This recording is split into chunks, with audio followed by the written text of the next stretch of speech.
Hello. Hello. How are we doing? God, do I sound loud today? I feel like I sound loud in my own ears, but maybe that's just me. It's kind of strange, no?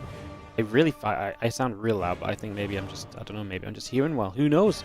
Hello. How are we doing? Welcome, everybody, to the WardiTV 2025 Championship. It's our second day. It is Group B, and I talked about it a lot yesterday, but I think this Group B is an absolute banger of a group. I think it's really up in the air. I don't think there's any which way that's necessarily meant to go. So yeah, I think it's just going to be a good old time.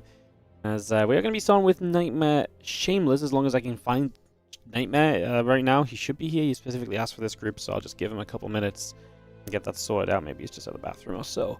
So I'll give him a couple minutes. I'll check the other servers. Thank you so much, Coffee Lisk, starting the day off with the 50-month resub, first tree edition of the day. Maybe a hop server, so I'm just going to put you somewhere accessible for me. Over here. Beautiful. And then we will try and find NightMare. Message in Discord. I'll check the Korean server quickly and see if anything's going on over there. And we can go in a couple of moments, hopefully. So, yeah, fingers crossed we can get this rolling. Just, like I say, missing NightMare for a moment. I don't imagine NightMare is going to be far away from joining us. Like I say, usually is around. Just, yeah. Try and locate him. Cool. How's everyone doing in the chat? Hello, hello, hello. Welcome to the stream. Good to see you all. Don't mind me just hopping servers and so on. And boosting up over on the other screen as well.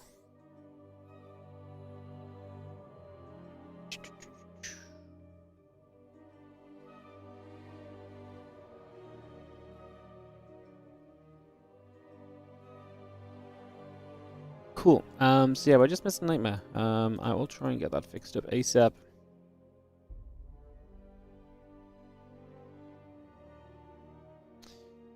But, yeah, just kind of need him to show up. We'll give him a couple minutes. I'll ping him again. See what we can do. I feel like it's very rare for NightMare not to show up. I feel like NightMare is always around, usually. NightMare's one of those guys who's just like... he's there, you know? I don't know what else to really say about it. Like, usually he's just here. So yeah, I can only imagine maybe a moment or two and we'll hopefully be able to get it underway.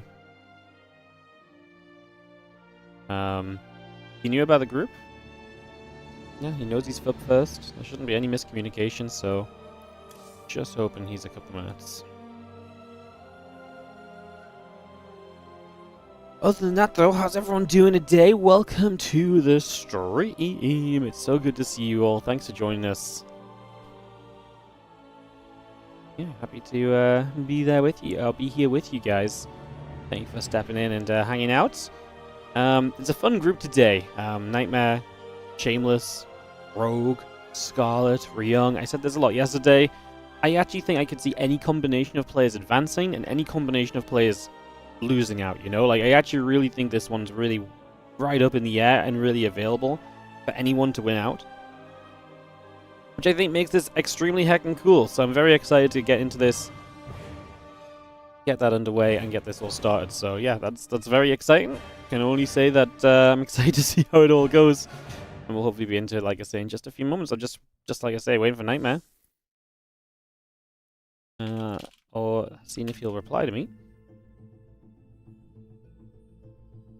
You think there's a hole in my roof because there's snow getting in? Yeah, unfortunately we can't fix the hole in the roof because we put all our money this year into StarCraft tournaments, but that's okay because it adds a little bit of, feeling to the room, you know.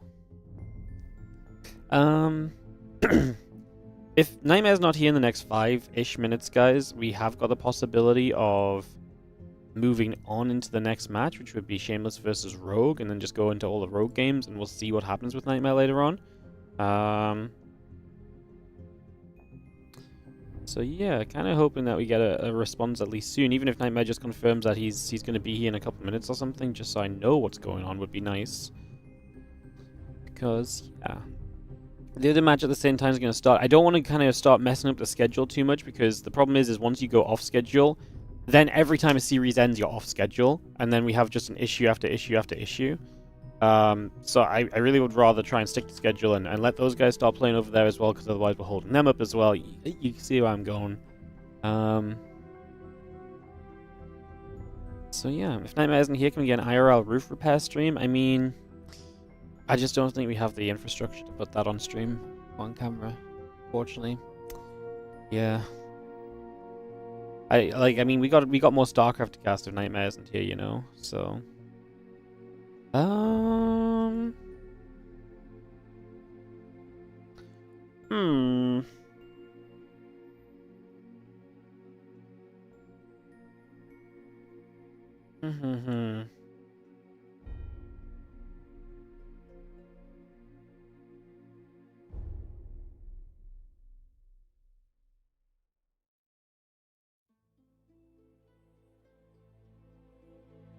Yeah, we'll try to figure this out, guys. Like I said, I'm not sure what's up. I imagine he's just... My best guess would be, like, he's just running a little bit late or something. Or he's just in a game and it's gone super long and he hasn't realized that it's time. It happens sometimes. NightMare's pretty reliable. I don't think NightMare's ever missed out. And he specifically asked for this group today as well, so this was the day he wanted to play. He said, I want Group B. Alright, he just replied. So he said, hi, sorry. So I presume he's going to be here soon.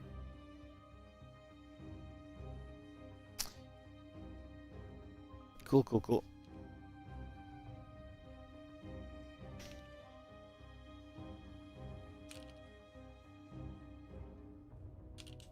Alright.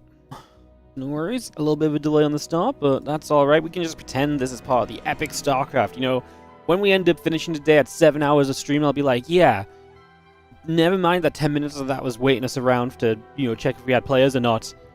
We can just, it was 7 straight hours of WardiTV StarCraft. Am I logging in?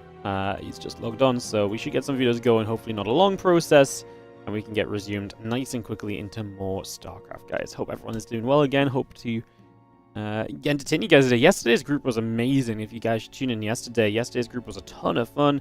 Some crazy upsets, some crazy turnarounds, and in a way a couple of things happened and went down as well.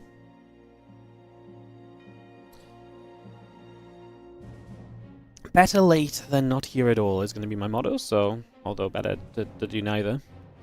As we'll get videos started here. So NightMare will start the video process. Let's take you guys through, now that I don't have to be tabbed in checking on players, let's just take you guys through this group and remind you guys what happened yesterday, as I can tab out for a couple moments. Secure topped Group A, followed by Mana and Yakov. Yakov was down 1 and 2 and had to beat Cure to make it, and he got the 2-0 over Cure that edged him and Mana ahead of Percival. Unfortunately got eliminated at a 2 and 2. Trigger, not the best day from him, unfortunately.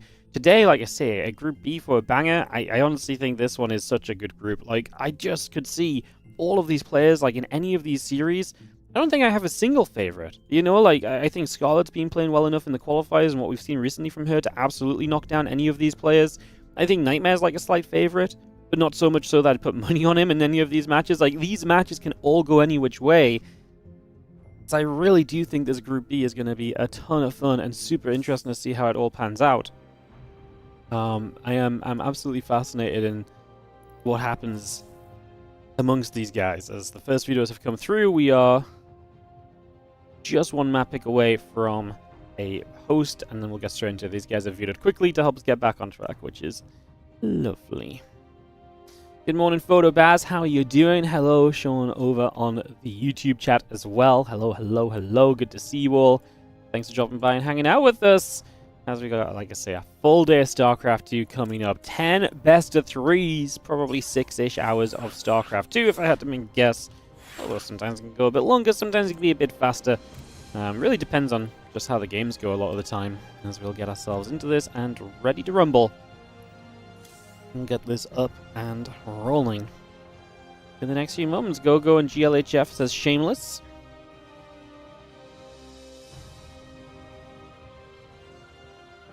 Now all of our casters are AFK. Yeah, these guys are complaining, where are the players at? Well, where are you guys at when the lobby goes up, huh? Yeah, the lobby's been up for 7 seconds. These guys haven't clicked the join button already. I get one player to go red because they're currently set as blue and blue. Whoa! Eminami 9. I'm going to double check that that's how your name is because it's cut off at the top, so I'm just going to double check it with a £100 donation. What a way to start the day. Thank you so much for the generosity. No message attached.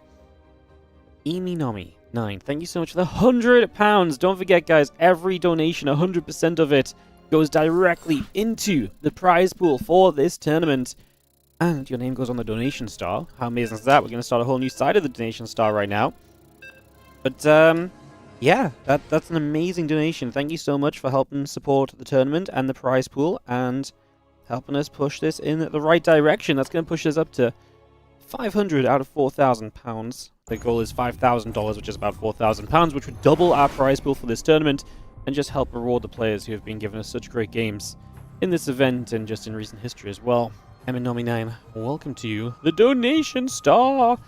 And in honor of you, I will point it this way around as well. All those other donators were like 5 days, over the last 5 days. They're facing the other way right now.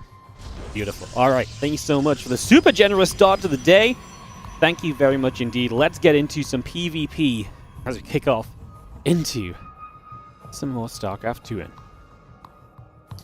Alrighty, how are we all feeling? How are we all feeling? Let's get into this. In the bottom right side, our blue Protoss player is going to be NightMare as we kickstart this one, going up against the top left red Protoss player. This is Shameless. Opening game, opening series. Expecting, like I say, some good fun. Am I from Australia? No, I am from England. Good old wonderful. I mean, I don't like to admit it. Kind of sucks here, but so be it. But yeah. Thank you again for the donation. Again, 100 is super serious business, so thank you so much. Don't want to feel like I'm glossing over it. Just it came in just as it was time for us to get into the games. Oh yeah. Just a lot happening early today.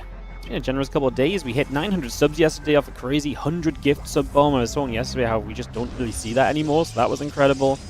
There's been a crazy couple of days on stream, so love it. I feel like we're all feeling the fact that this is it. This is the 2025 championship. We are here, and we're looking to crown ourselves a year, an annual champ, which is going to be awesome. Why is it stuck in England? I thought everyone wants to move here. I mean, what would you want to move here for? This place sucks. It's not that. It's just not great. People suck. Yeah, I don't know. It's hard to summarize, It's hard to summarize. Alrighty, guys, we are going to have ourselves this probe checking around. It's obviously PvP to start the day. We'll have 2 mirror matchups today, one PvP and one ZVZ. I'm doing you all a favor, getting the PvP out the way first. That's typically how we run these groups.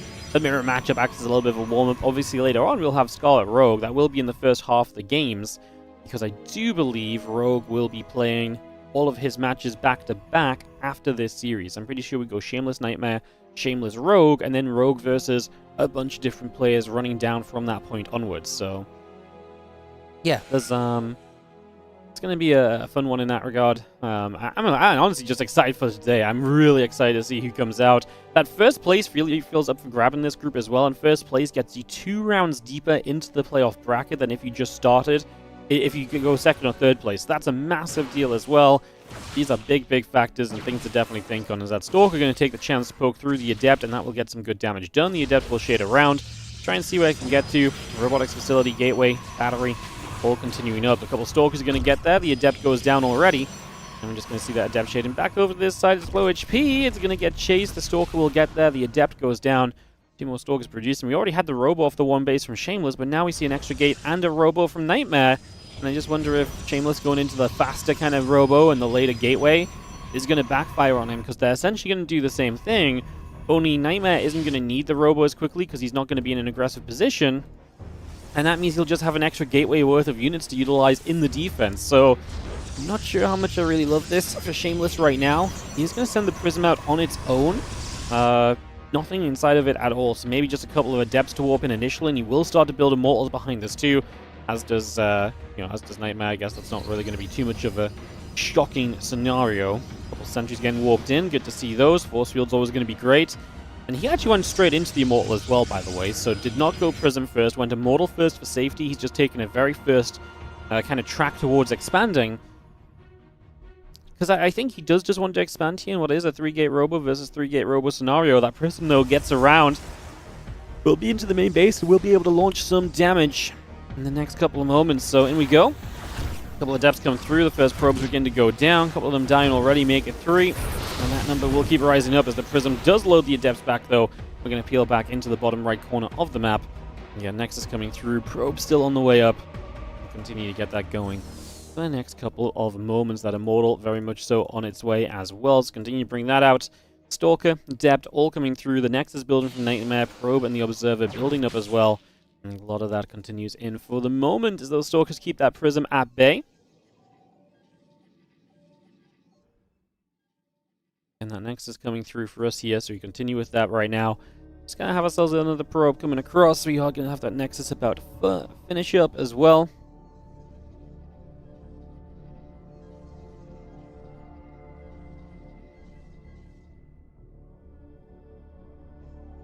I see that Immortal just hanging about again. Couple Stalkers coming online. Get this all going. The Prism gonna get overhead.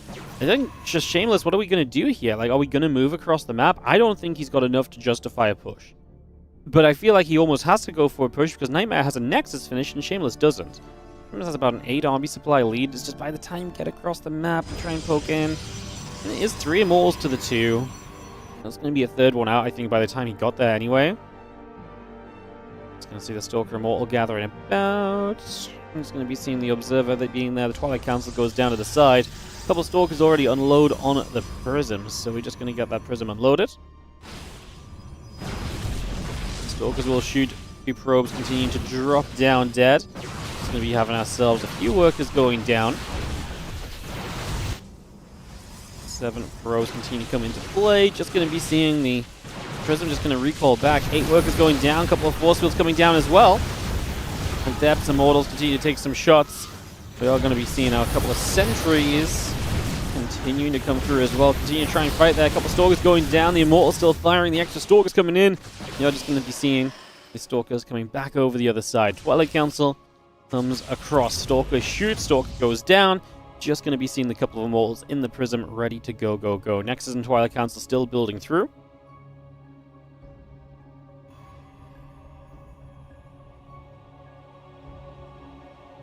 Going to see that Immortal continuing to set up. We are going to be seeing the 2 Immortals in the Prism. I mean, this is what Shameless basically has to rely on. If he's going to do damage here, it's going to be with this. And this is great because in theory, you just get free damage done. Because that Prism always micros you out of trouble. He doesn't get that Immortal. I was going to say, for a moment or two, I was like, I would have rather he was going after the Stalkers because that's guaranteed damage. But he actually did so much to the freaking Immortal. It got away at the slightest of HPs remaining. A little bit unlucky maybe at the very end of that as Blink, Stalker continuing through, Twilight Council, a couple of probes, and the Immortal continue to come up as well. The Prism will take a turn in toward the main base, but it's going to be well defended by a group of Stalkers there that will just say, nuh-uh, no entry for you, access denied for the moment. So nothing allowed over there just yet.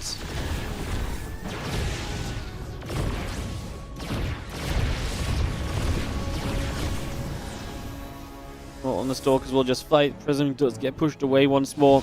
A couple of Blinks coming through. The Immortal and the Sentry coming online. And Immortal coming up on the side of NightMare. It's going to be seeing the Robo Facility still running boosting along. And again, that Prism ready to drop back in toward the main base with those 2 Immortals.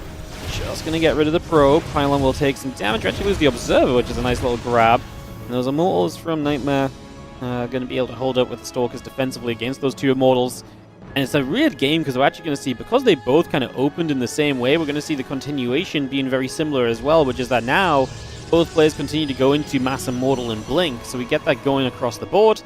I'm just going to be having that Prism coming across toward the upper left-hand side. Then unload, Stalkers and the Immortals gather up. And again, that Blink coming through still from both players here. Just going to be seeing the Pylons on the way. Hallucination will come over to that left-hand side as well. Get ready to settle, as you are going to be seeing the Hallucination going down immediately. Look at that Blink coming about. Adepts on the way. Sentry coming over. Just a third Nexus from NightMare. I mean, overall, the numbers look very similar. It's hard to really make a distinction between the 2 players. There's one more Mortal for NightMare. There's 3 more Stalkers for Shameless. It's a bit of give and take on the army right now as Blink completes. We'll see how they continue to tech up. I mean, the faster third, the extra couple of gates already here from NightMare. He's already on 4 gates to the 3. So I feel like NightMare is just getting to his infrastructure a little bit sooner. And that kind of makes sense in a game where both players lost a similar amount of workers, but nobody really kind of was in a terrible position to start us off or anything, you know? Like, yeah, I mean, NightMare expanded a little bit sooner, so I guess it kind of makes sense that maybe he just gets to the next stage of the game a little bit sooner as well. Just that little lead from earlier continues to kind of trundle along here right now for the next few moments. A couple Immortals will fight, a couple Stalkers coming through as well. Just going to be seeing that Prism going down. Immortals will continue to chase for a couple of moments. We go back and forth with Immortals actually clearing up. Shameless just losing this fight and taking some damage right away here. Not exactly ideal. The next is going to be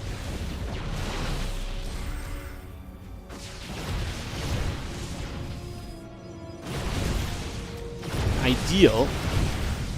I mean, we keep on going through. 11 probes going down. I mean, if Shameless just straight up lose this, he really did. His Immortals are all gone, and his Immortals not being here is going to be the killing blow. NightMare takes the first game. The Immortals powerhouse in it, as you'd kind of expect them to. That's what Immortals do best, to be honest.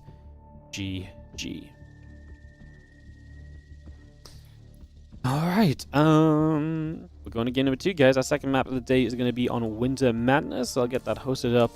We'll get that underway in just a few moments. Thank you so much, Alfio, for installing the Star Trek Fleet Command. Still have that sponsorship ongoing, by the way, guys. It'll be going on for the next couple of weeks. We're actually going to play it on stream the next couple of days, probably tomorrow. So if you are enjoying, and at level 2 as well, loving it.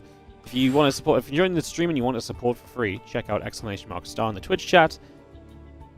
We'll give you the link to that. Alright, let's get into game number 2 here, get this set up.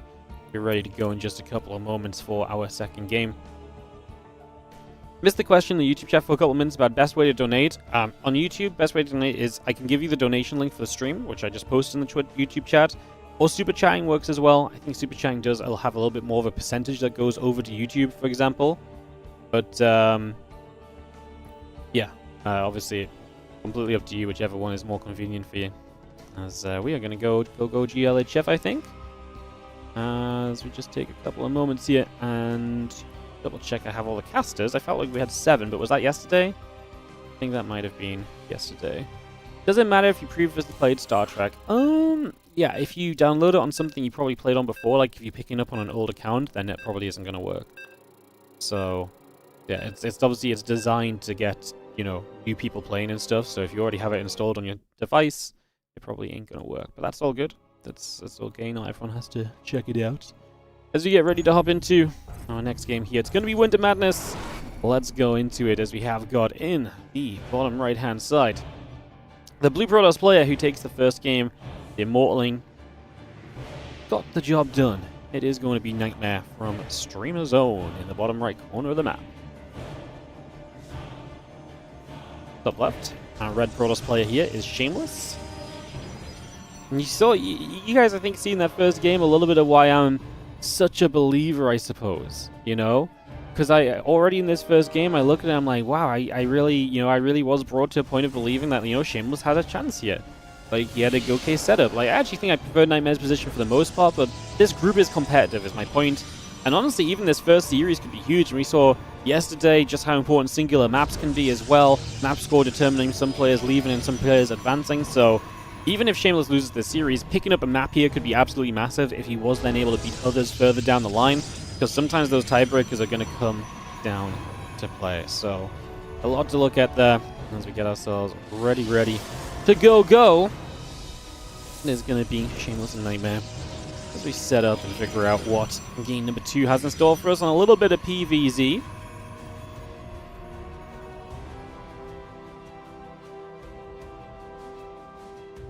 Again, a couple of gates coming about, so just going to be getting that going. Who do I think will top the group today? Who's my bet? I said this yesterday, but I really don't know. Like, in the most honest way, like, maybe NightMare, but I feel like NightMare can be really good, but then sometimes inconsistent. I want to say Rogue, but I feel like he has the exact same sort of trait where, like, some days recently I've watched Rogue, I'm like, man, how is this guy not just topping every tournament? And the next day I see Rogue, I'm like, oh, he can't beat anyone. Like, I feel like this group has a bunch of these players. Like NightMare and Rogue both kind of hold that stead. Scarlet's a bit of a dark horse as well, a bit of a wild card. I think Ryung can absolutely do very well in certain circumstances, but may fall short in others. Shameless, I think, is a great wild card. He's also shown how great he can be lately, but again, consistency doesn't exist for him. I mean, like, everyone in this group is good. And I honestly, like I say, I would not be surprised if, like, every series today was, like, 3 games, you know? Because I could 100% see a world in which every single match just goes the distance because it's so closely, you know, everyone's so closely and well matched together. So, yeah, I don't really have a... I say this genuinely, I just don't have a favorite to top this group. I actually think it's just completely up in the air. I know that's a very boring answer, maybe a bit of a cop-out answer, one could say.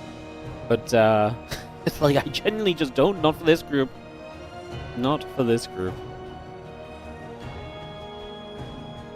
Not many NA players, no Astray or Cham. I mean, tournament's open to everyone on the qualifiers. I did focus. Pretty much all of our invites came from qualifiers, apart from a couple of players didn't play in any qualifiers. But most of the players playing came from qualifiers. Obviously, it's not the best time zone for the NA players. They have to play like between 4 and 7 a.m. starting point. But yeah, I mean, there's just enough people interested that I can't just go inviting people who don't show the interest and want to play the tournament, you know. So yeah. At the same time, like I say, it's not the best of times for NA players. I don't blame them for not playing in qualifiers and stuff, but that's unfortunately just the way that it works out. Let's see how a few Stalkers will poke in from NightMare here. He's on his way to Twilight Council as a Shameless. Again, NightMare just doing things a little bit faster. That Twilight Council a little bit sooner. The Nexus was a little bit sooner as well. NightMare just seems a little bit better on his build so far, putting him in some better positions thus up until this point. I guess we'll see how that continues through. Let's just have ourselves Twilight Council coming up on both sides and that going.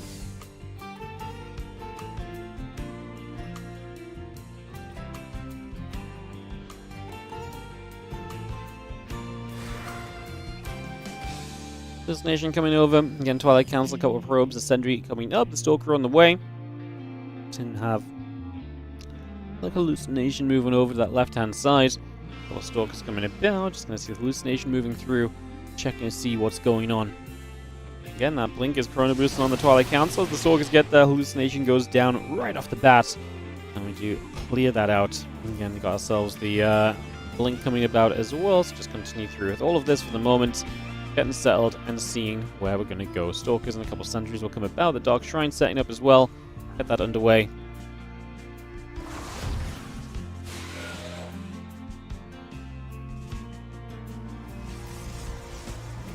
The devs will try and shade up, and there'll be a warp in to block them. Their shade was from a bit far away, otherwise they would have been in this main. Still getting a probe kill. Shameless on the map will find a pylon in the corners, so it's going to be a nice little grab for him. Easily cleared out. Now these Adepts are going to try and get in after the rest of the probes. Looking for a little bit more damage as well. Doing okay. Nothing too crazy though. Stalking the sentries here. Going to come across, and those couple of Adepts will go down. So there's going to be a cleanup as well. Stalkers get there. Adept goes down. 5 workers killed. And that should be the end of this aggression. NightMare comes out of it. 4 workers ahead. Army supply is similar. And just now is about to have that blink for the next... popping up in the next few moments. So getting that blink done. Going to give us a good scenario to continue forward with, you would imagine, because then blink progression comes through and we'll see how both players handle that. Because both, I imagine, will have a pretty good shot at blinking around this map and getting something done from it. So, like I say, expecting action there soon.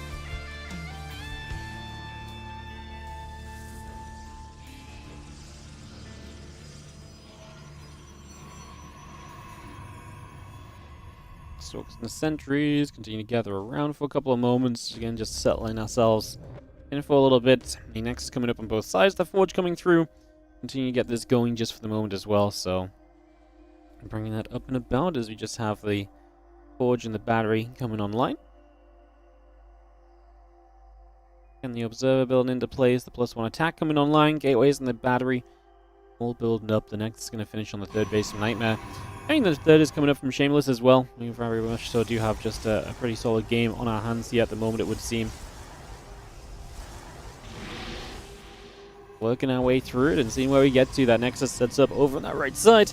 Just going to be having our Stalkers and the sentries gathering, the few probes moving across Temple Archives, and a couple of gateways will set up as well. So continue to bring those straight out and about here just for the moment.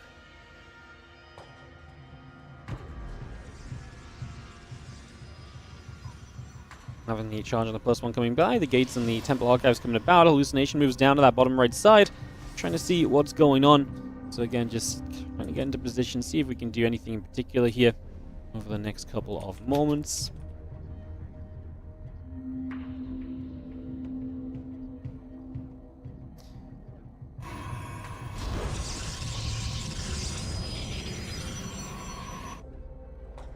This is a pretty passive PvP, right? Just a lot setting up, a lot coming through for the next couple of moments. Just gonna see that next coming by, the gates all coming up.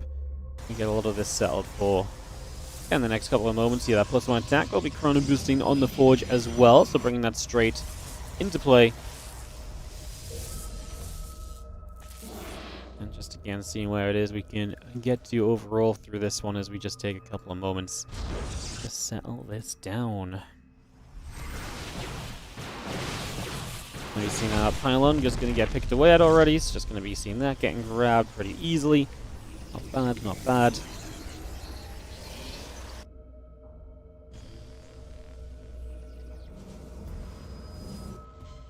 Again, Hallucination just going to continue to move across for a couple of moments. So again, we continue to scout. At this stage, you want to make sure you've got all the information possible here. So you continue to try and find that info as best as you can with everything else going on as well.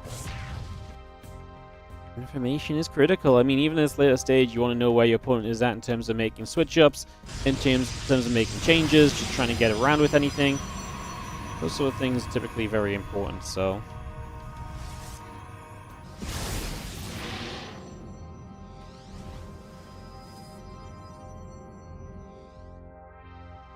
And the Zealots and the Archons continue to gather together. Just going to be seeing a few Stalkers moving down as well, so we get across here. Heading down to their bottom right side, looking to go, go, go.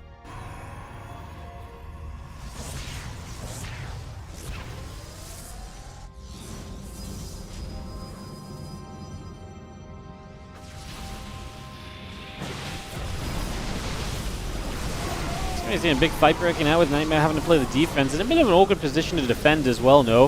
Having to fight from kind of behind his Nexus, so Shameless getting into the aggressive position and overall, NightMare's supply dropping pretty heavily. These Archons have work to do, though.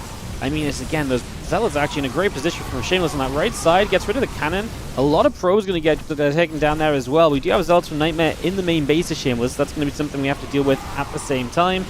We'll try and do our best with that over the next few moments. See what we can get going for ourselves. Just taking, like I say, a couple moments here to see what else can be done. So you have the couple of shots coming through as well, so a few more units going about there just for, like I say, a couple of seconds.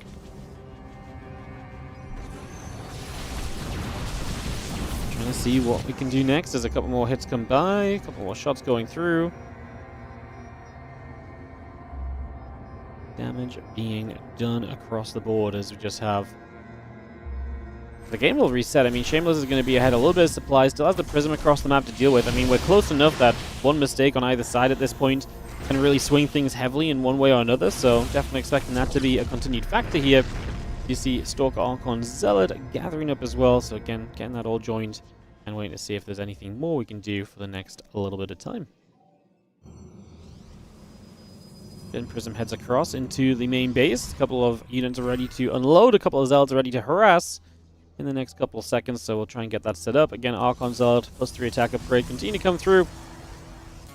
Just seeing the rest of those units gathering up together for the moment. Again, the units coming back over to that right-hand side. We will see the Nexus being protected, that 4th base coming up from NightMare, so being down the 4th after that fight is the one thing that he does kind of trail on.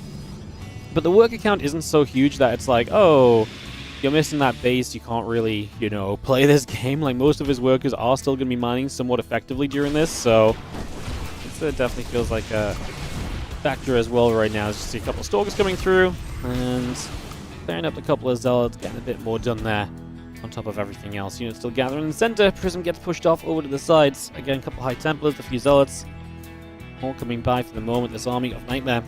Zealots, Archon coming around the left side. Get rid of an observer, which is nice. Remove some of the information gathering you could have gained there in general as NightMare, who is actually going to engage in this fight. I love these Archons, by the way. That's 7 Archons, which are just going to swing through the Zealots, which is so important. Getting rid of that front line quickly is going to make or break these fights, and as you can see, NightMare's loving this fight for himself. He's going to keep going through. This is the story of the Archons, guys. If this game's a win for NightMare, which right now it looks like it might just be on the back of this fight, that thoroughly and truly just comes from the fact that those Archons were stacked up, dishing out damage, and doing brilliantly for themselves. NightMare gets the 2-0, and it's just going to take that down. Why no Colossi Wars anymore? Colossi are very difficult to get into in PvP, because if you make Colossi, the meta is so frequently blink Stalkers. Stalkers can just blink on Colossi and kill them off. And because you're typically seeing a Blink Stalker kind of meta and kind of main army, on top of that, just Colossus aren't good there initially versus how good Zealots are and then Archons are. So just the natural step you take to kind of match in your opponent's army each step of the way keeps you away from going into Colossus usually. I would say that just doesn't really kind of, it's just not something that's really allowed to happen. So, yeah, that's probably the main reason for it, compared to in the past where it was a little bit more of a factor. Alrighty,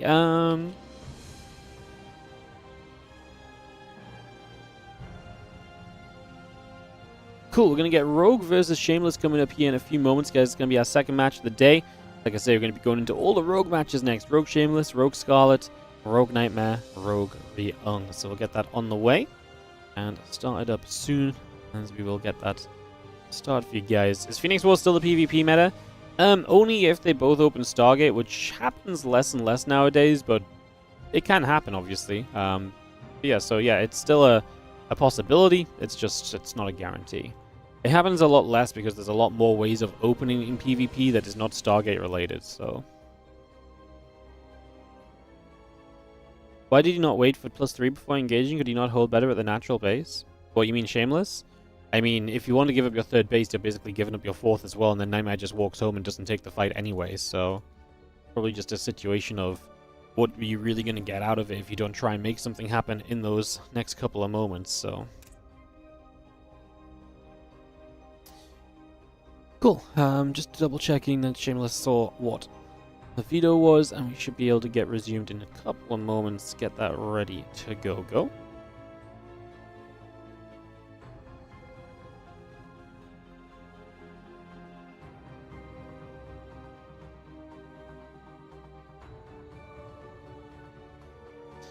Gonna take a little bit of patience, guys. We can get this started up very shortly into some action. Thank you for joining us. Just waiting for our players to go, get us underway.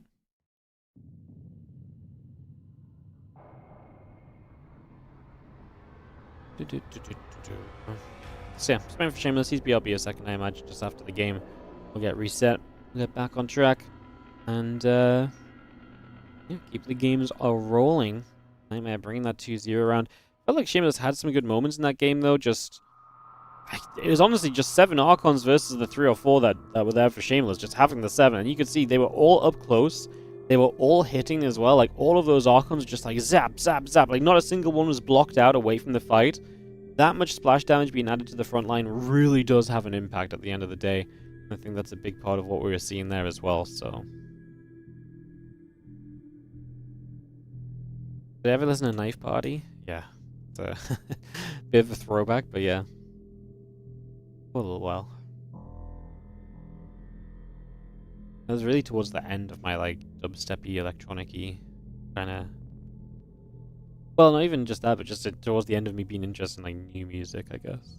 I started just listening to stuff I already listened to after that, I feel like. I saw Knife Party at a festival one time. I think it must have been Leeds Festival. I think they had, like, headline in the second tent.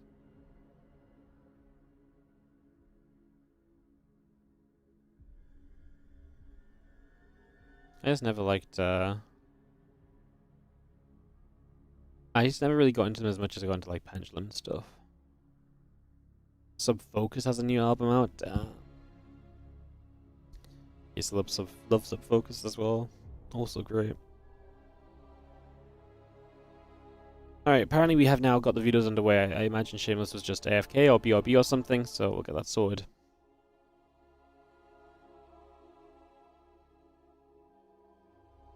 Into Ruby, Celestial, White.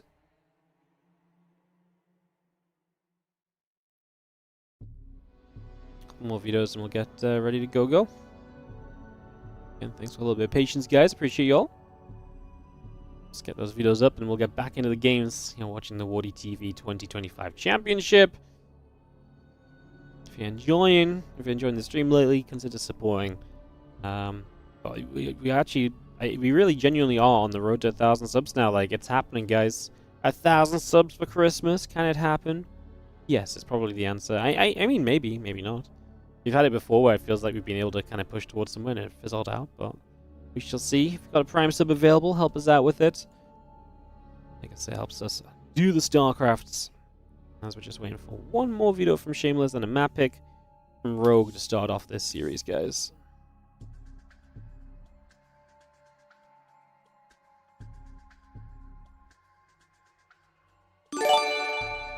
Yo. Atrides. Thank you so much for the Prime sub. Appreciate it. We're going to start on Title Citadel, by the way. 10,000 feet and Tourmaline going to be the full veto process. Got these guys invited in for some PvZ in a couple of moments. Thank you so much for the Prime sub, mate. Appreciate it. I will get you on the tree, as every sub will go on this month. Just make myself in the right place. Just waiting for Rogue to accept the lobby invite. Beautiful. Love you, Wardy. Thanks for doing so much supporting the SCT scene and running these shows. No worries, mate. Thank you so much for the kind words, and thank you so much for the Prime sub. It is my pleasure to take your support and to keep on doing stuff like this with it. Like I say, I really appreciate it. Thank you so much. As Rogue says, go. Waiting to see if we have a similar consensus from Shameless. We do. Kick this off, get this underway. We'll get this started.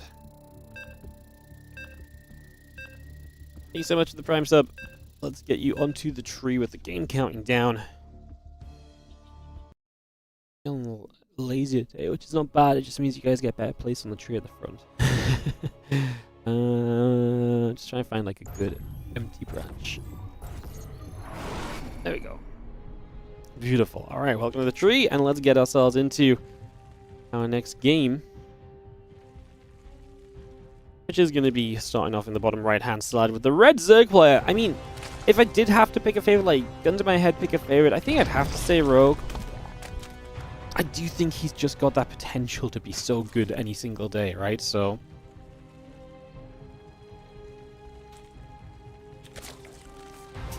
let's see if he can start off strongly, taking on Shameless, who's now 0-1 in this group, a loss to NightMare to start us off. Not what he would have been wanting, but unfortunately, the way that it has gone to begin with, we'll see if he can bounce back. It's not going to be an easy series to bounce back on, but we'll see if we can get something out of this. See if we can make something happen as we get into Title Citadel here. Map number 1 of this best of 3.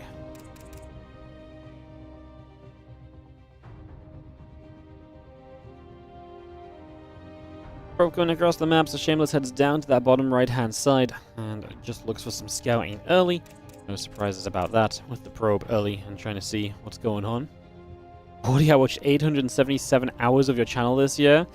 Damn, I've not seen a lot of people talking about the Twitch in your annual Twitch update, whatever they call it, the Twitch recap or whatever. Yeah, I looked at mine. Mine's not very interesting. I don't watch a lot of stuff I watch on TVs, like around the house, rather than at my computer. Usually what happens is that a lot of my hours get tracked up because I go to someone's stream and I raid them, and then I leave the stream on to support, and then I go through like the hosting process of like 3 different people, and at the end of the year, it's like, you watched all of this content from this guy, and I'm like, did I really? And I'm like, I never tuned into their stream once. But they just got hosted every day. A little funky. Where do you see your Twitch Wrapped? I'm not sure how you get to it. If you just type in Twitch Wrapped, like, if I just went to the Twitch homepage and then, like, at the bottom, it just showed up, like a link you could click on. But if you just click on, like, I think you can just go on twitch.tv/annual-recap or something along those lines. I can't remember exactly what it is, but it should be easy enough to find if you do a little Googling or so, I would imagine. Adept coming over. Link speed, Queen, and a couple of dronies coming up as well as we get settled down. Take a few moments to get cozy in on this. Adept gets right down to the bottom, going to go toward that hatchery. That Stargate coming up. The Adept continuing through for the next couple of moments. We're just going to be there. A couple of Lings will join up. We do have our Link speed on the way as well. Void Rays, Warp Gate, all coming through. So again, a lot of setting up for the next few moments. And yeah, the Void Ray and the Warp Gate will continue to gather around. Just seeing the Void Ray obviously is going to be it's one of those openings that has really grown in popularity over the last few months. Like, Void Ray really has just taken off in terms of what people enjoy kind of doing.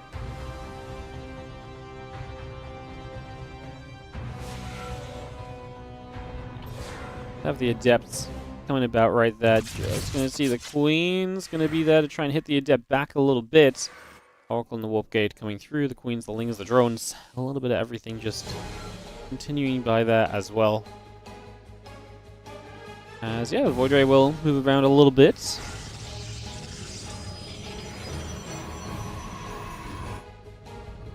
Yeah, Oracle and the Warp Gate coming about. Just going to be seeing the Gateway in the next coming through. Roach on the drones.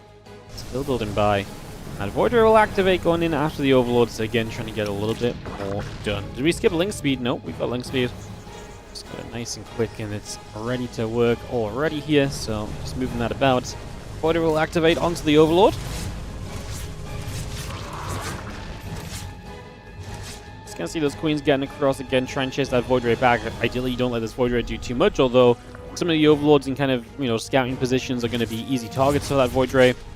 The Oracle gets deflected from the natural, but the Void Ray going to try and come around the right side. We'll see if we can find anything there. Not much health lost on this Oracle, most importantly, right? It loses some shields, a little teeny bit of HP, but nothing too crazy overall. Bayonet's coming about, the drone, the Lings, the melee upgrade coming through as well. Queen will fire and pick its way through that Void Ray already, so again, just straight into action on that.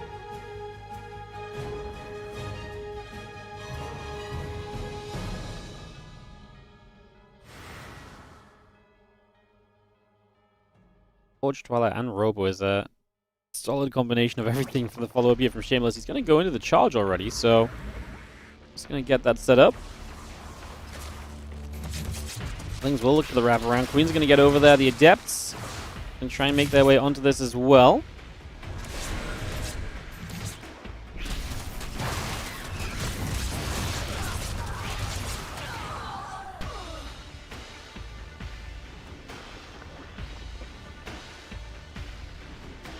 Again, melee upgrade coming about halfway done, +1 on the charge coming through, the Temple Archives coming over, the couple of gates as well.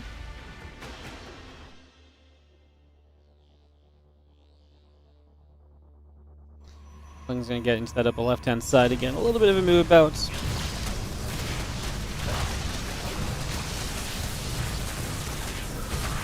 You can see those Lings going to nibble, Probes will take some damage, Oracle activating. So Ling takes some shots, again the melee upgrade coming through.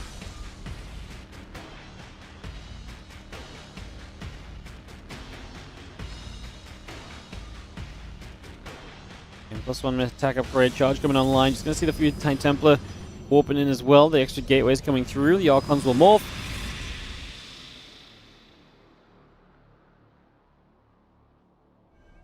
And a couple of Archons just coming about, charging the +1 upgrade coming over as well. All of that coming through. Oracle will be right there to try and chase this Prism down as well.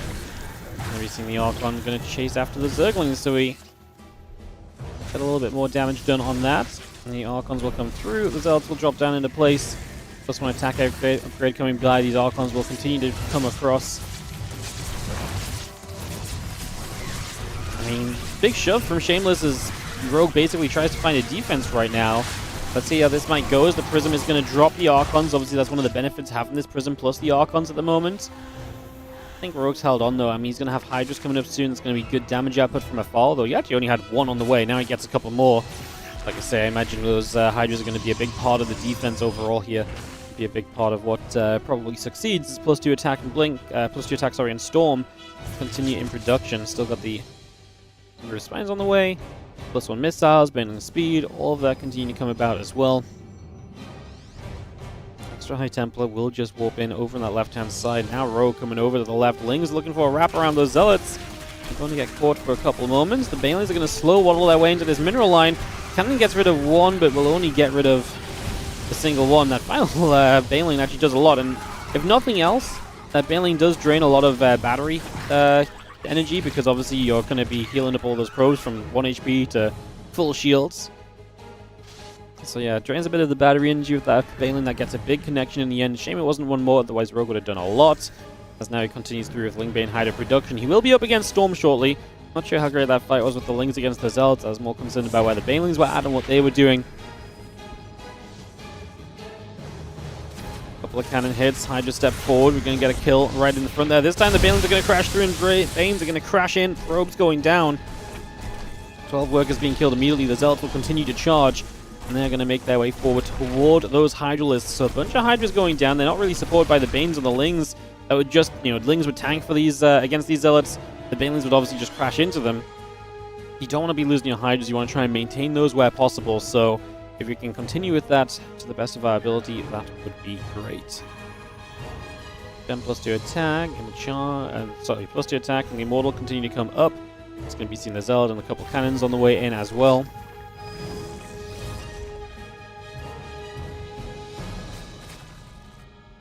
Lings and Hydras coming over. A bit more Lingbane still coming about. We do have ourselves the upgrades finishing up. I mean, Rogue is about 20 supply ahead. I do feel like Storms are going to have a pretty big, part of this kind of engagement coming through. You see those extra Banes morphing in still. Lingbane Hydra still pressing towards the upper left-hand side. Going to start crashing through. A couple of Banes at the front there don't do anything. The side defense good enough so far.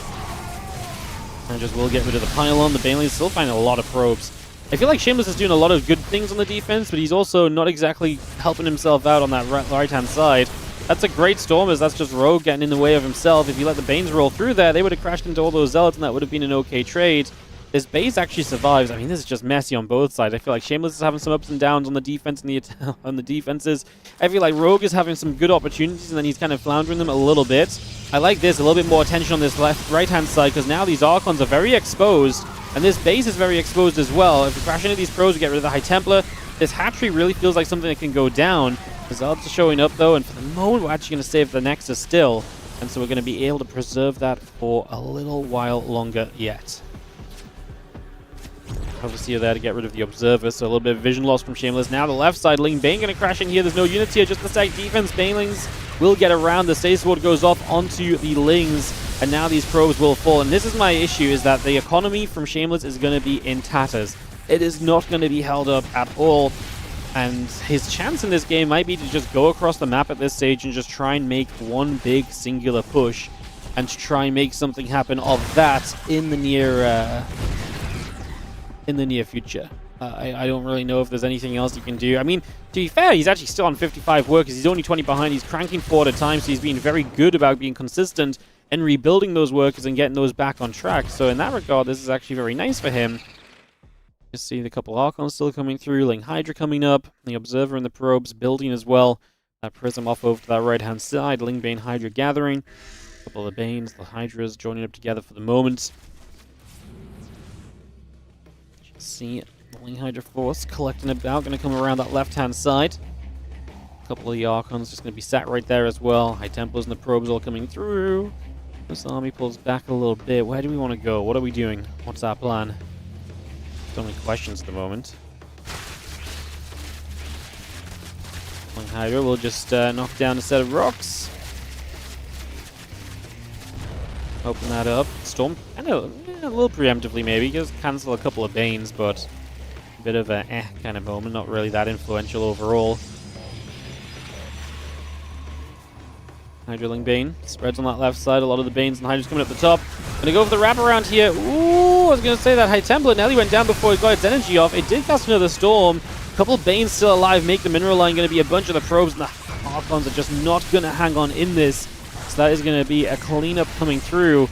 As that looks as though, in the end, I mean, Rogue gets pushed back again, but once more, getting in, dealing some damage, forced back once again.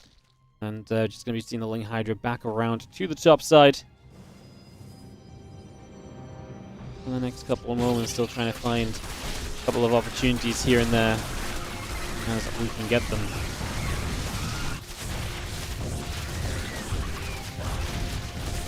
Going to be seeing the Hydras coming through as well. Just getting a few more shots off. Just going to get rid of that Nexus. 20 probes going down, so good amount of economy being dropped off on that.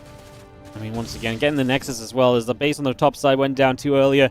This now leaves you at Shameless as I think a position which is not going to be good enough.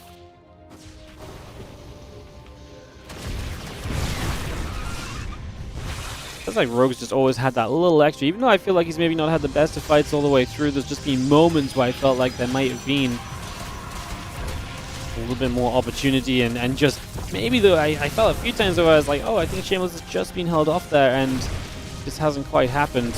Now you're going to see some Zelda Archon Immortal coming through. I mentioned earlier, maybe one big counterattack is what you've got to hope for here and just work with. They actually get the Banelings through to the backlines, but they don't get rid of those Zelda warping in. GG has to be called, and Rogue is going to take the first game of the second series today, up to a 1-0 lead. So Rogue gets off to a 1-0 start. We'll be heading into a game 2 here in a couple of moments, getting that ready to roll, and kicking this off very shortly here, guys. So, a couple of secs, we'll get this into our second game, and see what Rogue and Shameless have for us in our second game. These wardy lives are my addiction. Love to see it. Send 150, another 10 for your alley. Thank you, mate. It hasn't come through yet, but I presume it's just processing or something like that. I'll give you the love when I see it pop through properly. What am I hosting? Second map, 10,000 feet. That. Somehow managed to misclick. Try and fix that up. Gonna be a bit of a shame here for Shameless because he's going to be now playing West for game 2 as well, so not ideal. Down a game on, against your server right now. Seeing what we can get done. What do you think the best count is to Hydroling Bane's EVP? Like, if you knew it was coming, what would you play? I think Colossus is actually very solid against Hydroling Bane. It's just Colossus does not help you out in as broad of a way as, like, Storm helps you out a lot of the time, right? So maybe, like, if I just knew it was going to be Ling Bane Hydra, just, like, if you get to 4 Colossus and then you go Storm. Just because the Colossus are very consistent damage output, and it then forces them to tech into Hive to get Vipers. But by the time they get Vipers, you get feedback. The problem is if you build Colossus blindly and then it's like, haha, it's actually Roaches. Like, Colossus, they're still okay against Roaches, it's just they're not as good. It's really their ability to sit back and just laser beam from afar. That is awesome.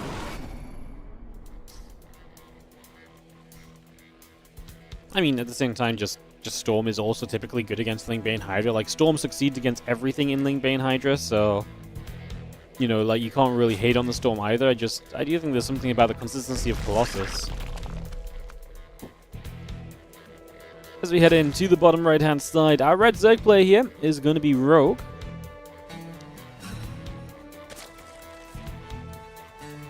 Taking on our blue Protoss. In the top left, it is going to be Shameless.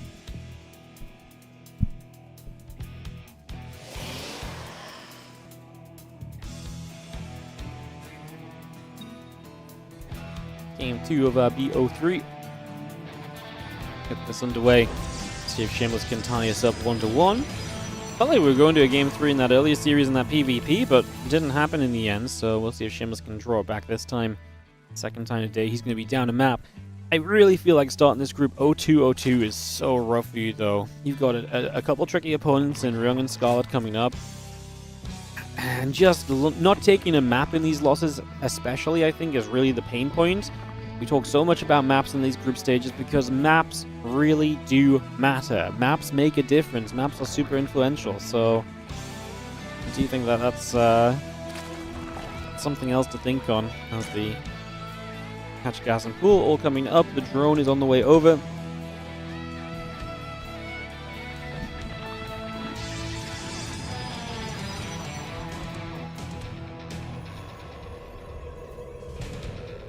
See so many pros die to Hydroling Bane. It's a difficult composition. The thing about Hydroling Bane is there's not just one answer to it. as well, because so much of Hydroling Bane and why it's good is its ability to split up, go different places, hit you on one side of the map, then hit you on the other, right? And the problem is if you constantly have to deal with that threat, if you constantly have to deal with that problem, like, you can see very quickly where the issue comes from, right?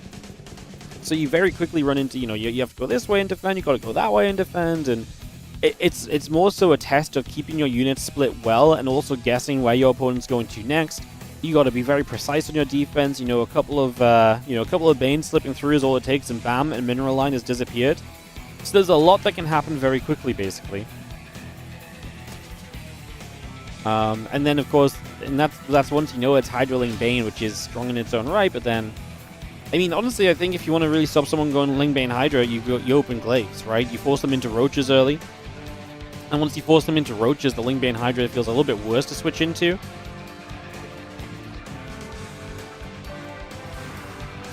So yeah, there's definitely a few different ways to look at it. Black Queen going to go pinging at the Adept, by the way, to put some damage on that. Let's just see the Queen going to continue to fight. Adept will take some damage. Pushing back for the next couple of moments. Ling is going to get through. The Adept gets chased.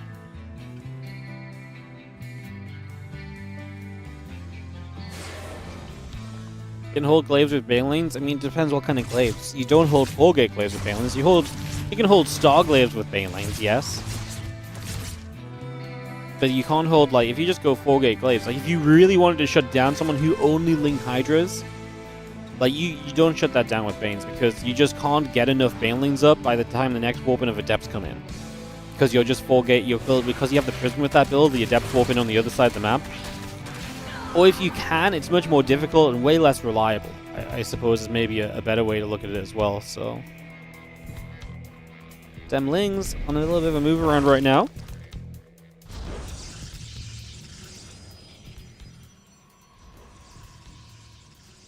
Trying for a little bit of activity. Just going to see that Oracle coming up, the Warp Gate coming through. Again, Queen's going to bed, the drones continuing by. Just going to be seeing a few Lings going to run across. That was a free probe, I think, that we just kind of let slip by a little bit right there. Maybe a little unnecessary. Too bad, though, overall. Nexus Gateway and the Twilight Council building up. Probe is on the way, making a couple of gateways actually on the side of Shameless. That Spore Crawl and the drones and the Queen continue to come through. Things move back over through the center. They're going to take a turn onto that Nexus. Going to jump for the Adepts right here. So first Adept already taking some trouble. You see the Queen's moving about. The Oracles will be pushed up.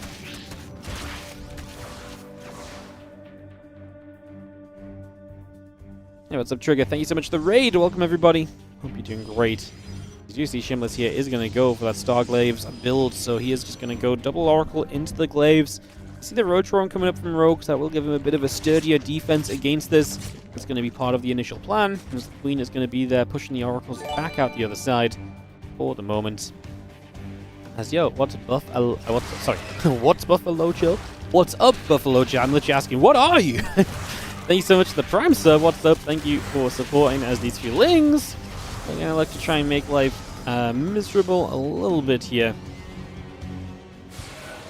Going to be seeing a couple of Adepts going to shade back once more, and again we move our way around for a couple seconds to keep things busy. So, bit of action continuing through. Going to be seeing the Oracle going to get turned around by the Spore Crawl for a couple of seconds, so it's just going to get pushed out the other way as well. And yeah, that Resonating Glaives is about to finish up here. Robotics Facility on the way up, about to complete. The few Adepts will get in after the Zerglings. So quite a few of the Lings beginning to go down also. And some good bits of damage done across the board. The Adepts will continue to the front. Well, we're going to have a wall off here, but that's leaving the Queens out the front to try and fight. We transfused decently to keep them alive for a little while, but surely at some point here we want to actually save these Queens. I get it, the Roaches aren't ready yet, but this is brutal. A couple of Queens going down. Now the first Roach is spawning. These drones don't really want to be here. The Roaches on this base are a long way from being done. 12 workers full, and Shameless is doing more than enough to get into a strong position here. These Glaives are working wonders. Beautiful.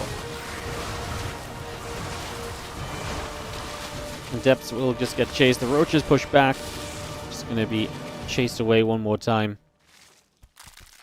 Adepts coming back around once again. Just going to be seeing a couple of Adepts trying to hit through. A couple of drones still going down. At this point, 19 workers killed. is already more than enough damage. So we have done a good amount of stuff. We've seen a good amount of success here already, plain and simple. Against these oracles, still getting more done as well. So this really does feel as though we are more than on the way to perhaps a game 3. We actually didn't see a lot of game 3s yesterday, despite good games. But maybe getting one early today, as this one does feel. Like I say, it's definitely started very well for Shameless. That doesn't mean it's completely done. You can see that Rogue is basically going to go for an all-in counterattack. Well, that's always fun. All-in counterattack is going to mean that there is at least a chance. No blink just yet, right, from Shameless. He's got a couple of immortals. That's nice. Gonna set up the stasis wards too. That's necessary. Gonna need these Zerglings to try and set off a couple of those preemptively. Lings running in. The force fields are yet to come down. Gonna drop them now. Crows of Vals go toward the army. Sentries with energy dying. So we're missing out on what could have been potential force fields. Rogue wants to pull back from the top side of that fight. Try and just reset a little bit. More of those force fields still coming down. The Roaches are still gonna fire. Rogue just going to say GG. He realizes this is not going to do enough. That is going to be that. GG's, and to a game 3 we will head. Alright, I'll get this hosted, and then we'll take a quick trip over to the tree. We're going to a third map, guys. Rogue and Shameless is going to go 1-on-1. I love it. Alright, throw the lobby link up, we'll get that sorted out, and I will get us over to the tree, because we do have Buffalo Chill. Thank you so much for joining us as a sub. Thank you so much for subbing up. So thank you, sir, for keeping me entertained with SE2. Much love. Appreciate it, mate. Thank you so much for the kind words alongside the support. Nice. Alright, these guys are ready to play. We'll give it 20 seconds. I just have some ads that are currently playing, so 20 seconds, we'll get going. We'll get back on track and get into, like I say, a game 3 here.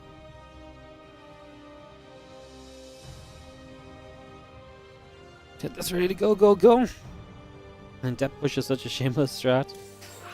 Yeah, I mean, kind of, but at the same time, like, kind of get it as well. Like, you gotta put some pressure on. If your opponent's trying to get into like Ling only stuff, like, you gotta punish the Zergs sometimes, right? Otherwise, the Zergs just play super greedy, and they play these styles that are very difficult for you to deal with otherwise, right? So you gotta get up and ready and rolling, and you gotta get, you know, you gotta get fighting with it all as well. So yeah, it's I think it's good to get there and do what we can about it. Let's dive into the bottom left-hand side of the map. Our red Zerg player is going to be Rogue. Ooh, cancels the drone, and that means we're 12 pooling against a probe of 4 pylon scout. Wow. So we're going to know about this super quickly as Shameless. He goes straight across the map. Pylon comes down with the second probe here. And, like, and he's just going to know immediately. So Rogue's choice.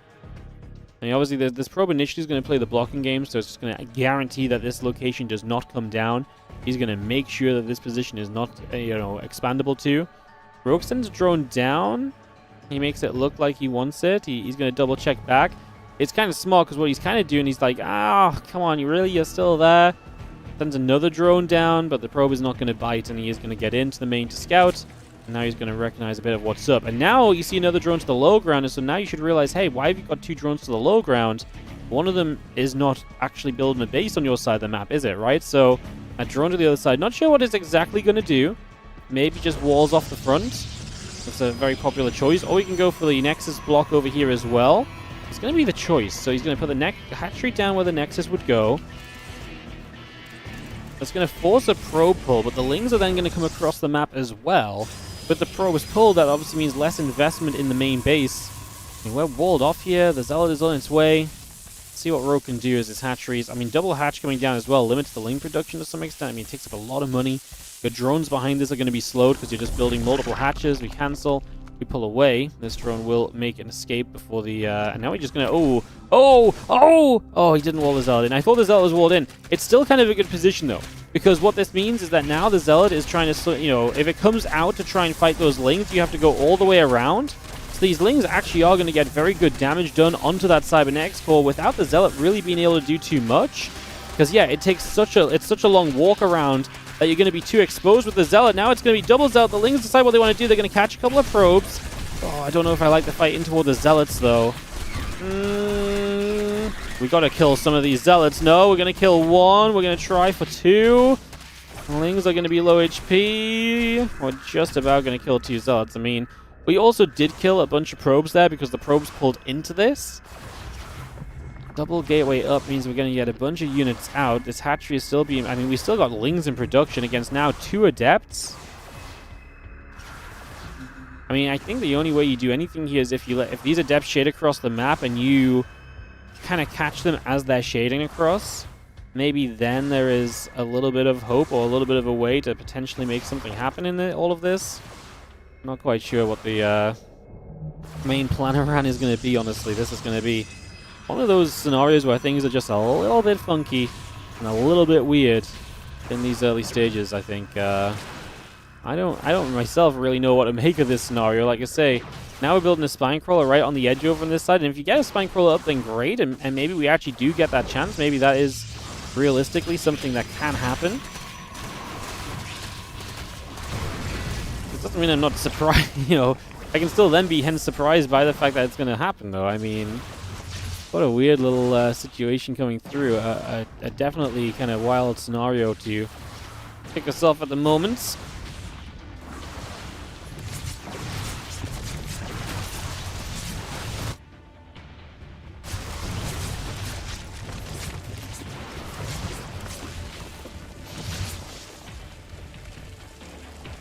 Going to be seeing the spine crawlers obviously now set up, so we will have those to work with. That is going to be a pretty major benefit here if if absolutely nothing else takes place.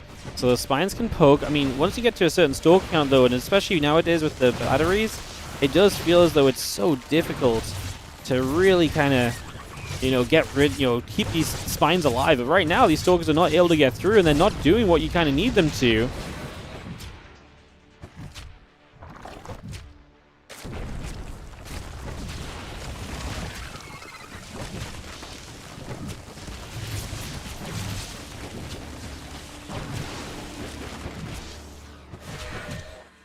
Spine's still going to go poking about, a little bit more damage being done right there, so again we get a little bit extra out of all of this.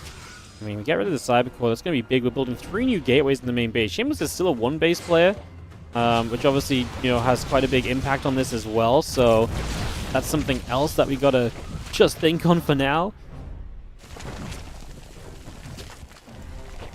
What a weird situation, man. This is,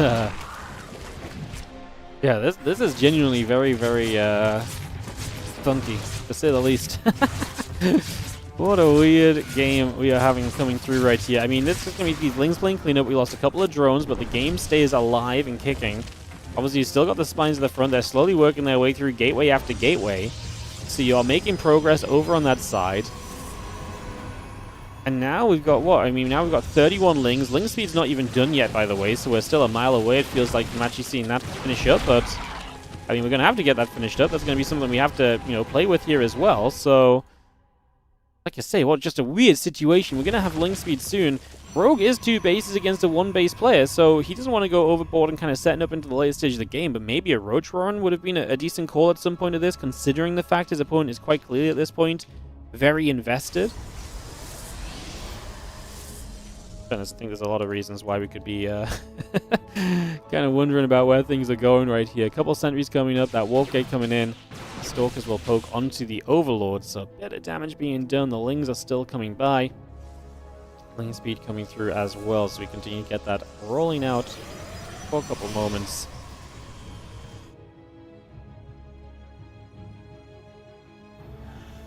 Two Overlords producing through. The Queen is still on its way out, so, I mean, back at home, Rogue is kind of setting up into this, I don't want to say normal game, but, like, he's getting a bit more normalized. There's a lot of units coming his way right now, but he has a ton of Zerglings, like, and a lot of them are on the map. He has to decide what he wants to do here. I think he fights this, because I don't think that's enough units straight up from Shameless. These Lings are just going to move forward with the spine. Okay, but that's going to open the door for this attack to maybe get something done, because you're not necessarily going to have the units you need at home to play defense with, so... And the sentries are scary, because they can do a lot as well. I really feel like the Link should be back over here helping out. I just feel like we have enough Lings to make a defense on this against this army. Pylon will go down. Yeah, the Lings are going to return home. I mean, they could run up into the main base and maybe cause chaos as well. Maybe that could have been part of the plan too, but it doesn't happen. Just maybe seeing the Lings obviously are not going to love fighting against those force fields.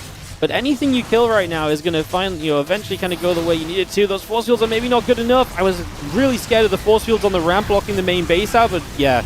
This is why I want these Lings to come back home, because as you can see, it's just an extremely effective fight. At this point, we're basically thinking, what can we save here as Shameless? Oh no, he's not even thinking that. He's thinking how many G's to type, and he's going to type GG. That is going to be that. Yeah, I really thought he was maybe going to like force field the main ramp or something, and that could cause some chaos. And that's why I just wanted, you to be there more quickly, basically, on the side of Rogue. But I think Rogue kind of played it well. It's just those Lings across the map didn't do anything, and maybe he could have still engaged a little bit sooner onto that army. Any which way, he had enough. What a weird game to wrap up that matchup between Shameless and Rogue. So Shameless gets a map, but he does not get the series win. That's going to be rough for him. Keeps him in a very difficult position. We're going to continue through with more Rogue games, as it is going to be Rogue against Scarlet up next for a little bit of ZVZ. Like I say, Wild Game 3. Urban Kodo, thank you so much for subscribing. I saw that come through. Thank you very much. Coming in with the Prime sub. Appreciate it. Guys, if you're enjoying the streaming content, if you like the WardiTV tournaments, do consider support and use your subs, use your primes. Get in here and give us some love, because it helps us to do more StarCraft 2 content for you all, such as this WardiTV 2025 Championship.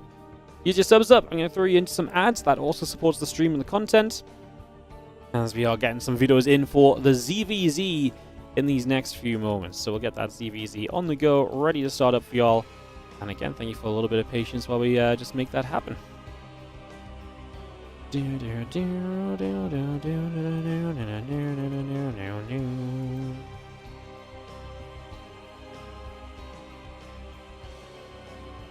All right.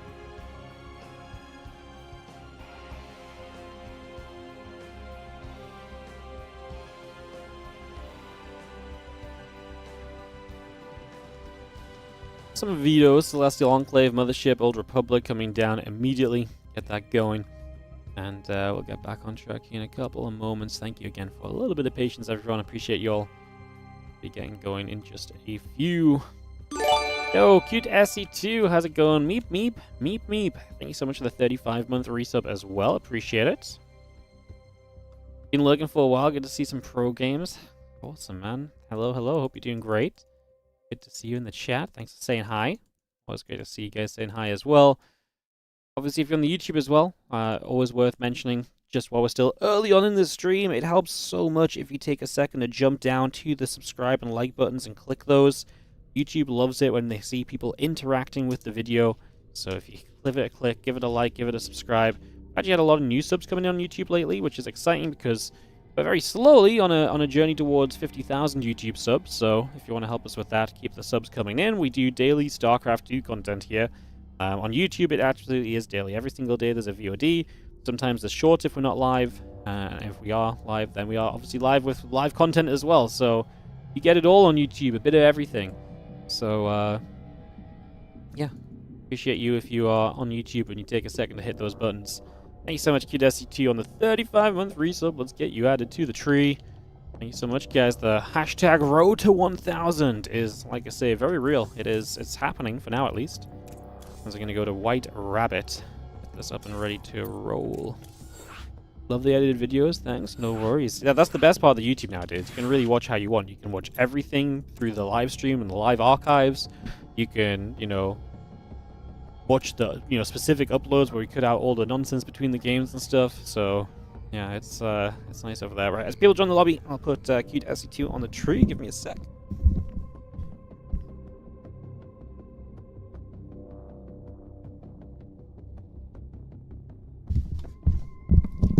We're getting to the point where there's not really a noticeable kind of gap on the tree in decoration, so I'm trying to get more creative with where they go to make it look good. There's a little bit in the top left which is empty, and we can probably do more around this frontal area.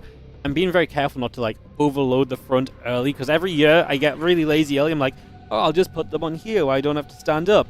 And then before I know it, there's no space there, and I'm like literally in the middle of observing the game. I'm like, yeah, I can't. There's nowhere to put the decoration. It's a real problem, guys. I promise. Real problem. Real problem. Alrighty, we're gonna go and kick into our next game here as soon as everyone's ready. They were ready. Sorry, I was waiting for casters, but they were already here as well. So that will be that. Cool. So Rogue Scarlet, then Rogue NightMare, and then Rogue Ryung coming through. I do just have to get some viewers started on the other screen for a moment or so, guys. That shouldn't be too much of an issue. Just letting you guys know in case the intro takes a second. First Wardy problems. It really is. This is such a non-issue. Like, oh no, the decorations that go nearest to me, you know, take a second. Yeah. Alrighty. Cool. Alright, in the bottom left-hand side, I think a lot of people are kind of excited for this EVZ. In the bottom left, outright Zerg is Rogue, and he's always been a player who's been, you know, not afraid of kind of doing the more aggressive things, of being a little bit more aggro and everything like that.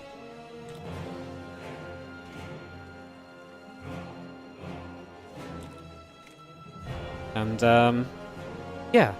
He's always kind of had that kind of feistiness to him in ZVZ, and I feel like Scarlet plays in such a similar way.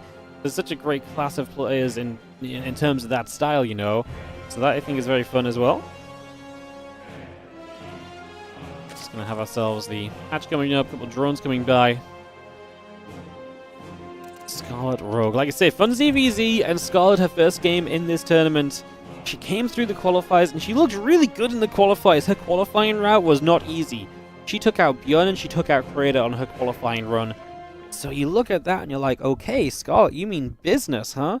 So she's playing great right now, and that's why I think this group is just so exciting, because it's really just out there, you know? Like, this group is really just out there in terms of, like, almost anything could happen, actually. So, yeah, I think very fun. And just great to see Scarlet back, and back and playing well. Like, she's been back and played some games here and there over time. But, like, she's playing well at the moment. I think that's, you know, in particular, that specific thing is actually very exciting.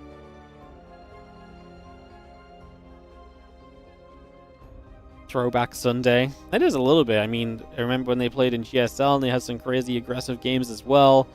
That was always very fun. It's a fun matchup. I've been looking forward to this one. Like, you know, usually we start the day on a mirror match, and I was like, there's no way we're starting with Scarlet Rogue, though, because I actually think this is the mirror match which people have their eyes on. Like, this is a mirror match where people actually, like, are like, oh yes, I will watch ZVZ, and I'm like, okay, brilliant, you'll watch ZVZ, that's just what I want to hear. So, yeah, that's usually the day. I got 7 best of 3 still after this, guys. A couple more Rogue games, obviously all of Scarlet's other matches as well. This group really does just promise to be an absolute bang. I love this group. I love all the groups, actually. I think the format's doing a great job of making all the groups super exciting, where we don't have necessarily like all these heavy hitters, which is like, well, Clem's probably going to go 4-0, and then it's just a scrap over second place or something. Like, we don't really have that, because players like Clem are already into the kind of the seeding matches, and they're already going to be guaranteed playoffs, because obviously they've shown us this year that they are that caliber of player in the WardiTV events by winning them. So yeah, I do think it's a benefit, though, because it really does kind of keep these groups even more competitive, which I think is awesome, to be honest. Well, that coming up, Evolution Chamber coming through. We take a couple of moments to get settled down. Just going to have ourselves a couple of drones going by, the Overlord coming through, Link Speed is starting as well, so all of that continues up just for the moment. Nothing too crazy just yet.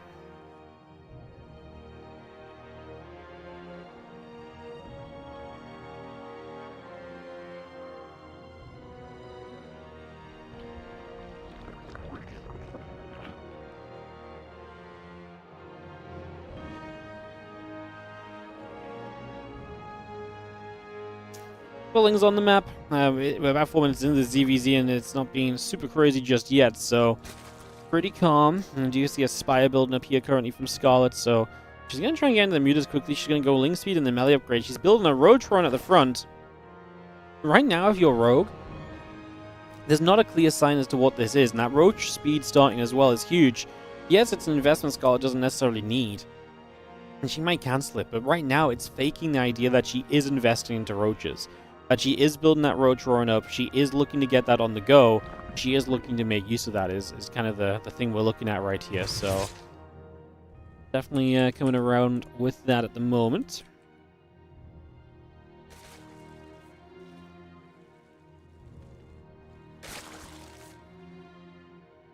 And Cell just going to be having ourselves again the melee upgrade, the roach speed continue to come straight by. Double queens are going to be there, turn the Zerglings back the other way. Lair coming up, Carapace coming through. Those Zerglings wanting to go and crash into each other for a couple moments. Mutalisks are obviously on the way out as well. There's the roach speed cancel by the way as well, because like I say, we don't really want that. That's just a fake out. It's just trying to tell Rogue something is going on that isn't actually going on. Rogue adds a couple extra queens right here, going to go to 5. As those first mutas of Scarlet come up, she'll get the flyer attack upgrade. I imagine she's going to double down on those mutas and keep building them, so let's see. 6 mutas popping. The couple lings get in. Scarlet with a little bit of a run by here for 2 drones initially. Even gets a lot of the lings out. Doesn't cost her much. And just puts a bit of pressure on and keeps Rogue kind of back as well, which is a big deal. Mutas have already revealed themselves as the Overseer has seen the Spire. So the mutas are not going to be shying away from showing themselves here. Do they want to go for these Overlords? They can go for the Overlords after. Right now, might want to prioritize the mineral lines. There's some drones up for grabs because there's no Spore Crawler ready. A single queen doesn't do damage quickly enough. The Scarlet's going to get through for 5, 6 workers, 7. She doesn't lose that first Mutalist, which goes kind of low. Goes low, but does not go down, most importantly, as the +1 missiles and that roach speed are both continuing online as well. Again, a few spores coming up. The Infestation Pit will begin. A couple of mutas, +2 melee, +1 flyer attack, continuing to come into play right now. I'm actually going to dive in with these lings and the mutas again. This time going to go after the queens. I mean, I'd have some spores on the way, but keeping that queen count low is going to remove some of the mobile defense initially against these mutalisks. We get rid of an overlord out on the edge. The roaches apparently picked up a couple more lings. Now the mutas see the roaches stepping forward. That's just going to be another pick-off as Scarlet is taking great trades so far, really finding value in these early moments. I was going to say, can absolutely get that spore. That's going to be a drone plus the money of the spore crawlers. So another nice grab there, and the mutalist count rising up. Now the Hydra Den is finished. Rogue actually going for a bit of everything. Hydra Den and Infestation Pit. Going to throw down the Lurker Den. That's all well and good, but we actually need to make sure we actually have an answer to the mutas. First of all, like let's actually get some Hydras up before we think about kind of getting even more powerful on the ground. His Ling's going to try and jump on the Queens. Are we going to dive in for those? It's dangerous because of the Spore Crawler. I feel like Scarlet spent a little bit too much time here. I feel like she stayed on those Queens and that Spore for a little too long. Overall in this game, she's lost 5 mutas, which she's had a good go with the mutas, but that might have just been a little bit too much recklessness right there. Might just have to be a bit more cautious than that moving onward. The mutas get the Extractor. The mutas get rid of a drone as well. A little bit more being done as you still see that Lurker Den coming up. So that's going to be the idea from Rogue. He's like, okay, you can out-expand me, but I'm going to trade extremely efficiently because my army composition is going to allow me to do that. And that's exactly what he tries to head into right now. The mutas come back over. The couple drones going down again. Failing Nest about halfway done. Spore Crawler hitting nicely on the Mutalisks. We come back around that left-hand side. A couple of drones getting jumped on. Lings go after the Queen. Going to pick that off on the 3rd. And now, honestly, open mineral line to get some drones. We kind of ran behind it and then going to lose those Lings anyway. Maybe could have had another drone or 2. Failing Nest is coming up. So you're seeing the Hydras, and your response to the Hydras is to get Baneling speed and to basically kind of Baneling roll your way into them. The problem with that is going to be the Lurkers are going to be very good against the Banelings. So there's going to be that kind of awkward kind of setup here where whose response is going to be better versus who is our overall question. We see the few Lings moving about. The middle is still gathering up. I guess we'll try and dive down at the bottom here. The Extractor taking a couple of shots. The Hydras and that Spore Crawler together just coming through. The Muta's taking a step back once again. It's just taking a step away from this already, putting a little bit more damage out. Lings will take that chance to open up these rocks over here. A few more drones coming through. The Infestation Pit coming about. Spore Crawler continues to hit the Mutalist just now. Ling Hydra Roach on the right-hand side. A couple of Zerglings getting picked off. Again, we just see the +2 missiles coming up on the side of Rogue. Halfway done. Queen Lurker coming about. Extra Hydras all building. I like where Rogue's going to. Like, his army's getting strong. It's getting meaningful. I love the drop lords from Scarlet because I love that she's got an idea of how she's going to deal with a move out from her opponent. Because that's going to be the issue, is that Rogue is going to get to a point where he feels he can move out onto this map comfortably, and the moment that happens, Scarlet's in trouble, because she's not made for big fights. She's not made for straight-up engagements. So the moment she has to go running back home with the mutas and trying to play fighting, like, that's not great. So if you can make your opponent have to kind of pull back home instead, hence the Dropper Lords, then that is really much better. Finding an Overlord, finding an Overseer, a little sloppy from Rogue, leaking a couple of units out. Mutas could really do with a, could really do with an Overseer of their own, because obviously there are Lurkers here, and that's where the Banelings go to. They just disappear, but with an Overseer, those Lurkers were a little exposed. That maybe could have been a pick-off, and now that we're aware of those Lurkers, I imagine Scarlet will have a little bit more opportunity to try and do something about them. We get back in with the mutas, we cancel up that hatchery, taking that down. A bunch of additional Lings and the Hive coming through, Carapace upgrades, both ground and sky coming up. And now we're going to see Lings into the main base. So this Dropper Lord play comes straight through, Lings in the main. Get rid of the Spore Crawler quickly, and obviously these mutas are going to dominate this main, going to go straight after the Queen. Like I say, Spore should be an easy next choice. We're going to get rid of a bunch of drones.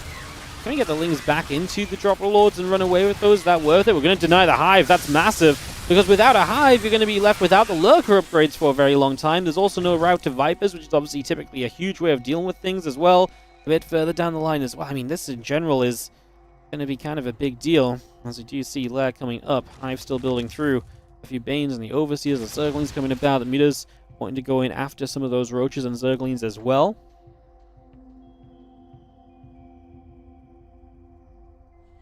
Get a Bane. Going to take a chance to roll forward here. These Banes going to try and get through. Hydra's already getting jumped on. The mutas will try and follow up on these bottom side Hydralisks.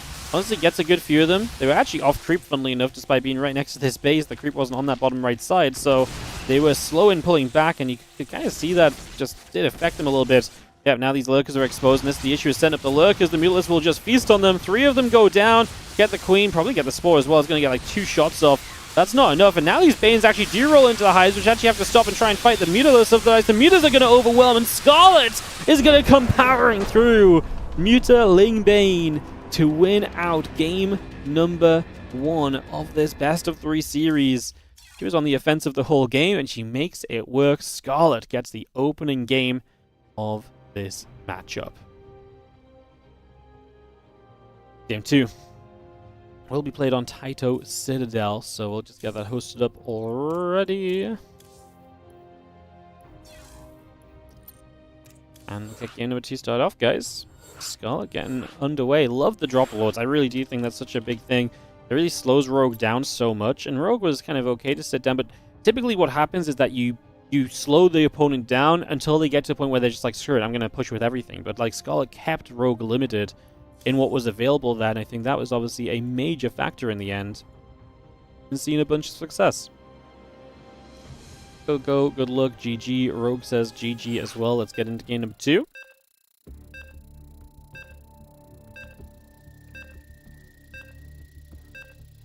Let's get this started off. Second map of our third best of 3 a day. Again, we've got 10 best of 3s in total in this Group B, guys. I really feel like it's going to be a good day. I don't know. It's the 2025 championship. You probably see I'm a little bit giddy all week, to be honest, because like I talked a bit about this yesterday, but there's just something special, you know? We've had the full year of WardiTV events from the spring to the summer championships, the Korean Royale, the European League, weekly Monday Cups. This is the championship, you know? This is the end of year. And yeah, it's not like a world championship. It's not, you know, let's not kid ourselves. It's nothing like that. But there's still something cool about it being our championship, right? Like, this is it.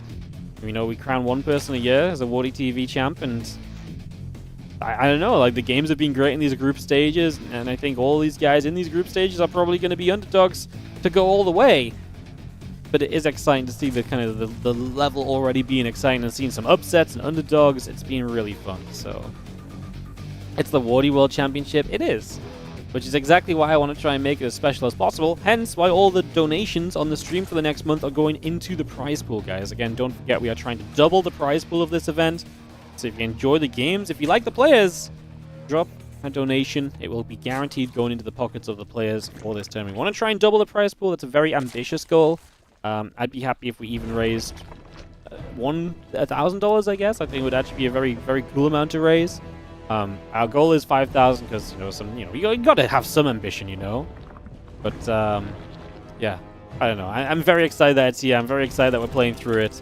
Like I say, it's just cool to see your events kind of come to a culmination, and I don't know, it's just exciting. Like I say, the games have been great, and they've definitely helped with my feelings, because they've been a big part of the reason why things have been so exciting yesterday and into today as well. Very, very cool. Have I got a date for the final? Yes, the entire tournament is already laid out on Wikipedia.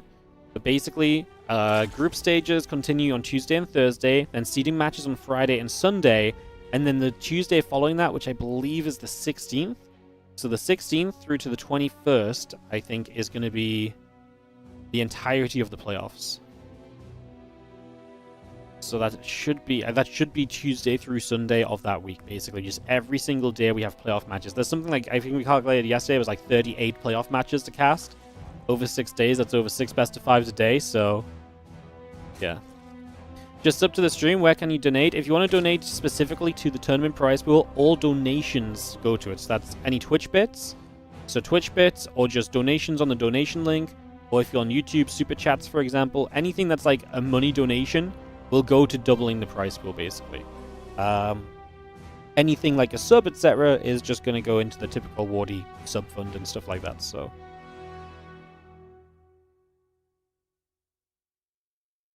Couple links chasing around, Baneness coming up, Zergling speed coming through, as we get a couple of moments of setting up right there. See where we're going to go with this. A couple of Zerglings are going to come moving through as well. Was Cyril not interested? So I didn't reach out to Cyril, guys, I'm going to be honest, because, I mean, plain and simple. Well, a couple of reasons. First of all, you know, there was open qualifiers, and I wanted to prioritize people who've been playing throughout the year in Wardy events and people who showed interest in playing by playing the qualifier. But also, there's been a couple of things I went to invite Cyril for lately. I scrolled up on my Discord chat with Cyril, and I'm just like, every time I scroll up, it's just like, sorry, can't play, sorry, not interested, sorry, can't play, sorry, not interested. I'm just like, okay. Like, there's a point where, like, there's almost, like, invite fatigue. Like, if someone never says yes, then I lost interest in inviting, you know? So, qualifiers are there. If people want to take part, they're very welcome to take part, but, I mean, I think all my invites were based on WardiTV events this year. Like, pretty much. I think there was, like, one invite out of all the invites I made that was based outside of the qualifiers / other WardiTV events. So, you know, apart from all of that, like, the main thing is, like, I really focused on people who've been playing our events all year long, so.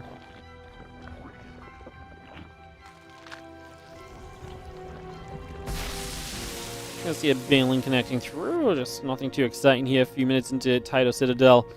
Roach Ryung coming up on both sides. Scarlett gonna be fast to that lair again. Wonder if she'll go mutas a second time, or if she just wants to play fast into Roach speed or so. Figure that in the next few moments. The expansions heading outwards. Obviously, it's kind of fun, because when you take the same expansions on each side of the map, what ends up happening here is you basically kind of move toward each other a little bit. So there's a very short rush distance, third base to third base. It could be obviously very cool to see how that plays out as well. So expecting that to be a bit of a factor as the lag comes through. +1 missiles coming up. A couple lings will nibble. Drones on the way. And we get all of that coming through as well.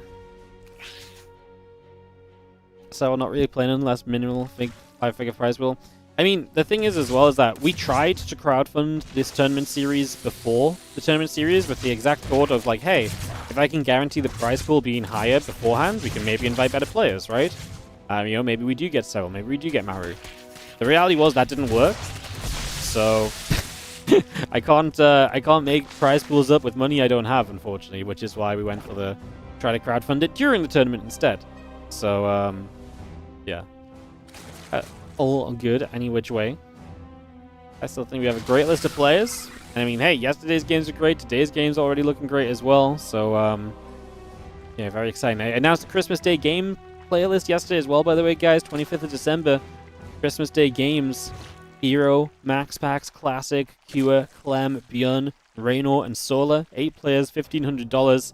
Going to be happening as well. Going to be tons of fun. We got a great month of StarCraft 2 coming up for you guys, so make sure you look forward to that. Spire from both sides is obviously very fun. Scarlett's going to run across with roaches. She's actually down by 13 workers right here. She's going to make those 13 workers right now, in fact. She gets to the other side. She has roach speed. She actually has a few more roaches, I believe. What sort of trade does she get out of this? She's going to get one Baneling into that mineral line. Can you get a couple of roaches just to target down the low HP drones? Yes, look at that. One roach. His mission is to target down the low HP drones. Going to get a bunch of kills. This is a great start from Scarlett, getting some serious damage done before this goes any further. That's a fantastic starting point. Those Rogue just keep on fighting. 12 drones going down. Rogue is genuinely in trouble. What's funny is that Rogue is on his way to, like, what, finishing +1 missiles. Roach speed about to be done. He's going to clean up these roaches now. Scarlett going to try and make the best trade she can with these toward the tail end. She has roach speed, so she won't be chased down too heavily. But most importantly is that Scarlett already has the mutas coming through, so she now takes a 14 worker lead. Muta's about to come to the table, and Rogue, his preparation against mutas is 2 queens, no spore crawlers, because he just lost a whole bunch of stuff, so he doesn't have a lot really available to help him out against mutas right now either. His best bet is to basically run forward here, and by running forward, he's basically saying, hey, maybe we can do something in terms of like pushing in, and maybe we can, you know, make this exciting. And just Scarlett just cleaning up the roaches, and she's just going to take it. GG, 2-0 Scarlett. 2-0's Rogue for her first match of the day. What a starting point for Scarlett in this group. That's very exciting. All right, Scarlett's playing great right now. She still has, obviously, everyone else to play against, but that's a great starting point. This is why I felt this group was so up in the air, because to me, I think Scarlett can beat Rogue, and to me, Rogue was maybe one of my favorites, and then Scarlett just needs another win, and then this group's all over the place, right? Scarlett with the W is going to go to 1-0. Rogue will go to 1-1. NightMare 1-0. Shameless 0-2. We are going to see Rogue NightMare up next. We're going to be moving to Korea for Rogue versus NightMare, then Rogue versus Ryung. So, because EVP, ZVT, we're going to be continuing to follow Rogue for a little bit. And we will go from there.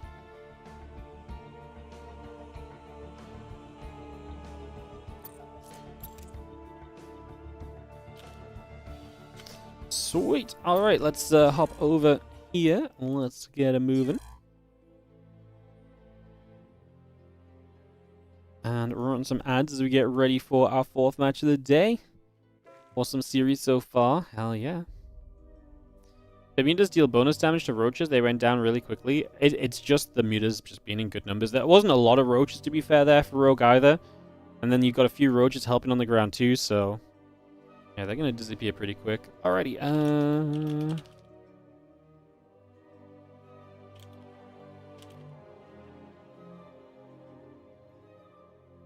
Cool, Rogue and NightMare will begin to veto. If I could actually type in the right WardiTV channel, that would be helpful. Get that started and we'll get this ready to go.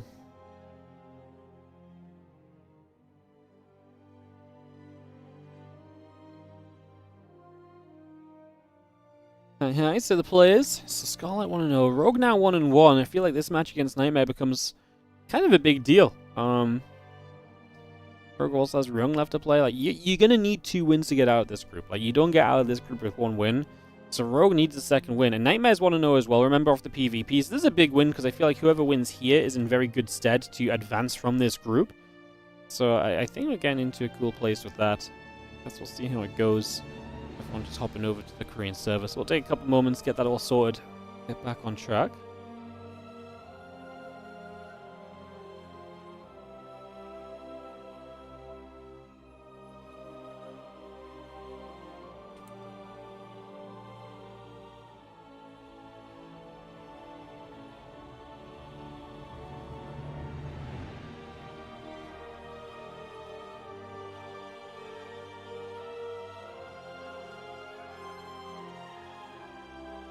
Tourmaline gonna be your first map. Get this ready to go.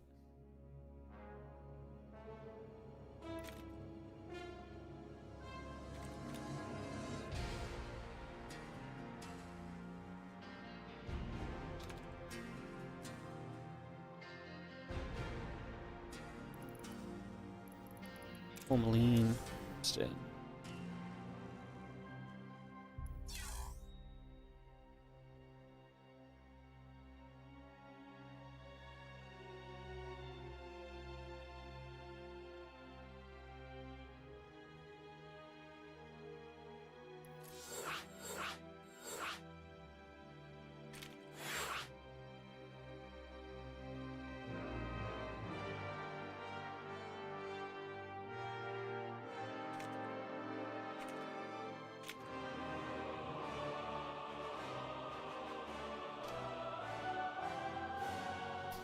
Alright, getting everyone online here, guys. A couple of seconds. Tourmaline, our map.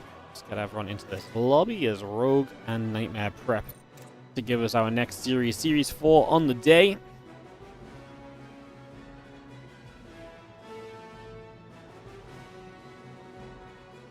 Cool. Alright, well, we have a moment just before everyone join us again. Just want to make the mention towards our stream sponsor for the next couple of weeks still. Star Trek Fleet Command over here. Like I say, we're going to be playing that in the next couple of days. We're going to probably play it tomorrow after the WardiTV Monday Cup. You guys have already been awesome. We've already had, let me have a look here. We've already had 14 different people install the game. Installing the game, reaching level 2, and continuing to level. All of that continues to support the channel. Anything you see pop up on that left side little widget gives us direct money on the sponsorship. So if you're enjoying the stream and want to support for free, download Star Trek Fleet Command on your PC, on your phone, play it a few minutes here and there. Over the next couple of weeks, it all adds up, it will all help us, and helps us to do more StarCraft. Those sponsors go a long way to the reason why we're able to put up these prize pools and everything.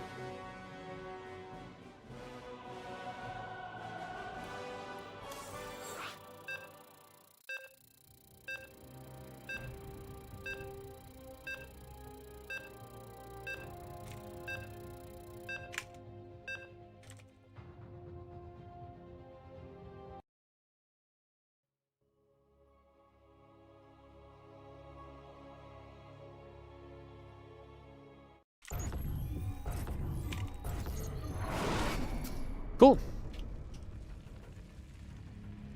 As we get into game number 1 of this best of 3, we kick this off. In the bottom left-hand side, our red Zerg player is going to be Rogue. In the top right-hand side, we're going to have ourselves NightMare. Get this up and running, ready to partake in some StarCraft 2, guys. Very exciting. More action. ZVP coming up. And get this ready to party. Scronobus up on the Nexus. And we have an instant probe across the map for NightMare to try and spot a bit of what's up.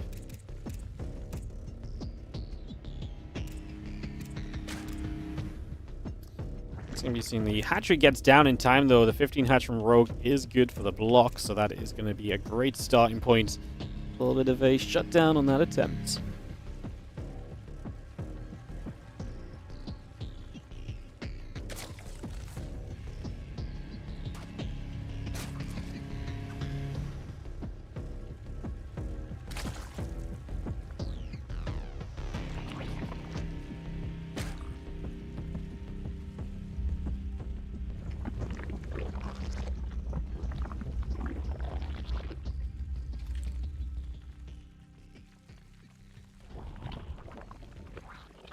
Gonna see the probe coming about, just gonna be seeing the drones moving over.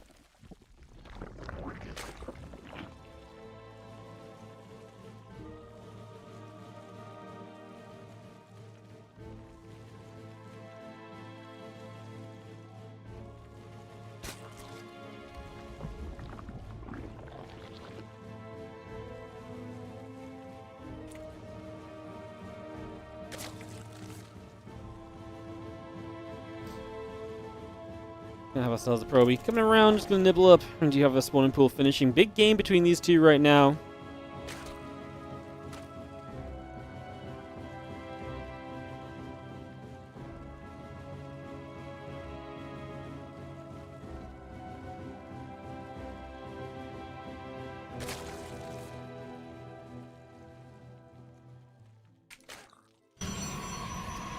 We have ourselves the Twilight Council coming through. Just going to be seeing the Nexus coming about and get all of that on the way by. Just going to be seeing the Link Speed coming up.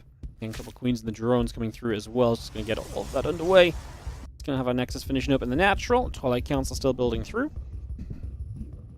Just going to see that Wolf Gate coming about. About to finish.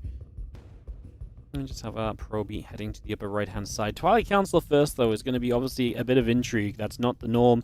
That's 100% off the beaten track for what we expect to see in these scenarios. There's going to be a Dark Shrine as well as a completely kind of offbeat kind of build order here from NightMare. The DT opening typically turns into a DT drop, although no Robo Facility yet. Surely that's coming down now. Get that Prism on the way, get the DTs underway, and then we'll get ourselves some pressure going with this. Obviously, you can harass with the DTs. You can morph them into Archons for some harassment to follow up with as well. So imagining a lot of that will be part of the plan.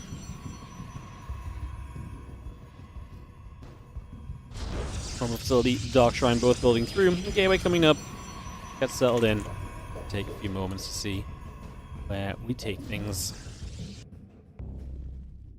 A little bit of pressure just coming through initially. Again, that robo coming by, the couple of gates coming up, the probes and the warp gates on the way through as well. Hatchery, spore crawler, drones, and the queen building as well. A little bit of everything on the way over. And as we settle ourselves into this, the single circling over that right-hand side is going to move through the next few moments. The Roachron building up, queen still halfway done. Again, the Prism is building for NightMare as well. Bring that into play, get that started. And another assimilator onto the natural.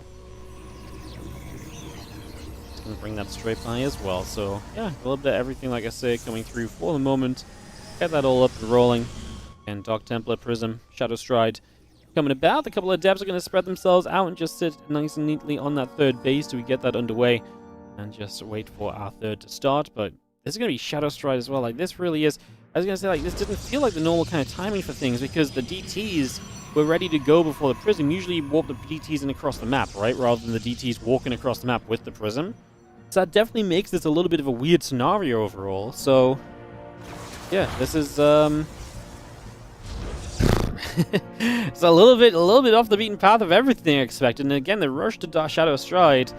I mean, NightMare had that game in GSL, what's it, against Gumiho, where he blinked the DTs into that base. He was one of the first guys to actually seriously use DT Blink. This is before DT Blink was seen as like a very reasonable thing to build frequently. And it still wasn't a thing to build super early in the game, right? It's much more of a great late game kind of harassment tool. But yeah, a couple of great DT Blink moments in history, and one of them was NightMare's against Gumiho in that GSL. Other one, classic, was classic against Rogue, actually. Talk about players who are known for DT Blinks. Unfortunately, Rogue was on the wrong side of that DT Blink in the BlizzCon round of 8. Game 5. What a build that was from Classic. God, honestly, like, what a great bit of history. Uh-oh, Prism in some trouble, as we are going to be seeing that Prism taking some heavy hits. Gets a queen, gets turned away. There's Lings across the map, by the way, as well. They're going to get surrounded on this Nexus. Looks like the third base will go down, so Rogue looking to get a cancel on that nice and quickly. So, going to pick that off. We'll see ourselves that coming down right here. Again, just going to be seeing our Blink coming through. The gates coming up. Pylons on the way through. Roaches and Queens still moving about. DTs will swipe through. A couple of the drones continue to fall. We're just going to be having a couple of drones. Oh, so a couple of Dark Temple getting cleaned up as well for the next few moments. So a couple more hits still coming into play just for now. This is kind of chaotic because I feel like Rogue's done very well, but at the same time now he's losing 11 drones, so just really needs to start stabilizing across the course of this.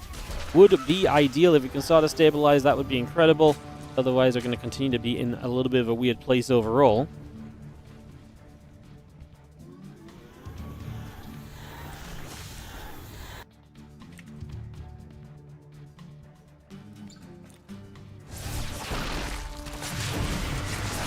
Roach gathers about. DT is going to lift up into the Prism. That's going to be seeing the Blink continuing by. It's going to be seeing our Nexus, the Forge coming up. Dark Templar still building. I mean, that's a regular Blink that's now available, so our Stalker follow-up is looking reasonable.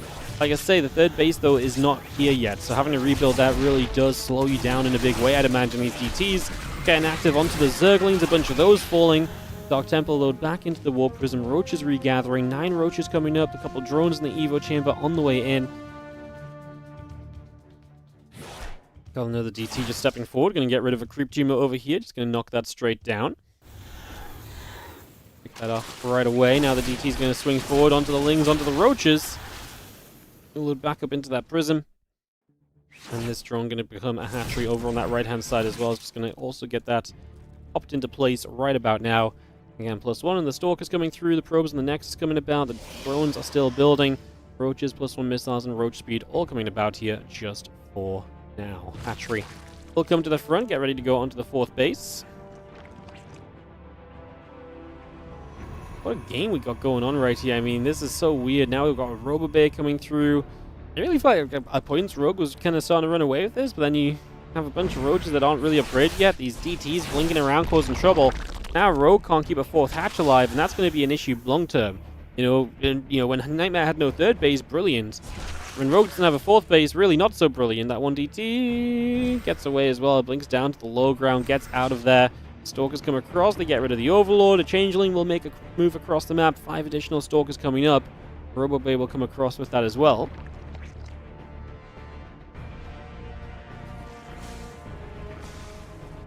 RoboBay, Robo Facility. Just going to see that +1 coming through. Extra Ravagers still building up. Just going to be seeing the Ravagers coming over to the sides. Again, Roach Speed, both from Missiles and Bane Speed coming up. +1 in charge coming through. Disruptor coming in.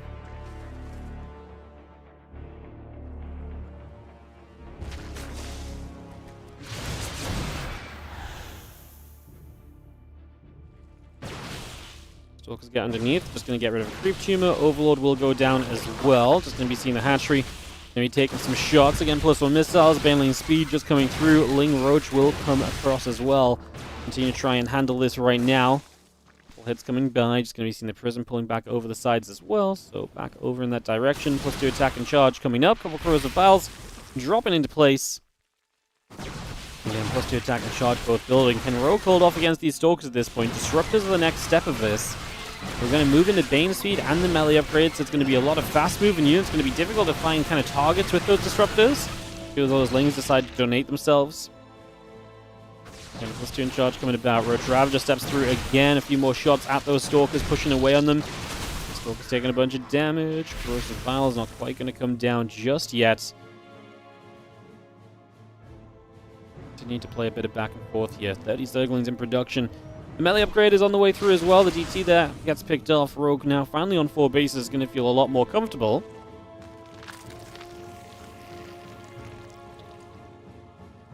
Let's see again, charge about to finish. +2 attack is about halfway done. Lingbane Ravager still building through the melee upgrade. About halfway. Roach Ravager will drop a few Biles down, so a little bit of action there. Corrosive Biles come straight into place.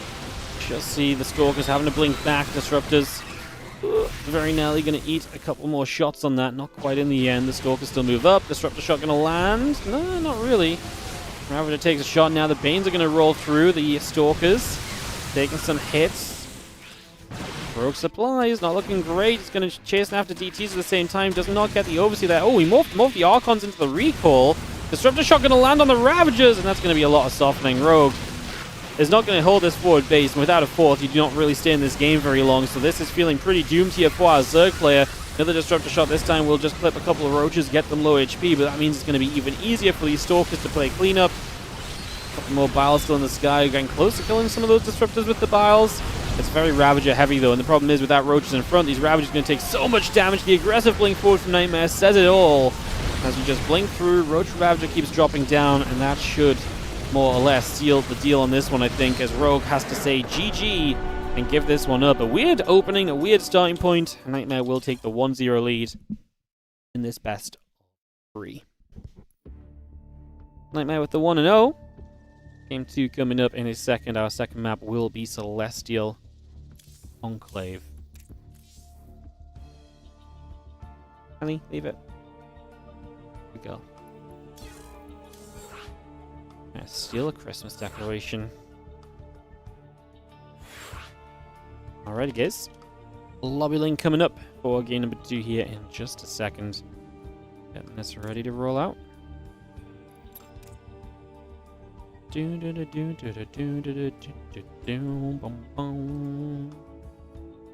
me get these started. I'll be in just a moment ready to go. GG's, go. I'm missing a caster who is not here. Say players are both ready, it's just getting our casters in the lobby, guys. And we will be able to begin. NightMare leading by 1. Will we see a game 3? Is maybe one of the questions on our minds. It has been it was a game 3 earlier between Rogue and Shameless, so maybe Rogue can bring it back a little. Do you think NightMare's solid though? Win here from NightMare, going 2-2, then Rogue goes 1-2 with Ryung left to play. And that basically becomes like a must-win series for Rogue. And then even then, you're kind of playing with the danger of the tiebreakers. And your map score is not brilliant because you got 2-0'd by Scarlet. You lost a map in the series you won. Like Rogue is going to be rocking one of the weaker match scores right now, or map scores if it went to tiebreakers at this rate. So needs to try and get back on track. Scarlet 1 versus Rogue. Yep, 2-0 is the series before this one if you want to do a little rewind. at some point and catch it. It was actually pretty fun games. Scarlet finding the pathway in the ZVZ. Excited to see more Scarlet games later. I'm really excited to see what she can do. We're going to see a couple of those, I think, toward the end of the day. If my schedule rings true from what it usually is, Riong will be up against Rogue next, and that will then be Ryung playing 4 games in a row. So we'll start to see all of the Ryung games. That will feature Scarlet, though, as well in that streak. And then I think maybe Scarlet versus the Protoss players are going to be the last couple of matches that happen on today's stream. I know you guys want to see Scarlet, so I might have made sure some of the Scarlet games are right at the end. might have manipulated the schedule to ensure that. Yeah. How much longer left on the stream? Like probably 3-4 hours, give or take. That's why you've got to wait. I mean, it's not my fault that like certain matches are going faster. In general, like everyone finishes at the same time apart from whoever has the 5th series off. I mean, that part's just RNG. Ay. Try and make everyone happy. Never succeed. Everything's my fault. That's okay, I can take that. It's better to be good at everything than nothing, right? Something along those lines? Sure. Celestial Enclave coming through. As we just have ourselves the hatch, the pool coming up. Overlord is going to come for a little check over into that natural. Cybercore will be on its way in. The Nexus building.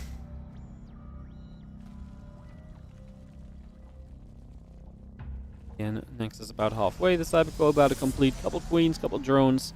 Overlord on the way. Stargate and the Ling Speed will come up on the side of NightMare as well. So we continue to get that on the go just for the moment. Stargate obviously a big step away from the Twilight Council and the mayhem that we saw in the build order of Game 1 from NightMare, so expecting that to be, expecting this game to look very different just straight up, right, based on what we already saw last time around, so should not be any surprises in that regard. We'll see how it continues to settle.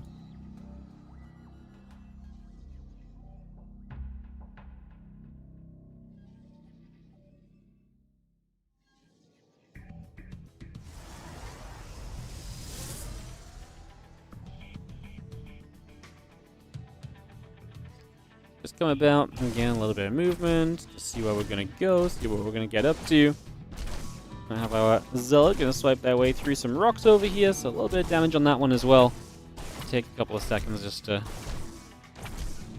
slowly open this up. I mean, this is not really somewhere you typically want to be. I mean, we can take the 3rd base here and then take the in-base later. That feels very risky because it takes a long time to actually knock those rocks down. Your defense in that area is going to be fairly limited for a while as well. I'm not sure if I love that, if I'm going to be honest. But I guess we'll see how it goes.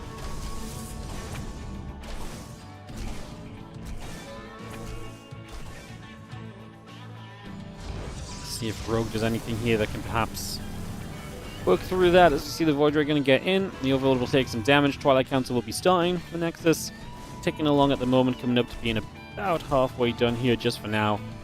Again, we have ourselves the warp gate. Going to finish up in the next couple of seconds. That's still swiping its way through that set of rocks, so just clearing up that area. And Queen, the drones, and the Lings all building the Evo chamber. Comes over. Spore Crawler will be completing. A couple of Lings get down to that bottom left side. Oracle flies up overhead.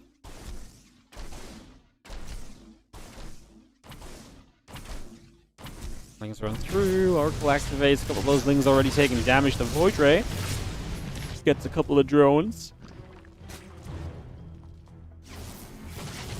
Again, Mainlast will build through, the extra drones finishing, melee upgrade coming by. The Forge and the Gateway continue to come up. That Blink coming through as well, a little revelation. Sorry, a little recharge on the Oracle. Give it a bit more energy to keep playing defense with as well. Nicely done.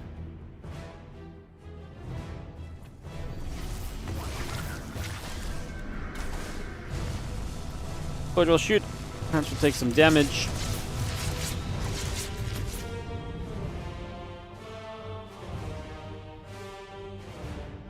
Yeah, a couple more shots just coming by there. We do see the Blink and the +1 all coming up. Having ourselves the Zealot still making the slowest move of all time to open this side. I mean, it's just taking a hot second to open this area, man. Like, you feel like you want to get through here, but like I say, it takes a little bit of time. Let's just have those rocks taking some shots. Blinking +1 coming up, the extra gates coming through. The Ling Bane is sent up from Rogue. He's only on 48 drones, so he's looking for a big Ling Bane bust. If he hits early here, so this wall being open, easy access between third and natural is going to be a big deal. Because if you hit the third, you can also hit the natural, and that's kind of the issue with this setup in general, and maybe that's part of why Rogue does this. NightMare's moving into the middle of the map. These Banes are going to start rolling forward. There's going to be so many Zerglings, and like I say, if you have access to the third, you naturally get access to the natural here as well. So it's not like you run into the natural and boom, you hit a wall off. No, these Lings can continue to chase, and guess what? There's no wall on the main base either, so NightMare's setup is completely horrible. Yeah, I mean, this is all on NightMare. Like, he set up for this. Like, he built his game plan around this kind of setup. And this is why you don't see this kind of expansion pattern happening a lot. Now, Blink has finished just about in time to start saving some of these Stalkers. You do see Lings peeling away and target firing nicely to minimize some of that. 14 probes go down. Most of those Lings cleaned out. Rogue has been building a ton more Lings. What I find interesting is that he didn't bring them across the map already. He's been keeping them at home. So, yeah, I'm sort of surprised that they've not already shown up, because it feels like the sooner they show up, the better this was going to be. Meanwhile, NightMare is set up to just be aggressive, by the way, because this was no Forge. This is pure Stalker Blink, right? You know, no Forge, no upgrade, just pure unit production is the plan on this. A few Zealots warp in. What's funny is those Zealots don't have charge, so they're not going to be able to chase after Lings or anything easily. The Stalker's going to have to do a lot of blinking. There's not a lot really to protect these Stalkers, because we only built one Oracle. And that one Oracle is already chasing around the other Lings, so it's not here to protect the Stalkers either. They're going to get ran into the corner, and Rogue is starting to overwhelm. These Lings just need to wrap around here. I mean, may not even need the wrap around, might just be able to attack move it and get rid of a bunch of those Stalkers anyway. Most of those are going to keep on going down. Yeah, I mean, like I said, you need the Oracle to protect the Stalkers, but then you just only have the one Oracle. And that really is an issue, as these Lings just run around the mineral lines. And this is all because of the third base location. Because if you don't take that third base, those Lings still aren't in the main, and then you at least have an Oracle on the Stalkers that will help a little bit. But in this scenario, everything truly just goes wrong. Like, this could not have really gone much worse for you. And that is going to be GG's. Rogue, just like that, will bring us over to a Game 3 of this series. And we will get into a deciding map between himself and NightMare in this fourth matchup of the day. Let's get into this in a second. What is our map going to be? It's going to be Old Republic. Oh, big map as well. Maybe potential for a bit of a longer game on this. We shall see very soon as we kick this into play.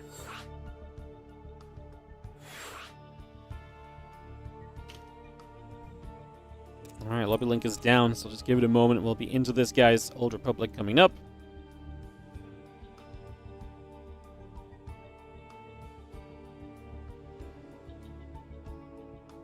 Old school style Rogue. It is a little bit kind of old school Rogue style, right? Like, it is that little bit of a factor where it's like he's just out being aggressive, very aggro, up in your face, trying to make your life miserable, so on and so forth. Just waiting for, actually, they're both ready. I missed Rogue saying GG's, so we can kick into this game number 3 and decide who gets this map win. And like I said, do you think that's going to be a pretty important question mark? I think there's a lot to be said about this, so we'll see how it goes as we kick this off. Alrighty, Old Republic coming on in. Let's get started, guys. Let's get this one up and rolling. In the bottom left-hand side, we're going to begin with the blue Protoss player representing Streamer Zone. This is NightMare.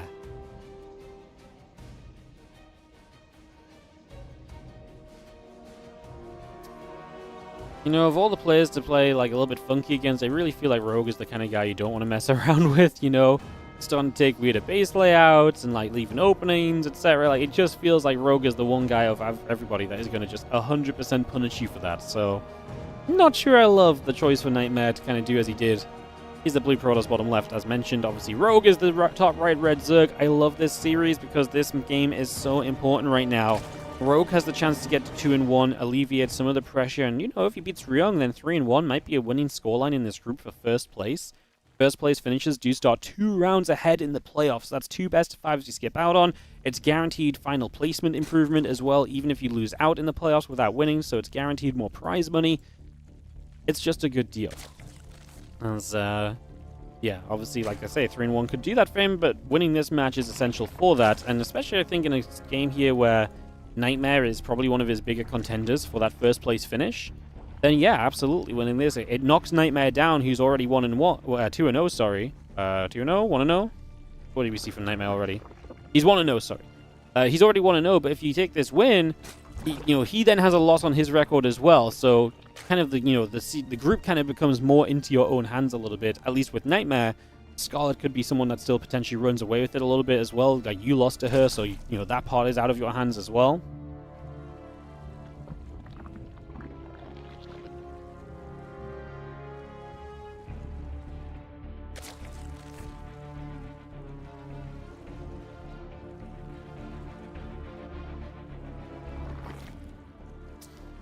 Game 3, as we set through, we get this underway, get started.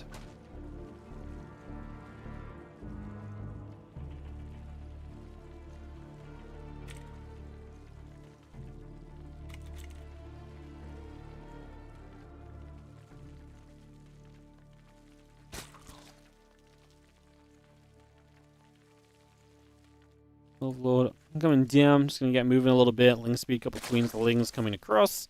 Stargate going to be in production. I guess we'll jump on Indy's cam and actually watch this probe getting chased by a couple Lings. Nothing too exciting though. Gonna see that Stargate coming up, next coming through.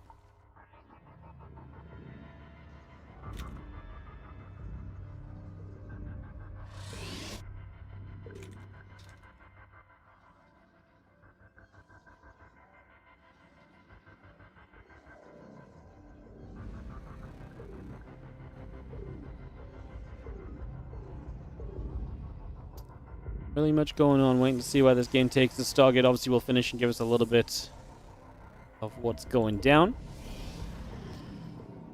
Voidray and the Warp Gate still coming up. Just going to see the couple Lings nibbling up onto the rocks as well. Again, Void and the Warp Gate continue through, so all of that coming by just for now. Lord, Queen, Ling speed coming up as well. Bringing that into play. Here we're coming about.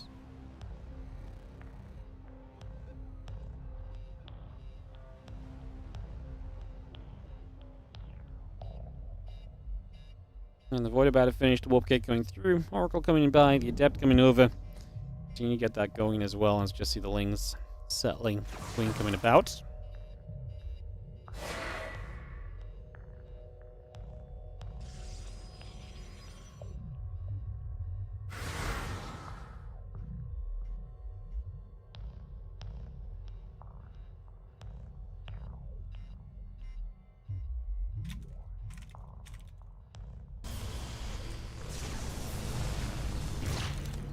We're just going to get there. The Ling goes down. A couple of Adepts will continue back over. I'm just going to be seeing the, again, drones on the road. Drone continue to come up. Queen will be on the way in as well. The Ling's going to get a little wrap around on those Adepts. I'm going to see 3-4 drones going down immediately.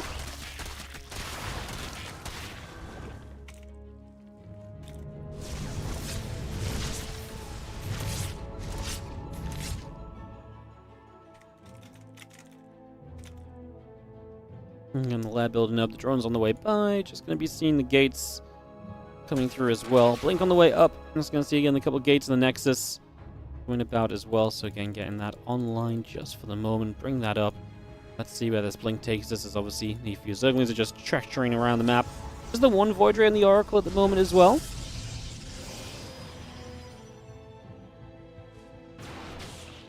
Stalker will pick off the Overlord. That will go down to.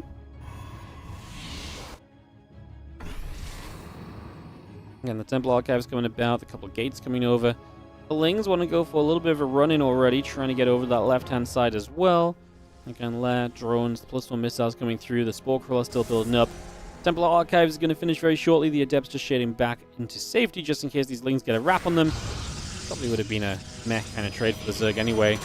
As the Lings force a cancel. Funny enough, that pylon cancels when the Lings already ran off of it. I know it was like a split-second kind of thing, but I don't think those Lings actually had much chance of getting rid of that pylon, because I think the Adepts would have killed enough of them to make it a bad shot. But obviously NightMare a little skittish there, gets a little afraid, and does play like it a little bit, unfortunately.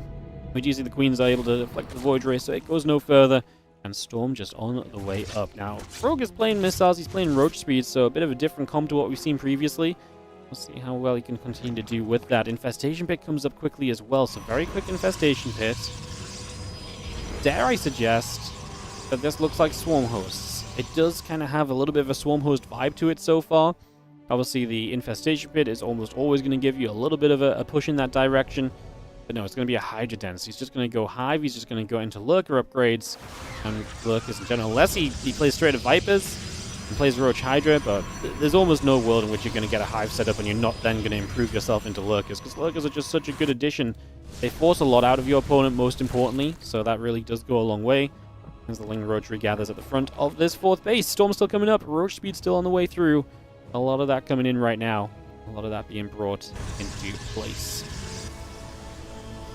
Overseer around the bottom. Just going to take a little bit of a chance to move around.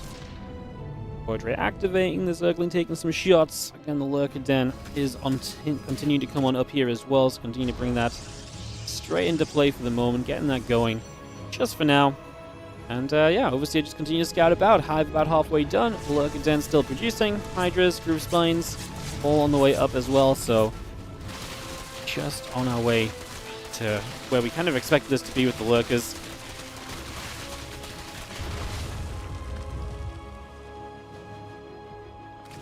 I mean, yeah, momentarily I thought maybe Swarm Host, but obviously with the Hydra Den, Lurkers then became the much more obvious sort of solution.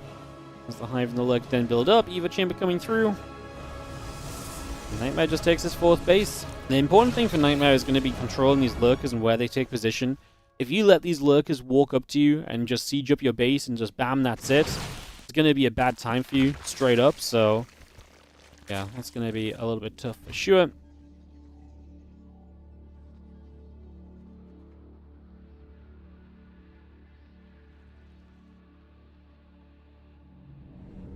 Stalkers and the High Templars continue to gather in the center right there, so they're going to join up for a couple of moments.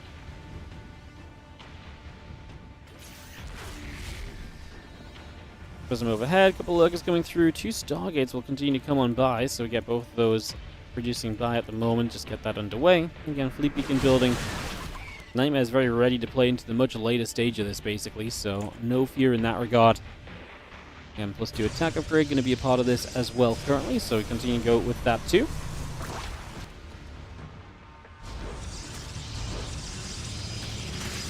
Things got a little bit of a chance to jump onto this Nexus. Going to be making our way through that. Nice little grab. Again, taking a couple of moments as we just have. The Mothership is producing our Tempest on the way. NightMare stepping forward. I mean, Rogue probably doesn't want to attack until a lot more of his upgrades are done, but the longer you wait, the tougher that is going to become as well. Prism still settles in over that. Fling's got to wrap around. The Fusel's going to get caught.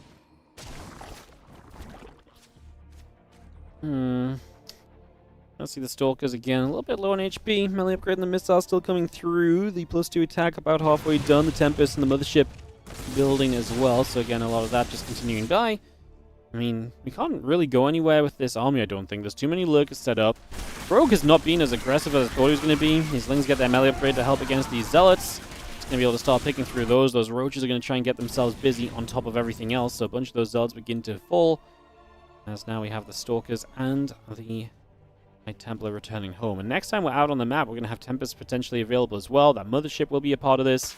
Like, a lot of this continues to become very powerful over these next few moments.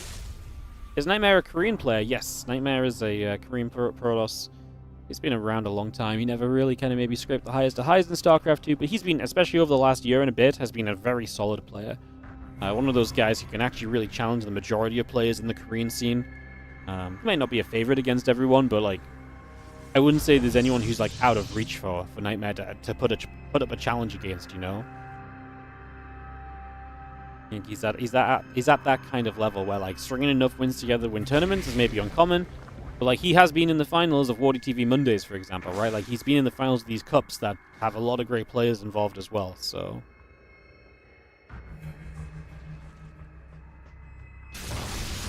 and we've seen the Zealots all warping in. The Nexus coming through. Tempest is going to be shooting to fire back a little bit as well. And just have the Adrenal Glands, +3 missiles, and the +2 melee coming up. Couple Spires coming in. The Stalker's going to shoot. Overseer's taking damage. We do have NightMare still settling play defense. I mean, I'm concerned for Rogue because I really felt like the Lurkers were going to be a lot more aggressive, a lot more quickly. Clearly, it's just not being the case. Lurkers will eat a bit of a storm there, then they just unburrow and pull back. So charge up the right side. That's why the Tempest on. We have the Mothership there too, so you can recall to the Mothership if you want to relocate the ground army. That is a possibility. We're now going to run over here with Roaches and Hydras and Lurkers. You see the Ultras coming up as well, the Ultra Cavern. And the Spires. I mean, there's a lot of things that are being brought into play over these next few moments. It's a nice catch, getting rid of the Prism, and just NightMare just refusing to acknowledge the fact that units have shown up over there from Rogue. These Lurkers going to burrow again. These few Zealots probably not going to have a great time. They're going to run in to try and fight everything else, and then these Hydras going to get even an Oracle maybe. It's going to continue to have a pretty good time for a couple moments. Storms in the center going to try and do their thing. NightMare's losing a lot of supply in the last few moments. There's another Oracle going down. That's your detection that's meant to be here and helping you against these Lurkers, right? We did get the Revelation down at the very least. I mean, don't get me wrong, this is not a ton of Lurkers, and this army in general is going to get overwhelmed, but we Nidus ourselves away, so we're going to get ourselves away with this already. And then you got Corruptors now producing through, so Rogue maxed out. NightMare loses a ton in the last few moments. I mean, that was just messy stuff for NightMare. Just could not really take proper control of this situation. Things falling away from him a little bit during that one. As do have, again, the +2 air weapons coming up, +3 attack going to be part of this. Oracles and the Tempest still producing by. The Changelings will take a chance to head down to the bottom left. Oracles still join together. Kindness plating. In production. Storms the Changelings because he wants to click 20 times and he can click once. That's how valuable Storm energy is, guys. Rather Storm the Changelings can click a few times, you know? Yeah. Always a little bit funny when you see it, as you see the Storm Seer going to hit these Lurkers. I think these Lurkers need to unburrow and relocate because they're going to lose a bunch of them just to the continued Storm damage. I like the blink around the bottom, basically trying to just get to where the Lurkers are not in better numbers, and then kind of avoid kind of the majority of shots coming through there. Massive Overseers overhead, going to run that Storm, Roaches at the same time in the mineral line, and chaos is ensuing in these last couple moments. That Storm's going to fade away, these Lurkers are still fighting. We've got Corruptor showing up here as well, going to pick up, I think it was an Observer we just grabbed before we jump over here to see these Roaches getting cleaned up. That Nidus will go nowhere. And this base on the bottom side, this 5th, is in genuine trouble right now. The Lurkers are currently shooting at probes, so if they stop doing that, and they all hit this Nexus, that would die a lot sooner. They keep hitting probes and the Assimilator. Like I say, if they right-click the Nexus down, it will die very quickly here, although I'm not sure NightMare is really rushing to the defense of this location. Now Rogue says, okay, I'm going to right-click this, because believe it or not, that Nexus kill is a lot more important than the Assimilator. Well, actually, I think he just killed the Assimilator, so he naturally went onto the Nexus. Well, that's a 4-base Protoss player there. NightMare gets reduced back down to 4. Rogue sitting at the 6-base setup across the top of the map. The Lurk still going through. The cannon's taking some damage. We'll see the Tempests are able to come straight by, putting a little bit more pressure in. Feeling slip up into the main base. Just going to burrow until they're forgotten about, maybe. One of those things where you just take the chance and maybe get a bit of time will kind of work in your favor. And we'll as well shoot. Nidus Networks goes down already. Again, +2 air weapons. The +1 air armor. A little bit of everything being brought in there. Get rid of those Zerglings, so hey, we did not forget about those. We actually do play cleanup on them. Rogue about to have a great Aspire. So the chance to build Broodlords, which just gives you an option. So if you overbuild Corruptors and you win the air fight, you're not just stuck with a bunch of Corruptors that can run around the map trying to caustic spray. You're then genuinely going to have an opportunity to kind of get through and maybe, potentially, make some other things happen. So, mentioning that that's a pretty big part of this as well. Couple shots coming through and continue to fight for a couple of seconds here.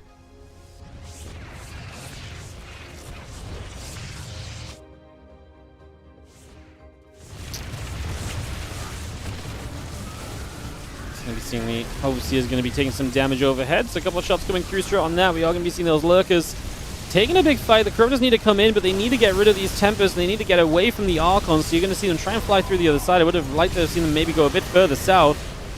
These Lurkers are still doing what they need to on the ground for now, but there's a bunch of Zealots warping in too, and I fear that maybe these... Okay, no, the Zealots are getting stuck on the lanes, which means the Lurkers are not getting jumped on quickly enough. Most of the Corruptors went down, though. One Corruptor left, the 3 Tempests remaining is going to be a factor as well at this stage.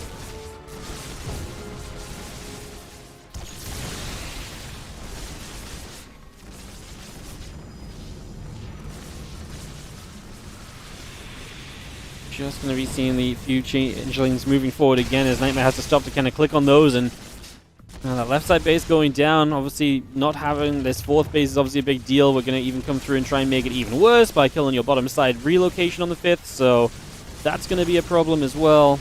I mean, we just kind of got problem after problem at this point in time.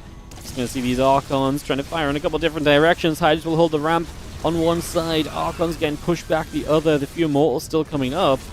+3 air weapons, +1 shields coming through. More Hydras from Rogue. He's at 200 supply in this game 3. Again, important game.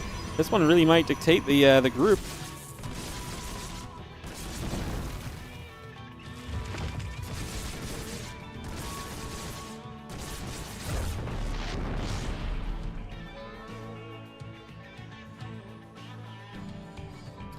And those Lurkers about to finish. A couple Archons coming through. +3 attack on the way up.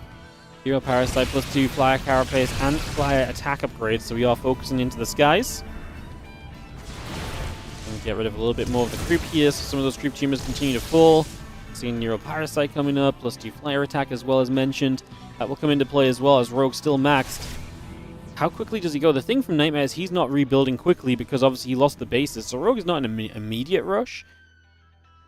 It's going to be seeing that +3 air weapons is, again, not far from being done. Looking to get that completed soon. That Lurker is going to nibble its way through the assimilator already, so we just pick our way through that. We do have ourselves a few Overseers still morphing in. Void Ray going to activate. The Lurker goes down already. Picking that off as well. And again, that Nero Parasite is halfway done right now. +2 flyer attack going to be a part of this. The rest of this army over to the left side.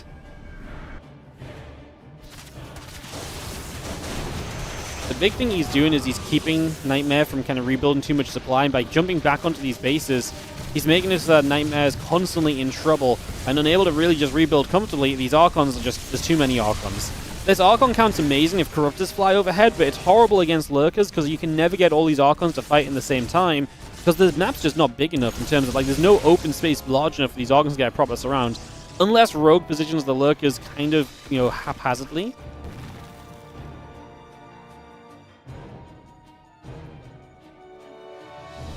16 Lurkers still build. Again, +2 fly attack and carapace going through. Microbial Shroud going to be a part of this as well.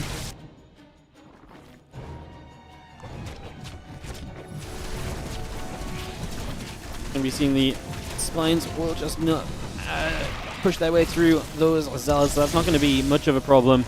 You can see that NightMare clearly knows he can't play a long game here. What's funny is that Rogue kind of gave up on Corruptors, so those Tempests can, you know, are not really being competitive just yet.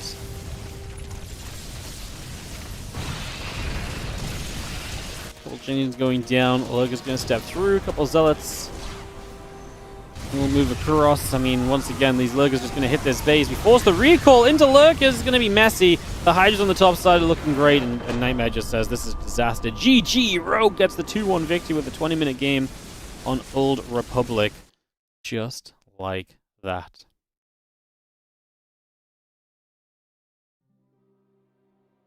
Alright, so we are going to be getting a little cheeky GGs, and that's going to be us wrapping up that series. So Rogue does get to 2-1. NightMare gets pushed down to 1-1. And we'll see how he does in his remaining matches in a little bit. Up next will be Rogue versus Ryung. So a big one here, as we're going to see Riong for the first time today. See how that looks. And get that underway in just a couple seconds. I'm just going to nip to the bathroom, guys. I'm going to put the break screen on for, I think, the first time today. So I'll be right back with you in just a moment. Don't go far. I'll see you guys in just a sec.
Hello, hello, and welcome back, guys. I crazy. Like, I feel like a donation came through, but then it never, pinged up. That's so strange that it just came into my PayPal. Because I know someone was talking about donating 150 earlier, and I see £150 coming through on PayPal. It just never showed up on the donation thing. So that's kind of strange. Let me try and double check that.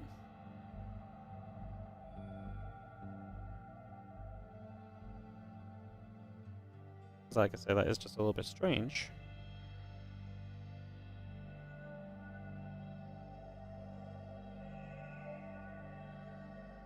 No, I think it's normal. I think it's donations just not showing up. I'll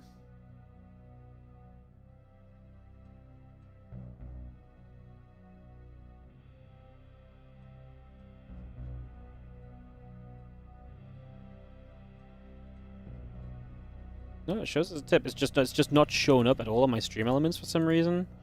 I thought it was a bit weird when it didn't show up earlier. And that boy was talking about it, but it's showing up on my PayPal. Well, I'll see. Maybe it'll just come through at some point on PayPal. I'll keep an eye on it. On stream elements, it's just being funky. We'll keep an eye on it as we do have videos done. We were waiting for these guys to finish videoing anyway. But thank you so much for the £150. Like I say, I'm expecting it to pop up at some point, but apparently it came to my PayPal 40 minutes ago, so I've got no idea what's gone on there. I've got no idea what's happened. Crazy. Thank you so much for that. We'll get it added to the donation. If it never shows up on the donation goal automatically, I'll get that fixed up myself. But, yeah, a bit of a strange one.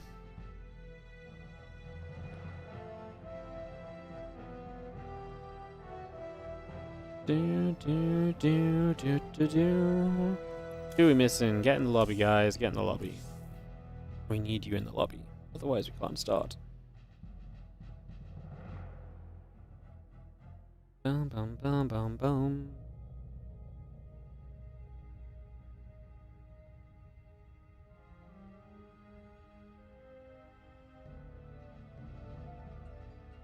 Alright, everyone's ready. Let's get this ZVT underway, guys. Let's get this started up. Excited for it as we kick into the action. We get this ready to roll. Let's go into this. Rogue, Ryung. Yep, that's coming up right now. So Rogue versus Riong, and then we're going to continue to follow through the Riong games on this bracket, which would be Riong, Scarlet. So we go back to the top of the Wikipedia list and do the matches that were played at the same time. So Riong versus Scarlet, Riong NightMare, Riong Shameless, and we will wrap the day up with the double Scarlet ZVP. So that's going to be how we go about it all. Get this ready to rumble. Get this ready to rock and roll. In the top bottom right hand corner, we're going to start off on Tidal Citadel with the blue Terran player representing Vitality. This is Ryung.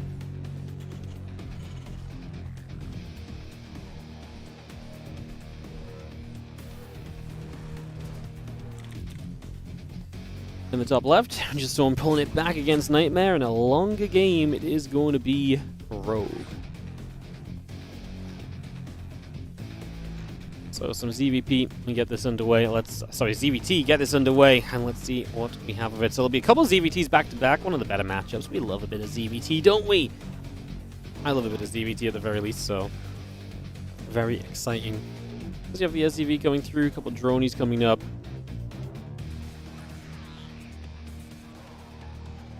It's from you for the shields. You told me it's having issues. I believe you, man.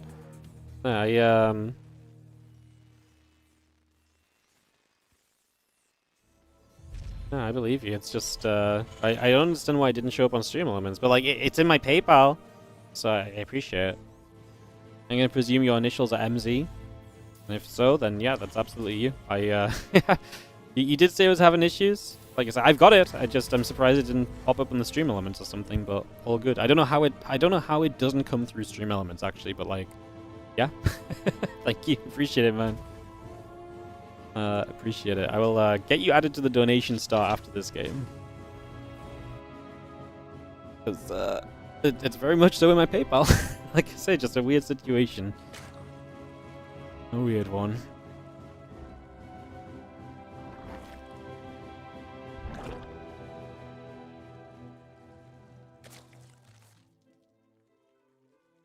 Beautiful. Alrighty, we take a couple moments and have a peaceful starting point here. Reaper on the way up, the command center finishing. You know, if you're not familiar with Ryung's TVZ game, typically what you expect is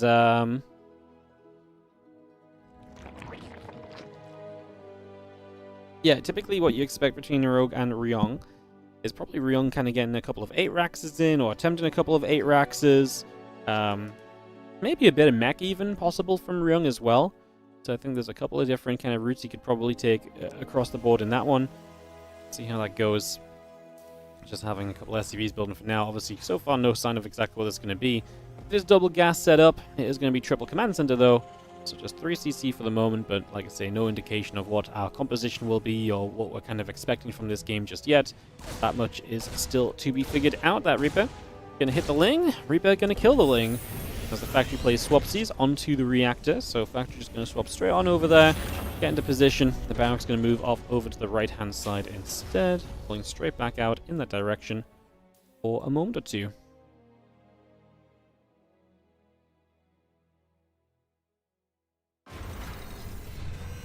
Again, link speed will be finishing in just a second. A few more drones coming up, and a lot of this on the way in, so a lot of production coming by. Yeah, we got the Queen's building, the starport finishing. I mean, it's about to get exciting in theory, because it's at the point where Hellions are out. We should have some map control from those, if nothing else, so expecting that to be, like I say, a factor sooner rather than later as the Banshee and a couple of Hellions continue into play. The cloaking still coming up, and continue to get that on the go. Again, the few Queens, the few drones building on up, the Overlord on the way in. The Reaper and the Hellions will hop on by, and the Queens will be there, just in position to keep the Reaper and the Hellions back for the moment, just keeping those at bay.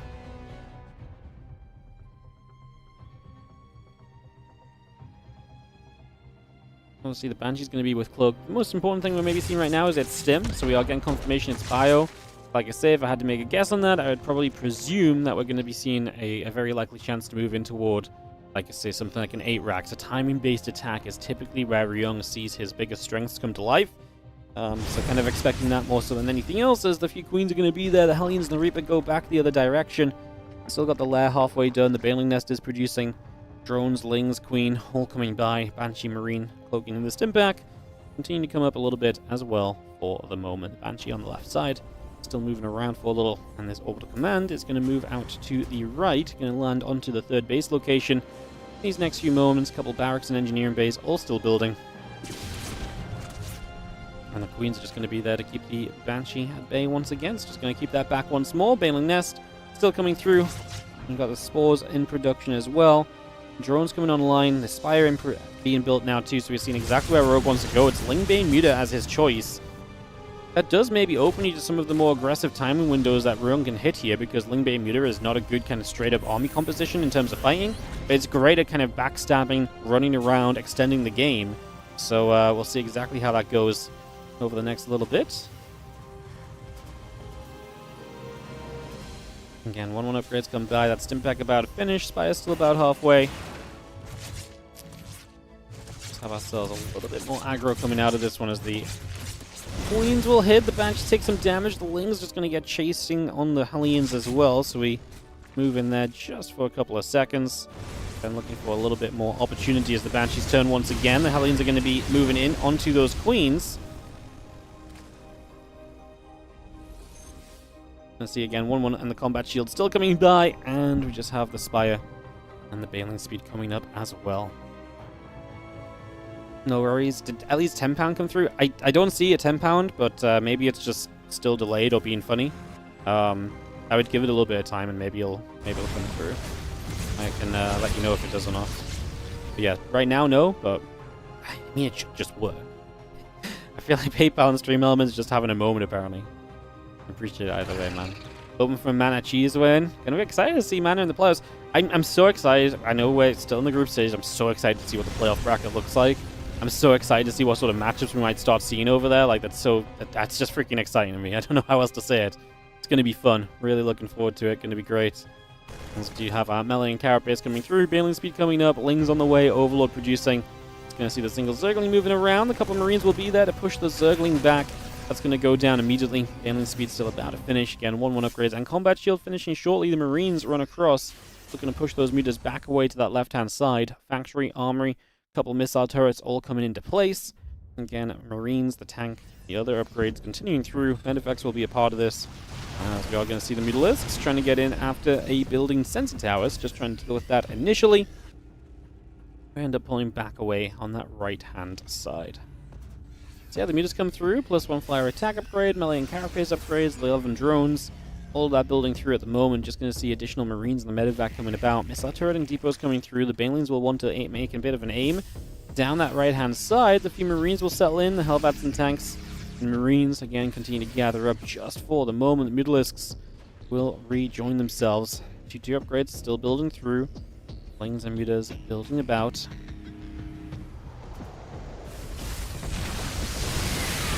Crash in with some Banelings there, but then there's not really any sort of follow-up to it, so... That really is by summary, just like, you know. That was very unexciting, to be completely honest with you. As the 2-2 upgrades still tick along, the infestation bit coming about, the Marines are going to be there again, push the Mutas back the other direction once more. We're just going to chase those away. So we do once more still see the Marines still trying to step on up. Burrow upgrade coming through, the infestation pit is producing. We've got the Thor and the Widow Mines and Marines, because obviously the Thor is huge against the Mutalisks. Again, all the typical kind of signs of a Mutaling Bane game are in play here. The faster upgrades from the Terran player, the Zerg will be trailing there because you invest into the Mutas early. The later infestation pit and hive tech from the Zerg, because again, you're putting investment into the Mutas and you're really kind of reliant on those initially, so a lot of that happening as well. These Mutas kind of fly out down to the bottom side. The Marine tank Hellbat still gathering about. A few more Marines joining through, 2-2 upgrades on the way, Thor in production, add some Widow Mines alongside that. And we just see the rest of this Bioforce stepping toward the center of the map. A couple changelings maybe up for some grabs right there as well, seeing if there's any opportunity for us to work on that as we see the rest of those Lings trying to run through. Marines and the Thor going to say, nah, not going to get through over here. And there's going to be no opportunity made on that one.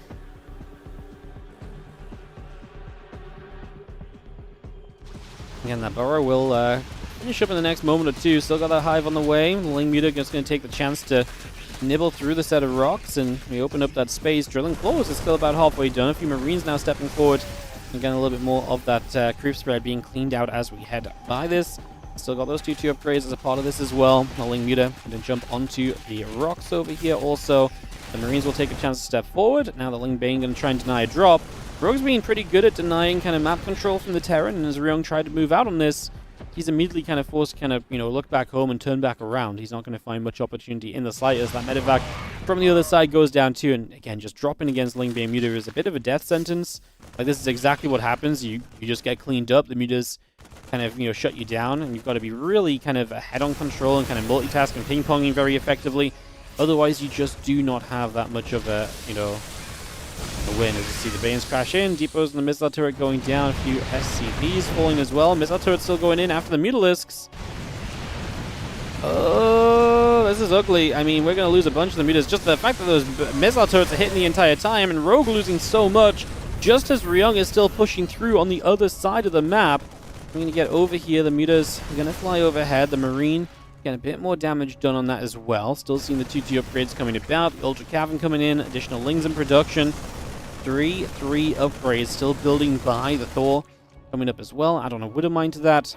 The rest of this Ling Bane also moving through for the moment as we just have... Yeah? I mean, Rogue is going to get rebuilt, but that was just ugly. Like, he did not need to take the fight against that Thor in the main base. That was a choice. And I actually think against the Thor he would have been fine. It's just 3 missile turrets hitting him for the majority of the fight is not exactly going to put you into a solid position, right? Not exactly ideal. Adrenal gland still building up. This hatchery bottom left is doomed. That one looks as though it's going to go down pretty quickly, so that will just fall. That will just go down already as well, so it's going to be a nice easy pickoff. So we deny the gold base. That was Ryung's 5th. He does have a forward base, central base coming up as a 5th base instead now. You know, for everything said and done, resources lost is 9k to 4.5k, so double the efficiency from Ryung. Rogue is not like outmining him super heavily on the map. Ryung has been able to comfortably take his own 4th base, now setting up to take additional command centers as well. You can see 3 of them in production right here, so a bunch of those CCs just continue straight on by. The Ling Bane comes over as well.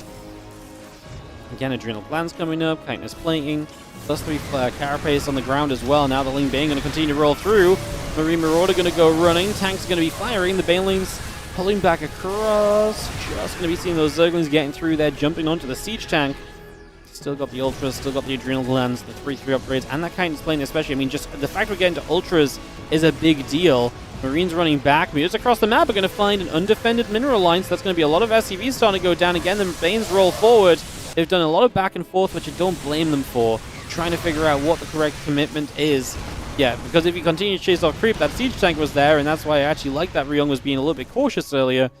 Now we ping back over here. Rogue is going to get a few more SCVs. I really thought he was going to find more SCVs than this initially, and honestly, he's still getting quite a few. Tell you what, that Marine count over on that top side is such low HP. With the Ultra popping out, it didn't have Kindness Plating yet. It doesn't have +3 Carapace. These Ultras kind of soft as butter right now. Not the butter you just got out of the fridge, the butter that's been left out overnight, and yeah, it's kind of melted away. It's not pretty when you consider how solid Ultras are meant to be. That said, this has turned out as a cleanup in the end. All that damage that Rogue has done has finally maybe added up a little bit too. Let's see a couple of these Ultras still gathering about. The Ling's back to the top side. +3 Carapace is going to be a part of this. The Command Center tries to float over. There is going to be a Zergling burrowed up right away there. It's going to be an issue as well. As you see that Zergling. Going to be unmoved.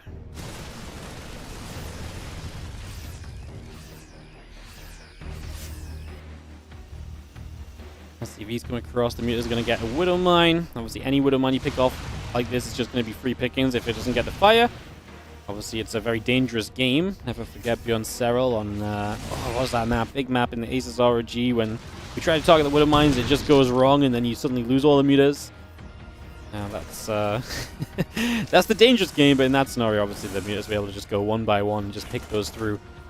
Good job from Rogue, who does seem to have taken a bit more control back in this game after that cleanup on the other side. Does feel as though he's put himself back into a better position, back into a much more playable state right now. Ultra Bane going to go running down to the bottom right. There's going to be a couple of Widow Mines targeting through. The Ultras going to be there. The SCVs, I like that they pull behind the mineral line because that's probably the safest place that they can end up at the moment. So that's really not a terrible situation at all. Just going to see the Bio trying to deal with the rest of these Banelings. Still got the Ultras nearby, but against Marauders, I don't think you want to go running into all of them. You're going to get an example of that here as this one Ultra gets caught on retreating. Going down immediately.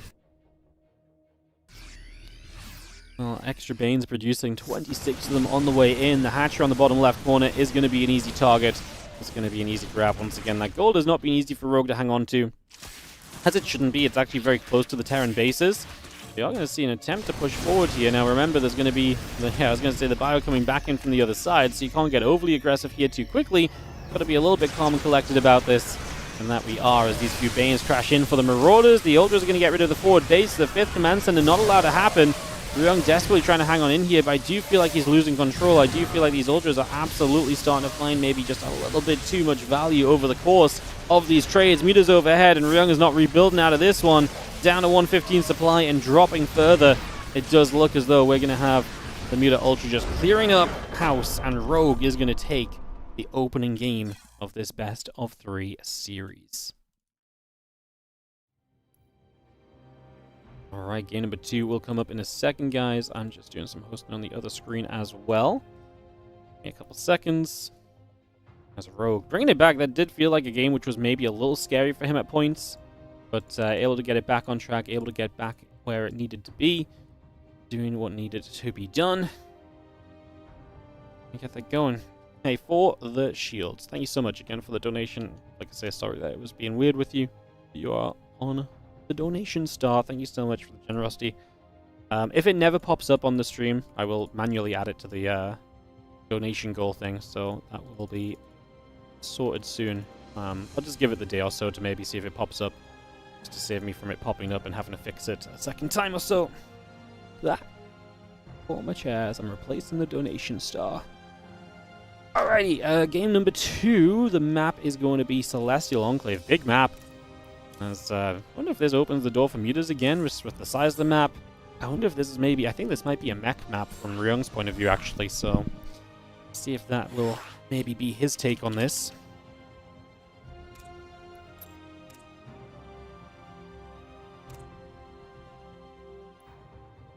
players into the correct places, and as soon as they're ready, we can go because the casters are all in here for once. Not chasing anyone down into the lobby. And we can actually just, like I say, start this immediately. So, get that started off, get that underway, take this into action. Alright, TVZ coming on through. Let's get this going. Rogue showing us some action. TVZ's been fun lately, hasn't it? I've been really enjoying it. Been a great matchup as of late as we get ourselves into now this next game. So, countdown concludes.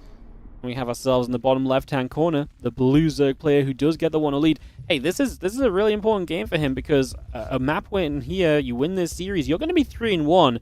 Yesterday, 3-1 was good enough for Q to take first place in the group. That could absolutely be the case here again today. Obviously, we'll talk more about where the group ends up, but this is Rogue's last matchup. So win here puts him in the best possible position. He genuinely could be so very close to advancing, like I say, in first place. And first place is super important because first place puts you in a really good spot. You start 2 rounds further into the playoff bracket than everybody else, which is obviously a pretty big deal as well. So lots to think on there, as you do have barracks and the refinery coming on up. We get that underway, get this started on through. Take a few moments to settle this down. Just going to be seeing a hatchery coming down from Rogue on the bottom side. The Overlord coming across, making some moves just for a couple of seconds.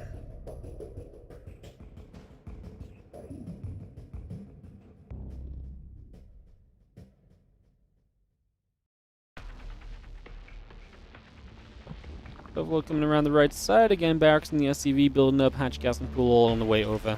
Got the Indy cam going. What's Indy watching? Oh, he's watching the spawning pool, not the Overlord. Fair enough. Just as exciting, though.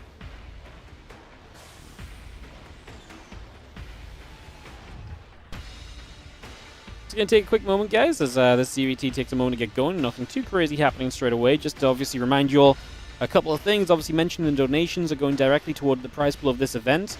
Don't forget, we still have the Patreon page, patreon.com/WardiTV. 100% of pledges on Patreon go just generally into our tournament prize pools. If you've enjoyed WardiTV events in 2025, consider getting us, joining us on the Patreon, because it will allow us to run more of these events of similar prize pools, or hopefully higher, in 2026. Plans have started up already for 2026, so that's exciting. Like I say, any support on that Patreon goes directly into those tournament prize pools. It's always appreciated. And you guys know, as always, if you're wanting to just support simply and easily on Twitch, you can subscribe, use those Prime subs if you've got them hanging around. But we've got a very real chance to hit 1,000 subs this month. We got a big gifted sub train the last couple days, so, if you're feeling generous, get that Prime out, sub it up. We'll see if we can hit 1,000. It's very rare we get past 1,000 subs on the channel anymore. We're not a high subscriber count channel in this day and age, but maybe December is still the one month a year we can sneak our way up to 1,000, so hit us up with that if you're feeling generous, and thanks for listening to a miniature sellout at the start of this game number 2, while this Reaper dances around for 0 kills. Microback was good from Ryung. Very solid so far.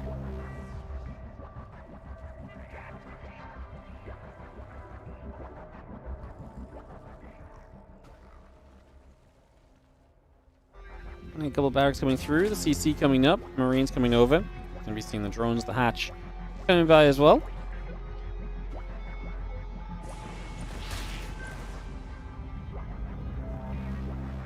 Just getting that on the way. It's going to be having ourselves again. The drones coming through. Just get that started. Take a couple of moments already. Again, barracks, SCVs, and the Marines all building about just for now. So bring that straight through. Get that underway. So bringing a lot of that into place just for the moment, like I say. Just have ourselves the Reaper moving back around. A couple of engineering bays will build. Again, Roach is continuing about. The drones and the Queens come through. The barracks is just going to float forward for that Overlord. So this is 3 racks very quickly from Riong, so no factory. You're not going to see the typical kind of like Hellion follow-up. A Roach Roaring I kind of love here, because the Roaches are the kind of thing right now where you're going to be able to just get a very sturdy army going quickly, and it's going to limit some of the effectiveness of the kind of bam bam, here I am kind of plays that you sometimes see in these scenarios.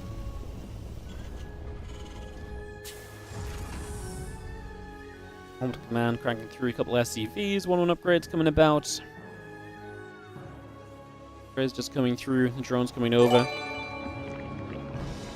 All that coming by.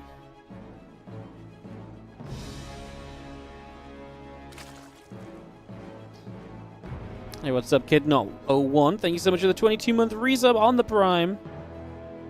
Appreciate it. I will get you on the tree after this game. Thank you so much for the 22 months resub and using the Prime on the channel. So many great streams to use your sub primes on, guys. If you don't use those here, make sure you use them at least. But appreciate it if you do decide that this is the channel to give your Prime the home to over the Christmas period.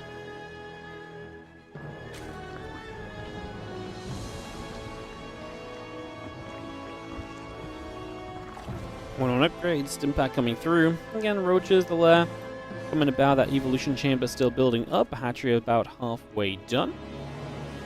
Marines will take their journey toward the bottom side of the map here, just currently, so just journeying across.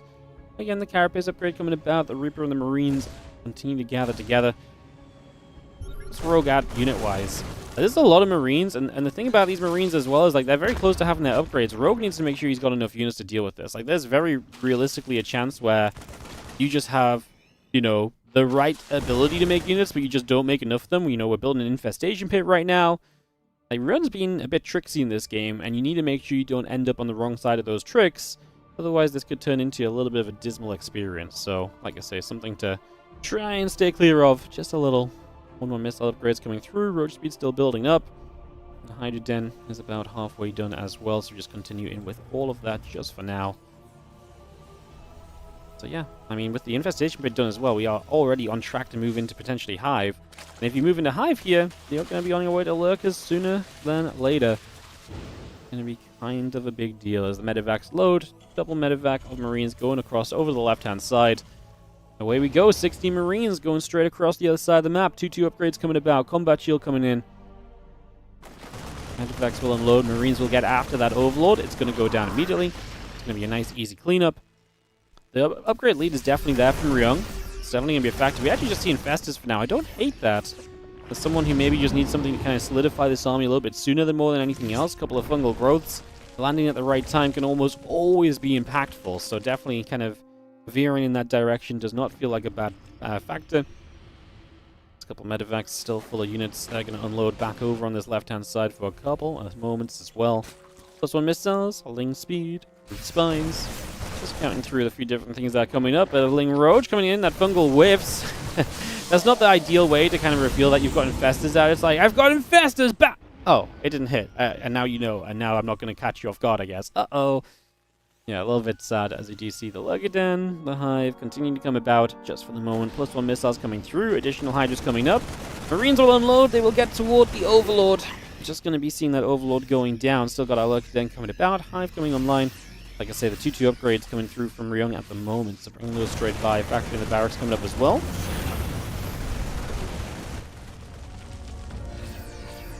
Marines will join with those medevacs, and again, Hive and Lurk then going to be the next step from Rogue, and that just feels natural to me. The Infestors help you to survive long enough to get to those upgrades.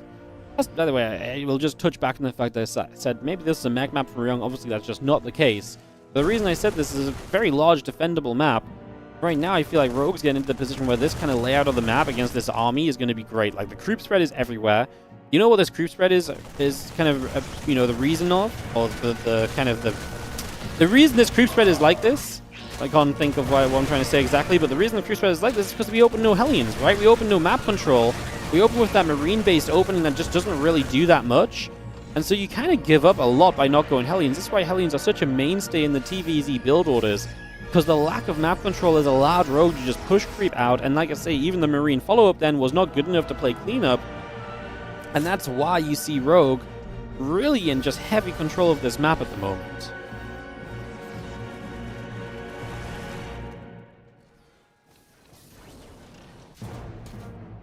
Going to be seeing that Seismic Spines coming through, so the Lurkers are going to be upgraded shortly. Don't think Ryung is really going to get a chance to really push in pre-Lurkers or anything here, so don't imagine that's going to be coming around anywhere anytime soon.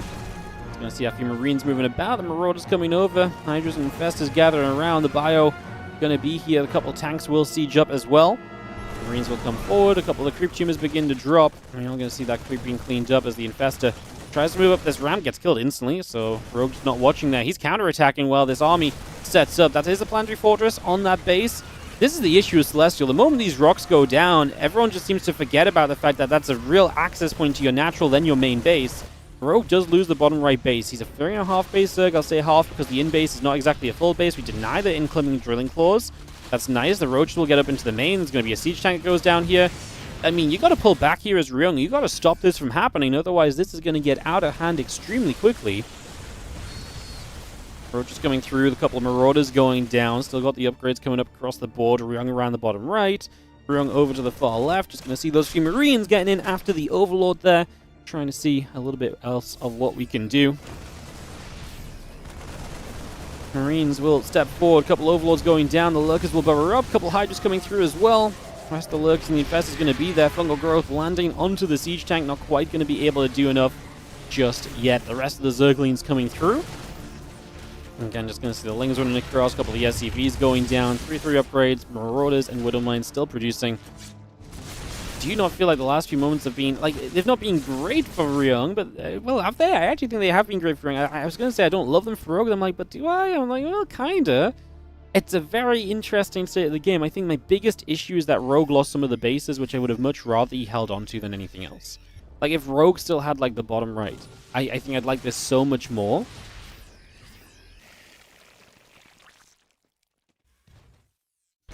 I'm just going to come about that. Just going to see that hatchery. Just settling down. Hydras and the Infested gather up. Again, Banes and the Lings join. 3-3 upgrades on the way through. Drilling Claws will continue about. Sensor Tower is about to complete. The Orbital Command building as well.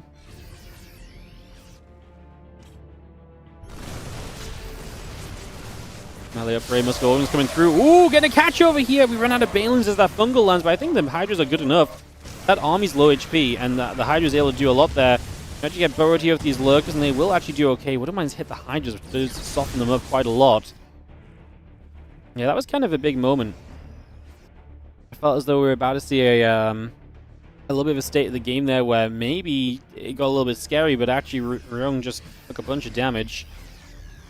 So Rogue does hold him off once more as we come to a bit of a standstill here on Celestial Enclave. So we take a couple of moments, we'll take a few seconds.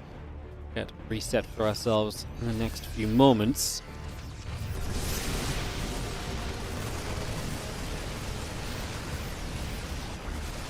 Fire just going to come down, get a hatchery cancel right off the bat as well. Just going to clean that out immediately, so that's going to be a nice, quick, easy pick. I mean, again, just if Rogue can reset on these bases, I was already liking where he was at. My concern was the bases, but I feel like we're getting back on track with that.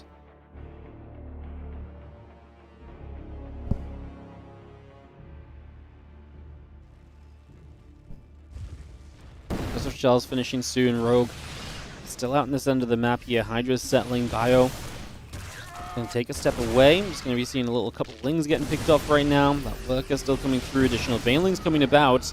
Bio army pressing forward, and a bunch of this creep spread being cleaned up as well. Going to load these units into the medevacs. We're going to go boosting back to the top. So we're going to go front running away because there's a Nidus coming through. So he heard the Nidus, and I wonder if he thinks this is already the Nidus here. But in reality, it was actually just a Nidus kind of to transport between bases. This Nidus coming in here is going to be scary, so you do want to make sure you can deal with that comfortably. And these bio units are going to get back plenty of time to shut that down. A couple of Lurkers popping out. We probably want to just give up on that. We scan. That's 6 Lurkers going down for a handful of bio units. I didn't even get that many of them. A lot of them survive low HP, so great trade there from Ryung, I would say. That was a good defense. Maybe we should have adjusted our expectations as Rogue and backed away from that one a moment or two sooner. A couple of Banes come rolling up this ramp. Fungal Growths landing down. The Bio units taking hits. The Hydras come darting forward. They're going to jump onto the Bio Forces as well. Now we have a bunch more Lurkers coming through. Link still moving around. Marine Marauder, Tank Liberator coming up. +1 vehicle weapons and plating coming online. The Overseers overhead. Zerglings will be gathering up as well. Just going to see our Siege Tank firing at a few of the Lings. Bio Army already coming about. Lings coming through. The 1-1 upgrades building also. The rest of our Lings will come back and around. Just going to be seeing the Nidus network finishing in a few moments' time. The Hydras get underneath. The Medevac's going to get jumped on and get the cleanup on that as well. Just going to get that picked on through. Bio wants to come across. Hydra's in some trouble. The Lings, the Bane, going to keep on chasing. The Hydra's trying to dart in after the rest of that Bio Force. There's a Nidus over there that we're again pointed out to, but I don't think that's going to matter if we can just chase and jump onto the rest of this army, which is exactly what's happening at the moment. These Hydras still chasing on up. The couple of tanks there are going to get jumped on right away as well. Big Fungal comes down onto the bio units. The Hydras will have to turn and run alongside that Infestor. So just going to try and make their way out of this for the next couple seconds. Rogue backs up as we're 15 minutes DP on Celestial Enclave. Marine Marauder tank all coming through. The vehicle plating upgrade coming up as well.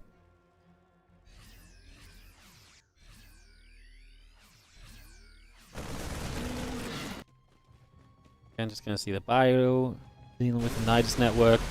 Even though just that being a distraction right now feels like a win at this point for, Rogue. Any distraction is going to be seen as a pretty big positive. Hydra's getting underneath. Liberator goes down already. These Banes chasing to that top side as well, so they will continue to hunt through. Mine hits the Overseers. Just see the Ling still chasing after the Bioforce. Actually going to crash into a little bit more bio up here. Rogue really keeping on hunting this down. We run toward the Planetary Fortress in the top. We're going to get the Lurkers to clean up the Planetary in the center, though. That's going to be one of the bigger issues, is that we're just constantly on top of bases. And while Ryung's not running out of bases or anything just yet, I feel like we're not far from that being a little bit of a reality, possibly. Bane's rolling into a tank, if not exactly great. There's just no answer to these Lurkers. I guess I haven't really mentioned it, but, like, where are the ghosts? Where's any of the tech forces? Maybe we didn't need it because it was a little bit of a lower tech army from Rogue at first, but now, ghosts, Liberator count, like anything, give me something that's going to help us against these Lurkers. Hoping that the tanks are going to be able to hold off against these Lurkers is a pretty wild kind of assumption. And a very inaccurate one as well, I think, realistically at this stage. It's not even like we have that many tanks left. 4 tanks left on the map. You can see that Riong is really just kind of starting to bleed out here. Should be able to get rid of the tanks from there. Should be able to shoot at a couple. Wants to focus on the Planetary instead, sure. A couple Lings are going to stream through. They'll get the tanks afterward. The SCVs retreated into the in-base expand, going through that worker-only pathway.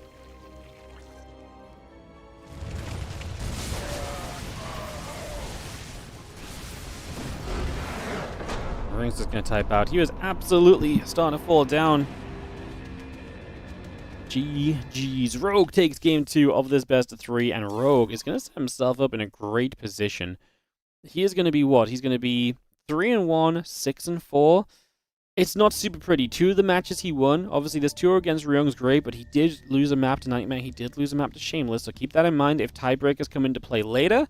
But 3-1 is a great place to be, because at the very least, others now have to get to 3-1 to contest you. So, if nothing else, that is very likely going to end up being a factor, right? So, that's already one thing we probably look at here sooner rather than later, as we'll get ourselves ready to go into more StarCraft 2, guys. So, it is going to be more StarCraft. We are going to go into more Ryung games, as we're going to be heading into Riong versus Scarlet as our next match. It's going to be the halfway point of this group. If you're enjoying it, then hit the follow button. If you're on the YouTube, hit the like and subscribe. And if you want more, stay right there, because we're going to keep it coming. It is going to be Riong versus Scarlet TVZ coming up next. We're going to dive into that in just a few moments' time. I do just have to run ads. I have to just get everyone to move over to the correct server, get that underway as well, and we should be able to go from there if all works out. That is the plan, that is the hope. Lovely.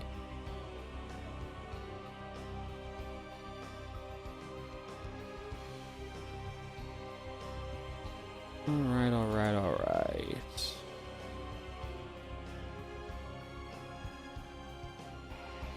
So,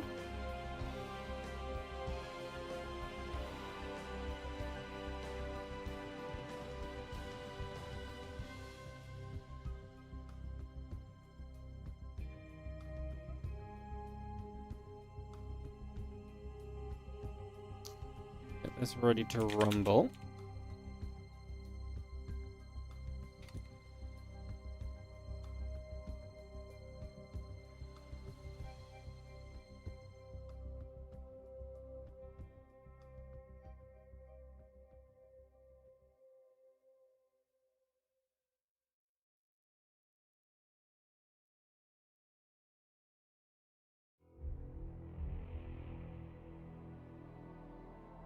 Just have to get everyone into the correct server and everything, guys. Just takes a few moments. Obviously, these games are going to be the ones that were played earlier today, so we start to work through essentially the replays here. And that just takes a couple extra seconds to get everyone into the lobbies and stuff as well, so Start working on all of that. Cool. Hey, I have Kidnut. Thank you so much for the sub, by the way, as I finally got a chance to show you on stream. Let's get you on the tree.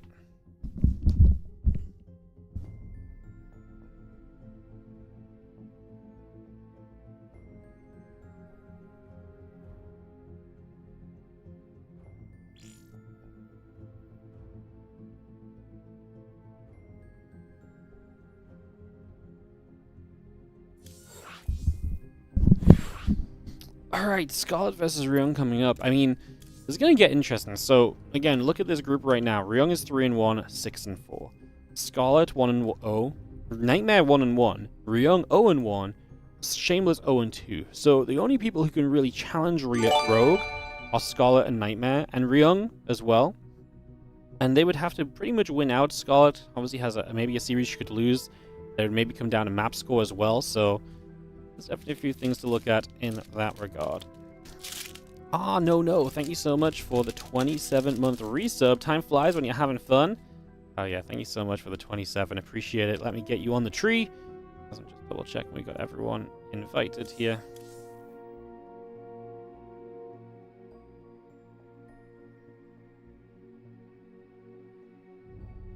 I'll just have to take a couple seconds to tie this up because this decoration has already a string attached. So I will do a not tying instead of being lazy. Thank you so much for the 27-month resub though, mate. Appreciate it. It's crazy. I look over and I see 900 subs. I'm like, what? It's crazy. Like really, it's really crazy to see. Alrighty.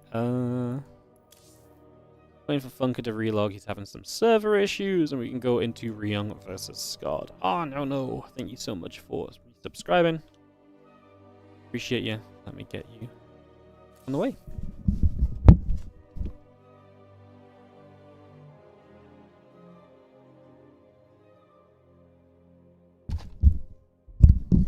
That top left was really looking empty. Filling it up now.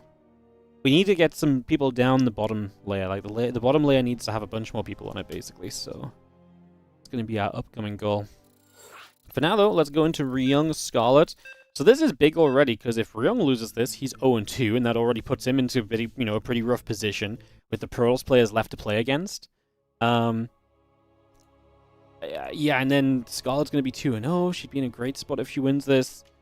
Now this already has a lot of implications on the group. Let's see how it plays out. As we have in the bottom right-hand side, there's going to be our blue Terran player. Representing Vitality, of course, still in this day and age, it is going to be Riong.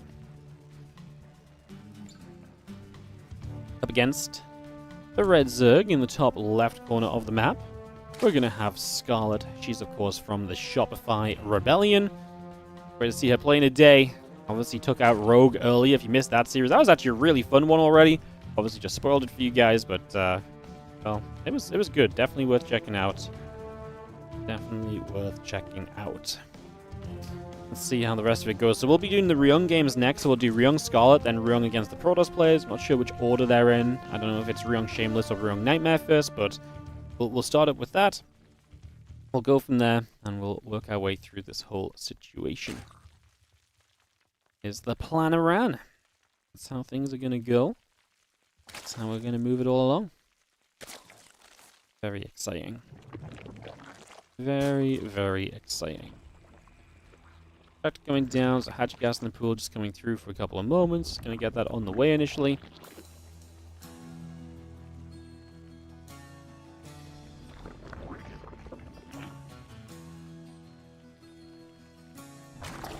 Just gonna have ourselves the yeah, a couple of refineries coming up. Obviously that CC first from Ryung. A little bit of greed to start us off here as well, so I'm gonna be a little cheeky on the greed to begin with, as maybe notable. It's not super crazy. CC first is, a very viable build, and there's very few Zerg builds that really punish CC first unless you're very blindly kind of being aggressive. I don't think it's a bad kind of bet to kind of go CC first. You don't want to do it all the time. You don't want to open the door where it's like, haha, here I go again, and the opponent's just like, okay, well, I'm going to deal with that, and you're like, no! But otherwise, I think mixing it in is always neat, as you do see the Reaper on the way up. from Ryung for these next few moments. Get that on the way. And see where exactly this is going to start going. Let's just have a couple of orbitals building. Of course, the Scarlet, as she gets here with this Overlord, is going to see the timing of this orbital. And she's going to know, okay, command center first from you. We'll see if that means anything in particular for her. She's already thrown down the hatchery on the third base. It's just going to throw that down immediately. And again, a couple of orbitals coming up. The factory on the way over. Reaper is about to finish on the barracks. It hops to the low ground and is just going to sit there on the natural for a moment or two. It's just going to be hanging out over here. Factory coming up, about halfway done currently. The SCVs and the reactor all continuing along.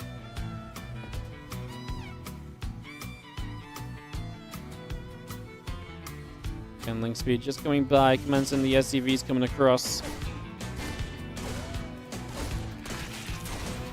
Little grenade going down.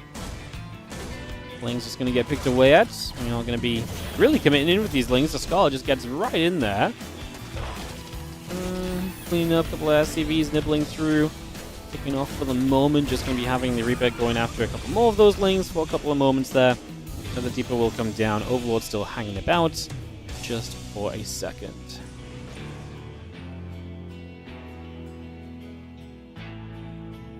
Reaper gets up to the top left, just going to move straight over. It's going to be coming across then for a couple of seconds.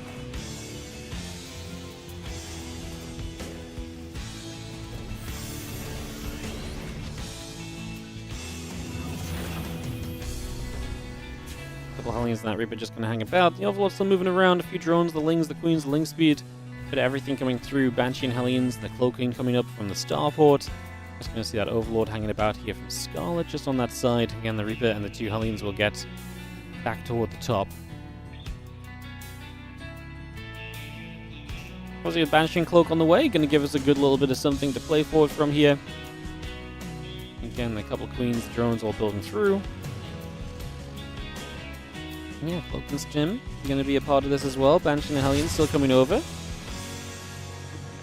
Just going to be having, again, the orbital command about to finish. A couple of SCVs come through. Hellions and that Reaper still gathering in the center for now.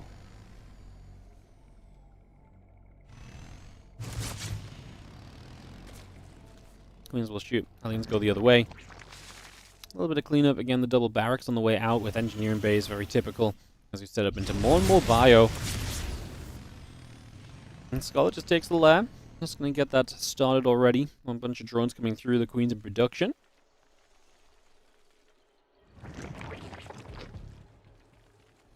And just get these Hellions moving about. Just going to go back around that left-hand side. Banshee. Cloaking, Stim coming through. The Banshee is going to just cloak up and head forward. Just going to be obviously no detection here yet. So this first Queen in some trouble. I love this. The Hellions going to get involved. They're going to grenade the Queens in the wrong direction. So one Queen down. Now going to make it an easy double kill. And as other Queens run across, we're still needing the Spore to move in position for some detection. Although other Queens do have transfusions. So I think we're probably going to be a bit more okay. Hellions coming back around. Having to lose just the two Hellions. We're going to get a third Queen kill, in fact. Banshee now in range of the Spore Crawler for detection. And that should kind of come to the end of this here at the end of the day. But man, that was not a fun couple of moments. The Hellions and the Reaper turn back onto this hatchery. You see the Queen's going to come across. The Banshee will potentially be in a bit more trouble again. Just seen the Baneling Nest about to complete. Zerglings on the way through, adding on the Queen. Just the Hellions and the Reaper pulling back. The Banshees pull over to the far left side. 1-1 upgrades, combat shield continue to build in production right now. Siege tanks and marines still producing through. The Hellions and the Reaper will get toward the center, take the watchtower, and potentially go all the way up to the top side. There is going to be the Overseer flying over to the far right. So again, I'll look to see what that might get up to. Hellions will take a chance at a couple of these creep teams, I'd imagine, very shortly. Again, pulling back in the middle. 1-1 upgrades and combat shield all continuing through. To see the Zerglings going to nibble their way through the rocks on the left hand, in the center, sorry. The Banshees on the left going to pull back over. 1-1 and combat shield building by as well as we just move into the middle for the moment. So just coming up into the middle of the map here. Lings want to go try get the Reaper Hellion.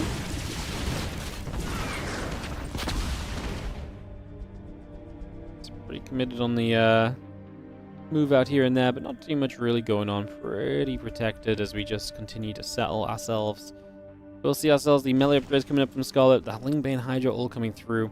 It's going to be a slight upgrade lead from Ryung. It's going to be one of the advantages. His armor run time as well to go straight into 2-2. Marine tank medevac into the middle.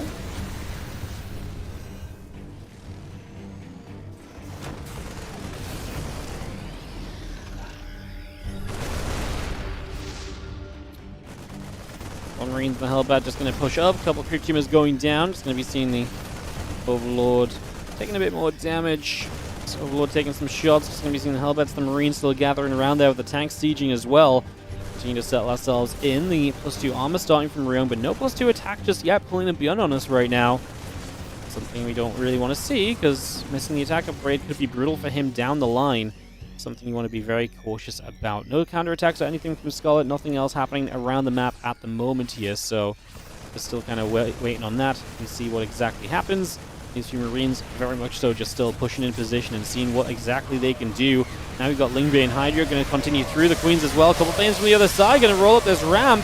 Man, those tanks have done a fantastic job. These Marines didn't die. They loaded into the medevac and reinforcements show up. These Hydras now in a bit of trouble as well as Ryung continues to push up to the high ground and keeps the aggression going towards Scarlet's army. Go back and forth a little bit. The Hydras and the Queens stay up to the high ground, staying out of reach there. The couple of Banshees will take that chance to move forward. There is going to be a little bit of creep spread coming down at the front as well, so we drop that creep tumor down into place. Hydra, Bane, Ling all coming up. Muscular Augments coming in.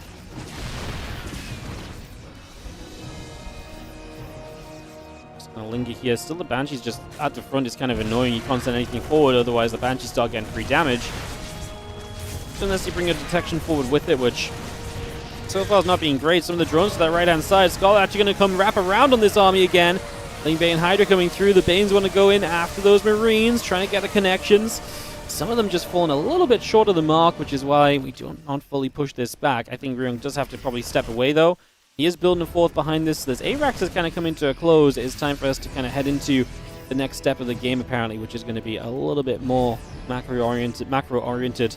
With that fourth base, like I said, being a part of the production tab right now. 2-2 upgrades, infestation bit coming about, Lings and the drones in production, the Hydra Bane, the Ling still gathering, bottom left side hatchery joining up together as well from Scarlet. Just at the moment, Ling Hydra coming through. Medevac's load up, going to boost into the upper right side as well. It's just going to pull out of there with that, so we get all the way out, pulling out of there, like I say, bit of an escape plan just for next few moments. Is going to try and deny this bottom left base, something Ryung did successfully against Rogue a couple times back-to-back in that earlier game, that previous series we were just watching 20 minutes ago. So this hatchery will go down. That gold is hard to hold on to. It really is just quite close to the Terran bases. I'll lift up there. I'm surprised by. I actually think we could have maybe fought there. It's one of those moments. I mean, he had +2 armor already. I actually think he maybe could have stood and fought that, but really wasn't feeling too confident about it. We've seen the Lings going to go chasing the Medevac's load up. They're going to boost away. Trying to pull out of here. Over to the right-hand side again. Still got the Lings in the hive.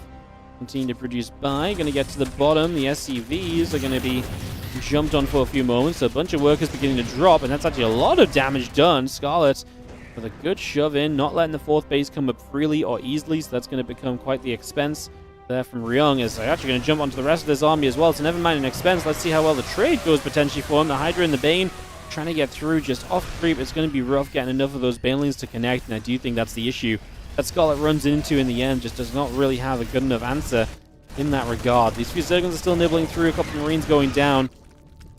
Lingbane Hydra on the right side, a bit of Hydra Bane on the bottom side, and a few more infestors building up as well. Still got 2-2 upgrades as a part of this, and I mean, Scarlet's keeping pretty good control of the game, right? 5 bases, trying to reestablish the gold base a second time now.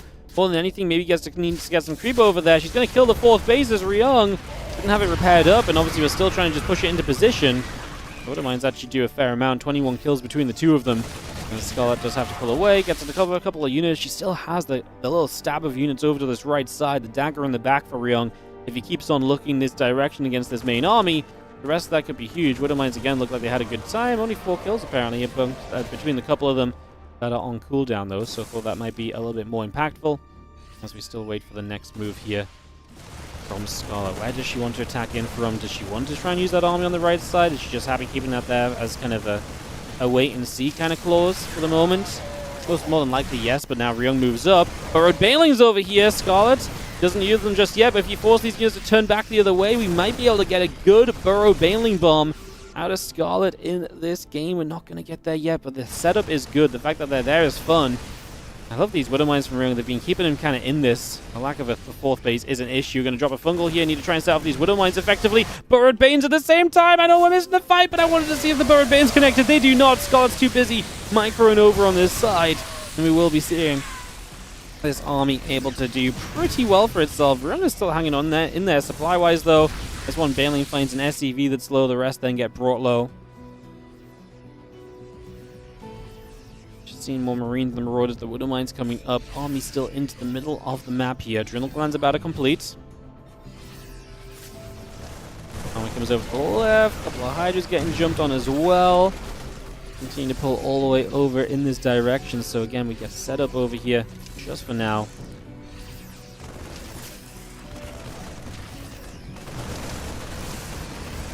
Gonna take a jump onto this bottom left base. Hatchery, Lings coming through. The Widow Mine's actually killing a couple of the Infestors. That Infestor, kind of gets dodged away from at the end.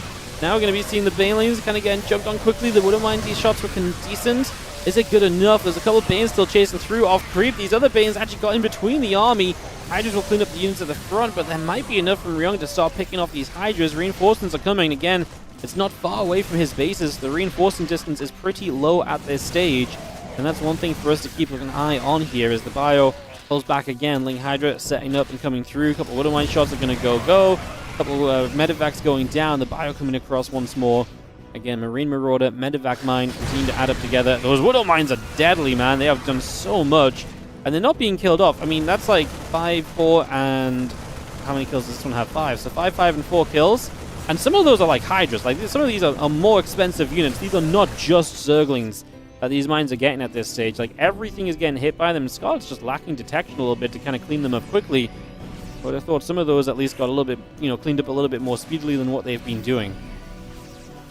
Well, Taito Citadel Ryung has not exactly had a great time because he's really been limited on the bases. He's been struggling to move out onto the map. Only find a chance here soon to do something. I mean, he has denied the 6th base of Scarlet. She is mining off 5 bases on the top, and the top right is now a 6th base as well. I think that's what Ryung needs to stay on top of. He needs to keep Scarlet off some of those bases, especially considering he's been kept off of bases himself.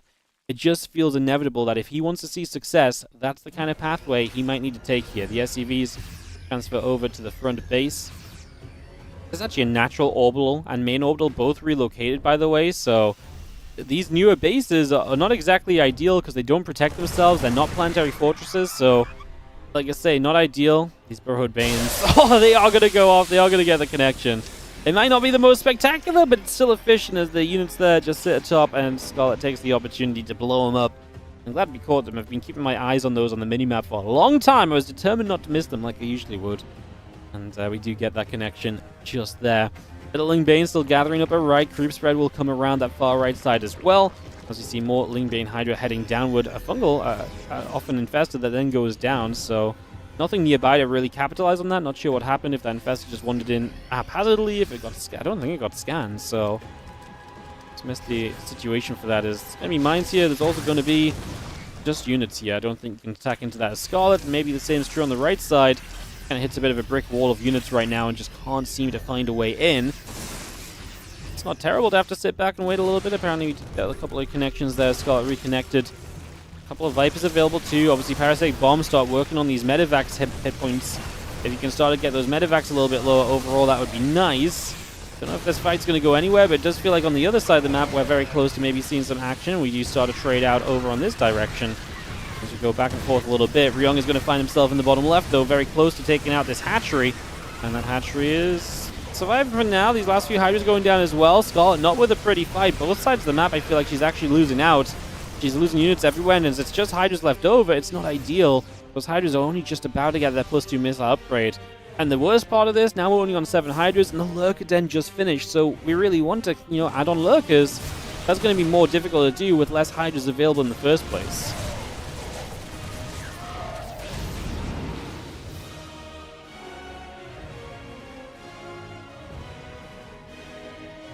Medivacs pull back down the right.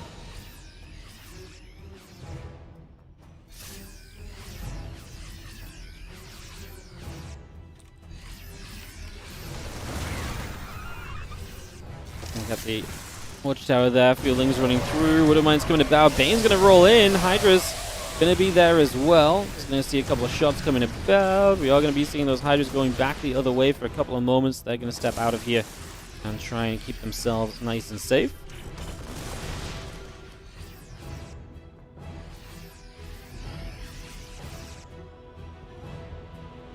Fire comes over that right-hand side. Just going to be seeing the Lurkers coming through. The Seismic Spines just coming up. Hydra's coming over.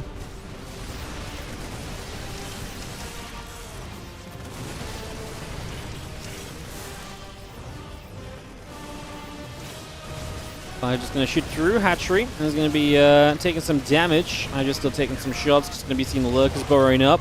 Defense over there. I mean, Lurkers are going to do a lot defensively for you as Scarlet. They're going to keep Ryung from really pushing into a lot of these positions, of course. And if you think that'll be a big factor, something for us to definitely keep our eyes on. The bio, the mines are back in the center here, moving about a little bit as well. As we keep moving through and seeing where else we can get to.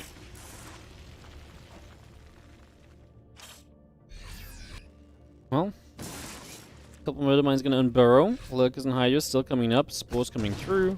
+3 missiles on the way. Lurkers are going to keep burrowing.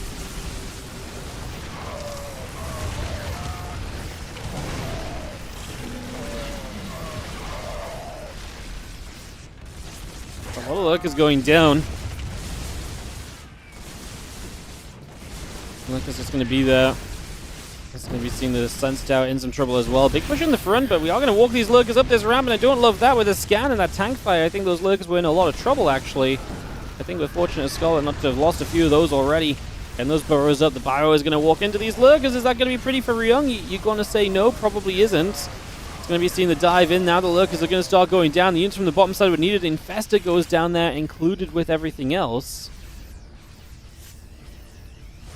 It's going to be seeing the Hydralisks on the right side getting chased down a little bit. The bio army chases away. Man, Ryung is still just trying to get orbitals out over here. Obviously, this base is an orbital. This is probably going to be an orbital. Long distancing there. The one thing Scarlet is definitely winning out on is just stopping Ryung from mining. If Ryung had any sort of consistent mining in this game, this would be a completely different situation. Like, this would not be the same kind of game as what we're seeing right now. But the reality is that Ryung is not mined comfortably at all. Take a look at the income advantage. Like, don't get me wrong, Zerg usually does mine a bit more, but, like, usually it comes back and forth a little bit at times. This is obviously getting out of reach. The drop in the bottom left will deny the gold base, so still not going to let Scarlet have that. But she has every other base on the map, so... yeah, and Ryung needs to come to mine from here, here, and here, most likely. It's just not ideal. Mine is on the left side, probably not going to do too much just yet. A few drones long distancing there, getting taken down. Scarlet has some minerals to spend. Does she have lava? She's got 40, so maybe just thinking what she wants. If she wants to build lings, or if she wants to wait for gas to come in. Ryung's not exactly making a push, so we're not immediately kind of dying to, you know, make units if we don't need to, so we can maybe wait a little bit. We're going to replace a few drones as well. Scarlet's economy still at 70 workers here. Lurkers going to get wrapped around on both sides. Ryung will make a cleanup on that. Lurkers here apparently took some mine shots on the way in, but will survive through, and mine shots again, man. Ryung's had so many mines. I do feel like Scarlet has had issues with these mines all game long. The mines have been strangely effective in this best of 3.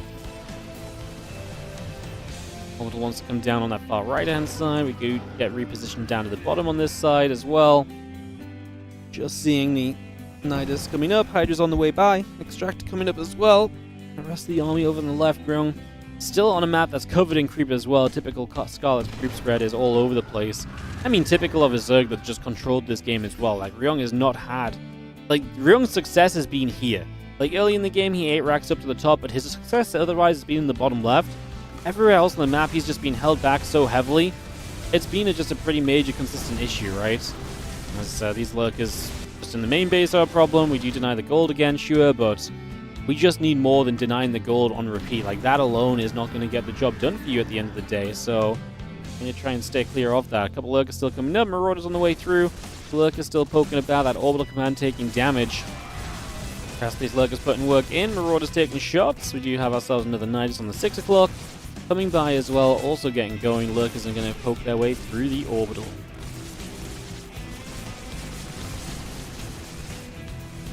Ryung is clearly just out of money. Like, again, just not mining any of these bases properly. He's not able to keep up. At this point, I don't think he has an army that's going to really do it for him.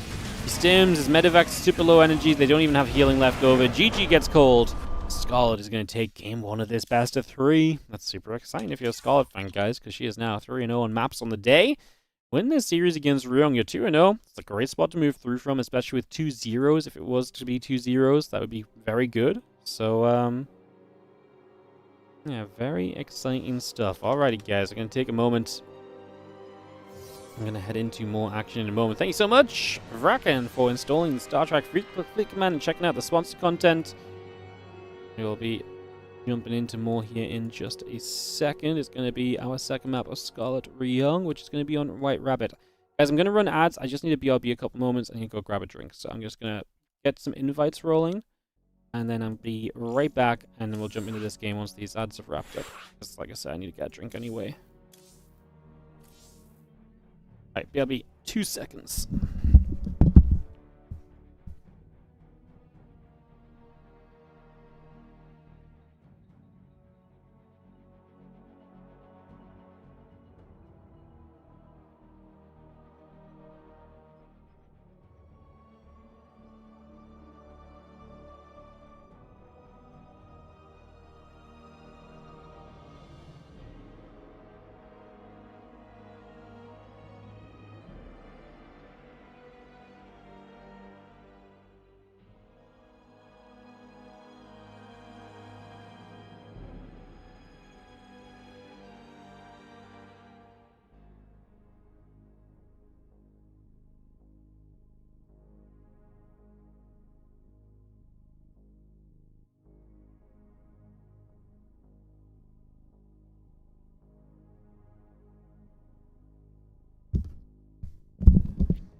Welcome back, welcome back.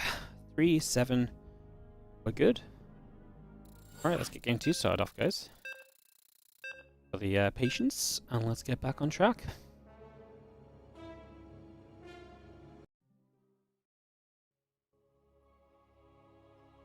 White Rabbit coming through.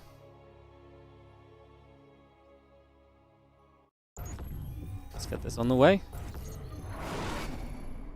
In the top right-hand side, our blue Terran, down a game, is going to be Riong.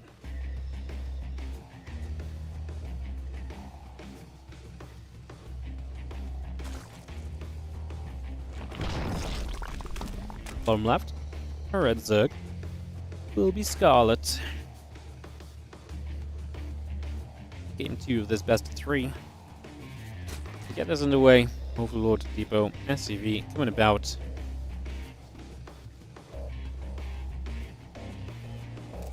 Scarlet with the 1-0 lead. I'm looking to try and take another win. We'll put a 2-0 in the group. That would be a great place to be in. Riong would then be 0-2. We'll be watching his next couple of matches after this and starting to get an idea of where he's maybe going to stand in this group, but definitely not the starting point he would have been looking for in the slightest. So, coming along with that, getting that on the go. Hatchery coming down to the bottom side for a couple moments. Let's get that up and into place. Hatch gas. Going to be the choice from Scarlet. No surprises, really. Kind of expecting, if there's nothing coming through from Ryung, probably a fairly peaceful first few moments of the game at least, so gives us a chance to settle down after a longer opening map.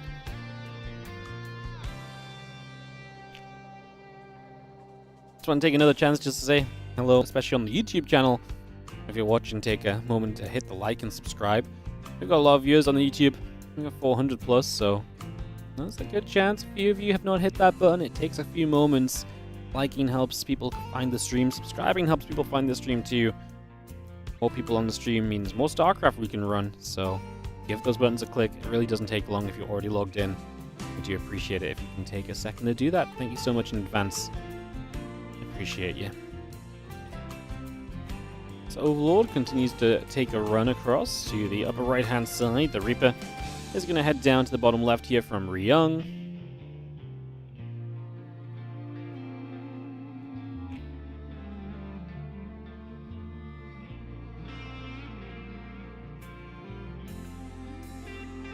Couple Queens coming through and drawing the Overlord.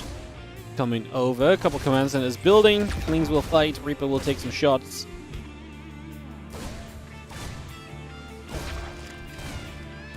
No surprise to see the Reaper being the first call here. And I was just going to see our Queen going to go back and forth with it a little bit as well. So some aggro coming through, some back and forth action. Let's get that underway. Command center's building up, barracks coming in online.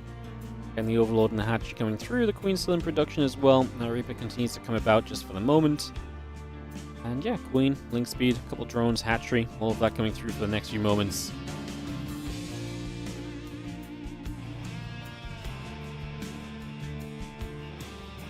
Haven't played SCT for many years. Crazy to see Scarlett still in games. Yeah, she's actually not played that much lately. This is kind of, I'm not going to say it's her return, but she plays like here and there. Her playing so well in this is really kind of like almost news to me as well.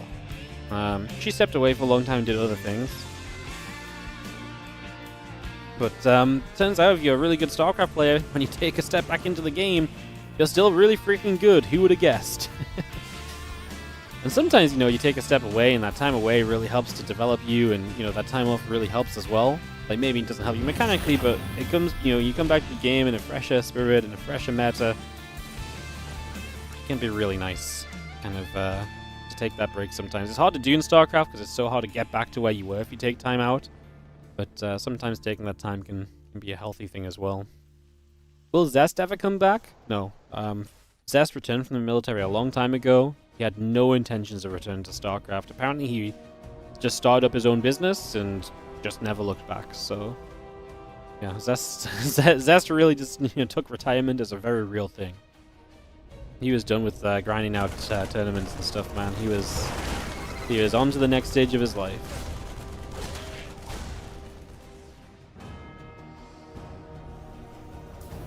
Overlord taking a couple of shots.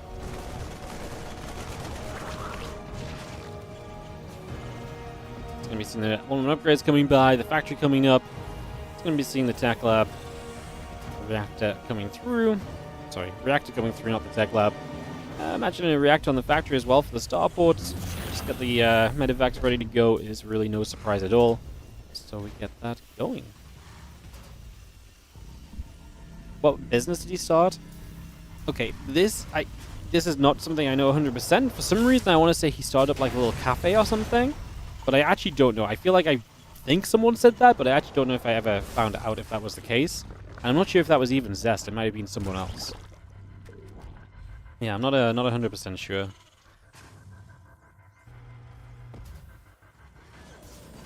Fourth hatchery coming by. And you see the Rotron and a couple of evolution chambers still building up as well. So we got all that on the go. Just going to be seeing the factory dropping down onto a reactor. Just going to get that into place. Starport going to drop down onto the reactor as well. A couple of medevacs will be on the way with that. Got those barracks still building here from Ryung as well. So just bring that through, get that going. WardiTV when 25 euros to pet Ali. Ali would be terrible. She'd be like, okay, look, it costs 25 euros, but I'll actually just let you pet me for free, right?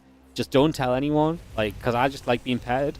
Yeah, like, I'm not about the money here. Like, she'd be terrible for business dog.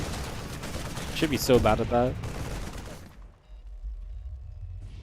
Yeah, I don't know if I've got time for the WardiTV, guys. I think we might be a little bit busy with StarCraft. I don't know if you realize, but we try and put on a lot of StarCraft 2 tournaments non-stop, so don't know if I've got the time in the day to start running a dog cafe. Let's see how Zergling's getting turned around by a few Marines, so they're going to go back the other direction. Baling Nest coming up, Infestation Pit. Going to finish very shortly. Roaches will continue through. The Marines and the Reaper will take a step onto the creep spread here, with the scan coming in to knock through a little bit of the creep spread. Nice to see some of the creep spread being denied, because we saw just how good the creep spread got in the last game, and that definitely does a lot to really stop you as the Terran player being able to step out on the map and everything, so you want to try and stay away from that as best as you can. Again, 1-1 missile upgrades coming through. The roach speed will come up, finishing very shortly. Baling Nest is about to complete 2 more hatcheries building into place as well. And we just see our Marines going to get rid of a few more creep tumors, so again, just working our way around the creep. Different areas of attack. I mean, to be fair, usually you see the creep replaced straight away, but this creep in the center was not, so it's actually receded quite heavily. So this creep denial is actually being fairly effective right now. Marines step through, just going to take that chance to try and dive down over this bottom side, so we'll continue in that direction. Roach Ravager coming over, just going to force those medevacs to lift off. Couple of drones going down, Marines back over the left, Reaper falls. Marines still stimming in, first queen, two queens maybe going down. We had more transfusions available there, but we didn't keep spamming them. I guess Scarlett is looking elsewhere. She has forced back the medevacs on the right, so she's able to force that back over here. Riong pulls that medevac over to the left, and we'll see if that double drop can go elsewhere.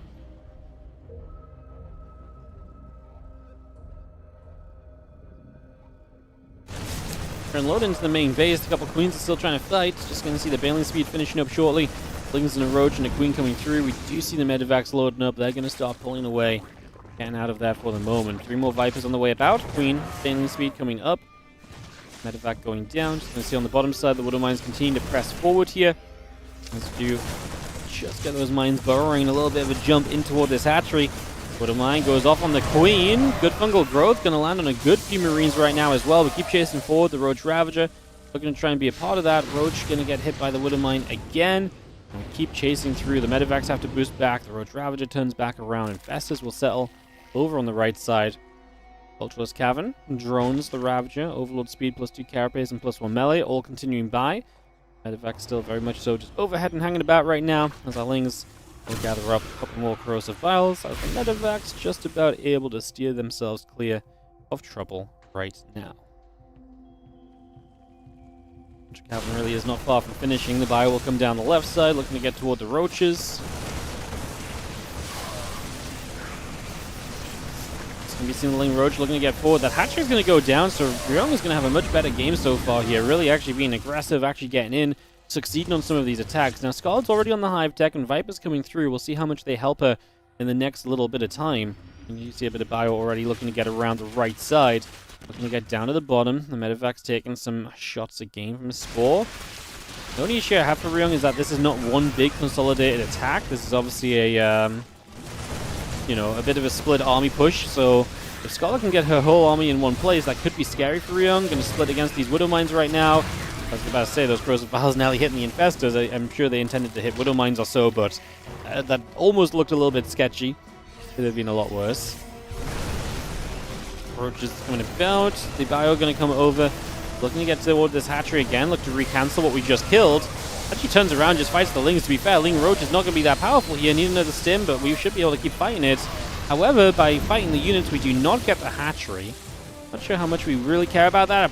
Massive fungal over here. That's going to drain a lot of medevac energy. As now we fungal again with the Bane showing up. So the fungal's landing. Widow Mine shot goes off. Couple of Banes get blown up by that Widow Mine. Parasitic bombs in the sky. Still active on the medevacs. They peel over to the left side there.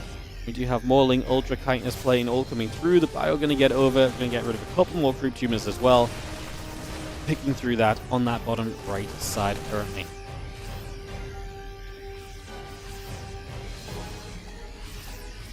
So, again, a very different game where the creep is being held back a lot more. We're seeing a lot more aggressive.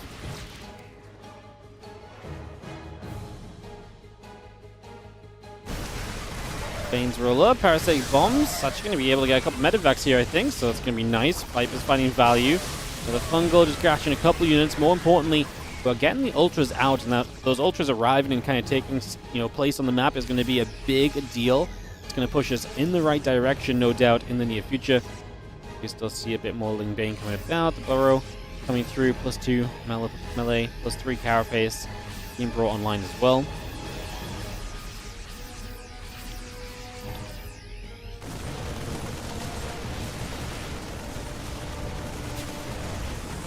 I will just go for the rocks. I haven't really looked back at home from Ryung, and that's one thing that's actually a real positive. Like, this game, he's actually going to get bases and economy up, right? In the last game, it was a struggle for him because he was constantly losing his bases, but yeah, this game he's being aggressive, and because of that, Scarlett's not being aggressive herself, and hence not able to really, you know, like I say, deny those bases and force Ryung off that economy. So Ryung's eco is going to be in a way better place this time around. A couple Ultras want to try and maybe leave the charge in. Widow Mines looking to try and line up a bit as well. The rest of the bio coming through. Medevacs do some healing. See a little bit more creep going down again. The bio still settling down at the moment. A bit more Ling Bane. Roach Ravager goes over around the left there, as we are going to be seeing the bio going to get jumped on. The Zergling's going to clean up a little bit more of this. The Medevac's still coming through.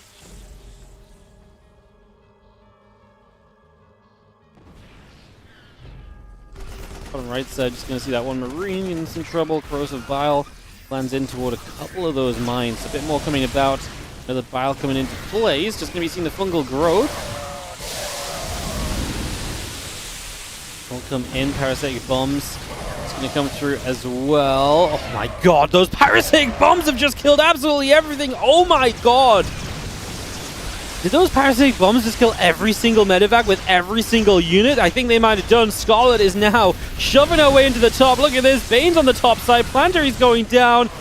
That was absolutely insane. What a sequence of events for Scarlet as she absolutely just destroyed Ryung in a game where we've been talking about Ryung controlling things. Scarlet just said no. Wow, it's very rare you see medevacs going down full of units in from parasitic bombs. It's very rare you see multiple parasitic bombs doing that well. Can I replay that? You know we're replaying that when we get to the end of this game, which, okay, is not going to happen yet, but it can't be far away, especially as the left side attack from Scarlet saw a good bit of success as well. It definitely feels like we're not far from seeing something kind of being rounded out there. We do see a couple of units going down. Mule going to drop. Is going to be seeing that orbital command going to get repaired up a little bit too. Bit of Ling Rav just still on that right side.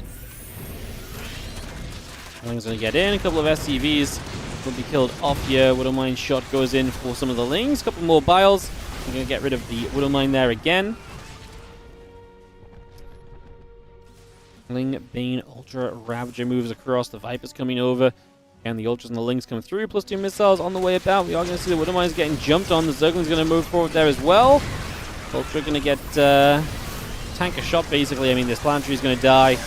We're trying to run forward here as Riong. Scarlet will just finish the base and then run and get away with what she can.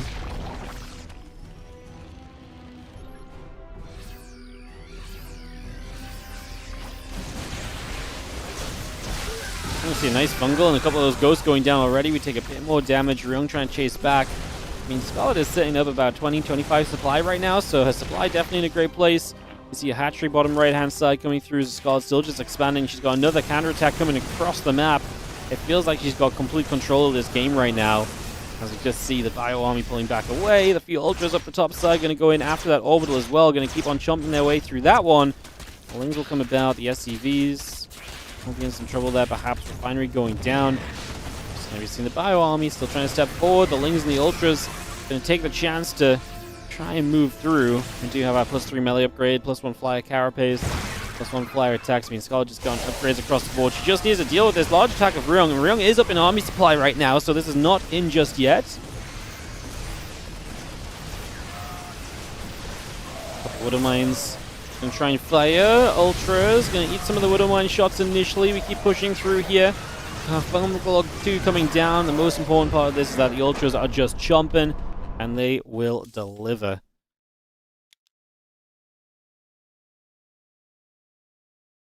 Alright, guys. Was this the fight? Just a moment too soon. Hang on.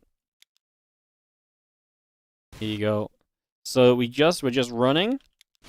We're running away. We hit the fungal from the side, and then you show up with... Where are even the Vipers that parabomb this?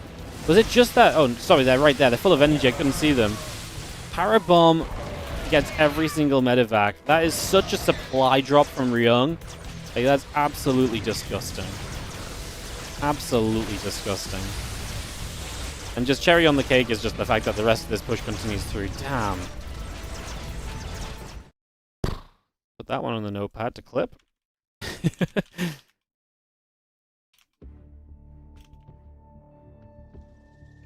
Yeah, we'll clip that one later today. Alright. That is going to be Scarlet defeating Ryung 2-0, and now Scarlet moves to 2-0 in this group. Ryung 0-2, Shameless 0-2. Scarlet's in a good place to get out of this group right now. 2-0. Rogue 3-1 is currently atop this group, waiting to see if anyone matches him, and if so, what the map scores will look like. For us next, it's going to be Ryung versus NightMare, so I'm going to get that going in just a moment, guys. I just need a couple of seconds to get the replays of that one transferred across then, so give me a moment and I'll get this on the way for you guys. Thank you for the sub. I'll get to that in 1 second. I just need to drag some things around.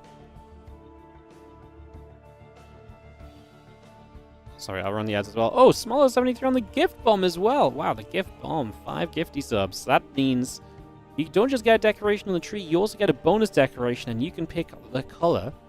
So if you have a decoration color choice, Smaller, let me know, and I'll sort that out in a second. Let me just get these done. What order they were meant to be in. Apparently it's like this.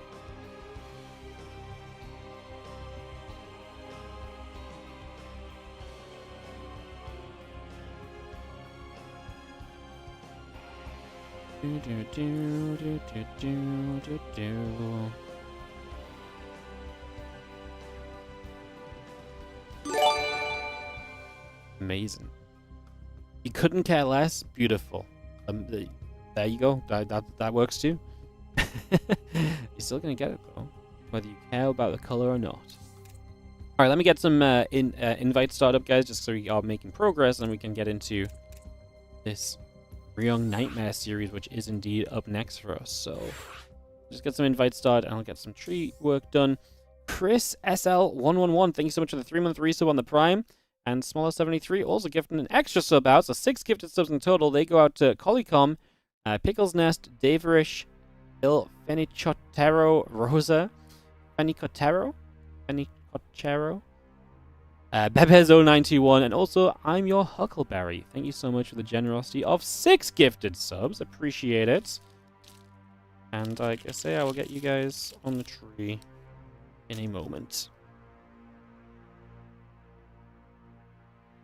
Nice to see Scarlett playing. Nice to see Scarlett playing well. I'm loving the games. I mean, this is the tournament organizer's dream, right? Fan favorite player, has not played that much in recent history, comes in today, starts winning games all over the place. Like, you know, I'm really into how today's going, if I'm gonna be honest with you, for fairly obvious reasons. Alright, guys. Oh, I didn't actually start inviting people. I'm so dumb. I hosted the lobby and I didn't start doing the invites, so yeah, don't mind me just being a dum-dum for a second. Let me get this decoration tied up and we'll get everyone on the tree. How's the ads play?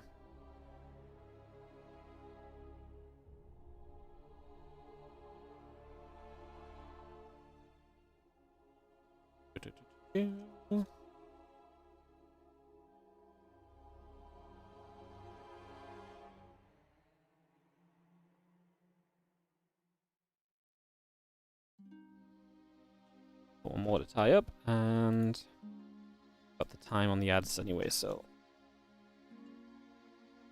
yeah, but it's gonna be Ryung NightMare coming up, guys. So Ryung NightMare, and then Ryung Shameless, yeah, because we have one more to do. So we're gonna go Ryung NightMare, Ryung Shameless, and then I believe we go Scarlet Shameless, Scarlet NightMare.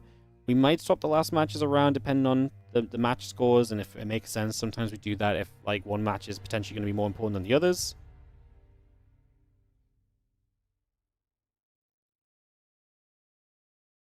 Smaller 73, that's you on the bottom with the bonus little decoration for the 5 gifted, and then Chris SL111 going up as well. I'll put you guys on the tree. I'm going to kick into this next series, guys.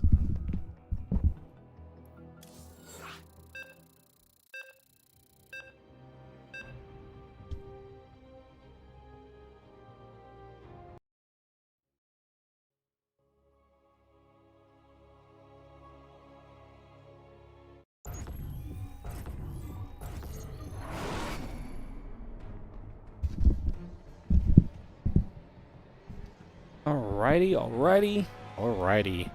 Let's get into game number 1 of this best of 3 series, guys. Away we go in the bottom right-hand corner. We're going to kick us off with our blue Protoss player, NightMare. In the top left, our red Terran player, Riong. This probably is a... It's not an... Okay, well, for Riong, it's an elimination match, pretty much, because he's 0-2, so he must win out to get out of this group, I think. I don't think you get out of this group at 1-3. The Scarlet's already on 2 wins. Yeah, if you lose this as Ryung, you're out. So Ryung must win this series to stay competitive and to stay in this. So yeah, that's going to be our starting point. That's our storyline. And as NightMare, if you lose this, you still have the chance to win out against Scarlet. that could obviously be good for you as well. So, I mean, there's a lot of situations that can play out right now. There's no guarantees of what's going to happen just yet, but this does, more than anything for Ryung, really feel like a must-win. Like, if you don't win this as Ryung, you are in so much trouble. It's going to be the TLDR of the situation. So, that's where we're at. That's where things stand. Let's see where we go as we drop a little barracks down. Sorry, a little engineering bay down on the low ground. So, actually going to engineering bay block to start this one off. See where we get to and see what happens. Again, guys, so the schedule will be Ryung, NightMare, and then Ryung versus Shameless, and then we're going to jump into the Scarlet ZVPs to end the day. The order of those ZVPs will probably depend on what happens in these next two TVPs. Depending on if Shameless or NightMare are more competitive in the group, we will do one of those first, potentially. It might be that it doesn't really matter, in which case we'll just stick to Scarlet Shameless, then Scarlet NightMare on the end point. Couple probes nibbling through, SCVs taking shots, some damage being done just initially as we step on by. Going to see that SCV pulling back, Stalker going to Chrono Boost along. We are going to see our Factory and Engineering Bay both building up, and those two probes and the Zealot are going to swing their way through that Engineering Bay and look to take that down in the next few moments. Looking to knock that down, take this out, and get that all set up. As we clear this one out the way, just going to have ourselves the Nexus coming back into place, and the SCV of Riong is retreating away back to the top left side of the map now. So yeah, just going to bring that straight out of here. Again, a couple of Marines coming through, Command Center coming up, Tech Lab coming in. Just take a couple of moments to get this going.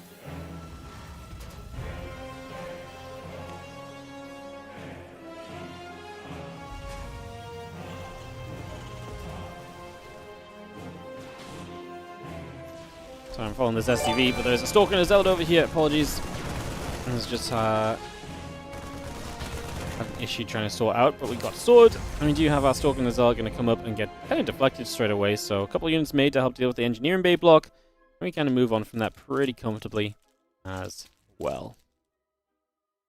Stalker will take a little bit of a runaway.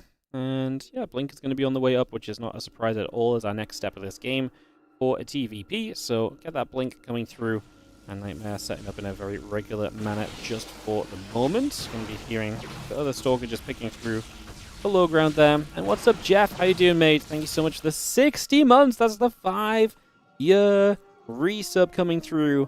Love it. Thank you so much for 5 years of subscribing to the channel and supporting the StarCraft and just being a freaking king. Thank you so much for keeping it up for so long. Appreciate the consistency. Thank you so very much indeed.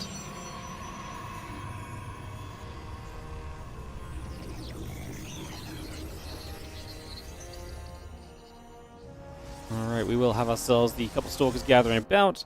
You can see our Cyclone setting up over there. Blink is coming through, so we get that on the go as well. And yeah, a few Marines, the Siege Tank, the Combat Shield coming up as well, so we just continue to bring that through for a couple moments, get that on the go. Get that going.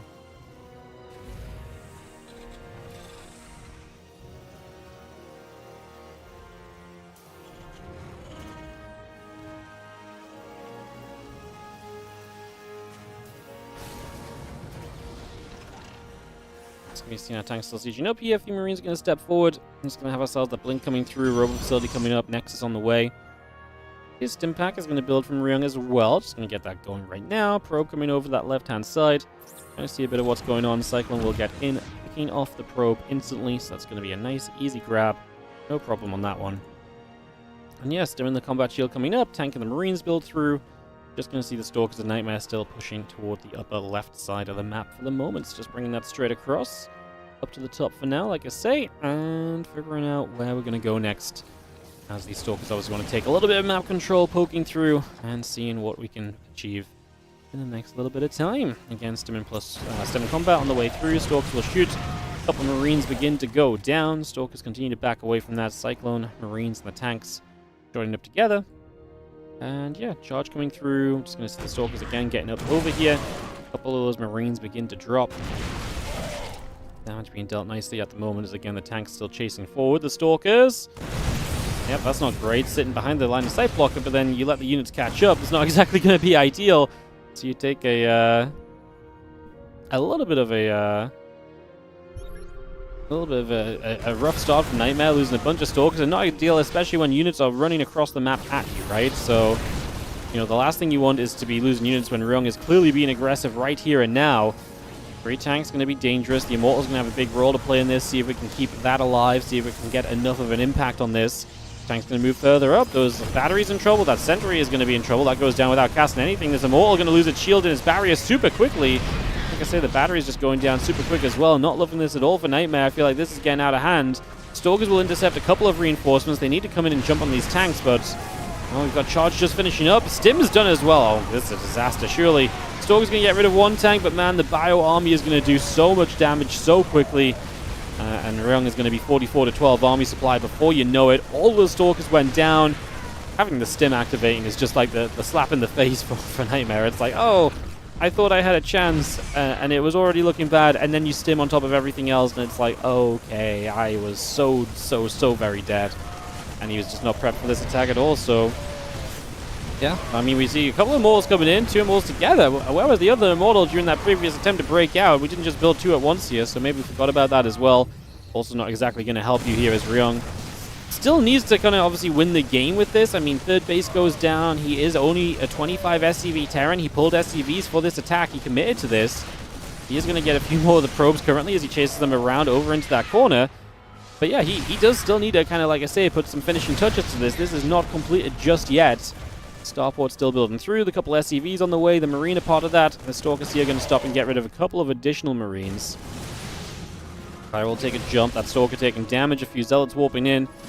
Marines over on that right side. Army supplies are actually leveling out a little bit, so I'm getting a little bit afraid for Ryung at the moment. I actually do feel like we're maybe heading into a little bit of a rougher scenario right now than what we would have liked to have initially admitted to.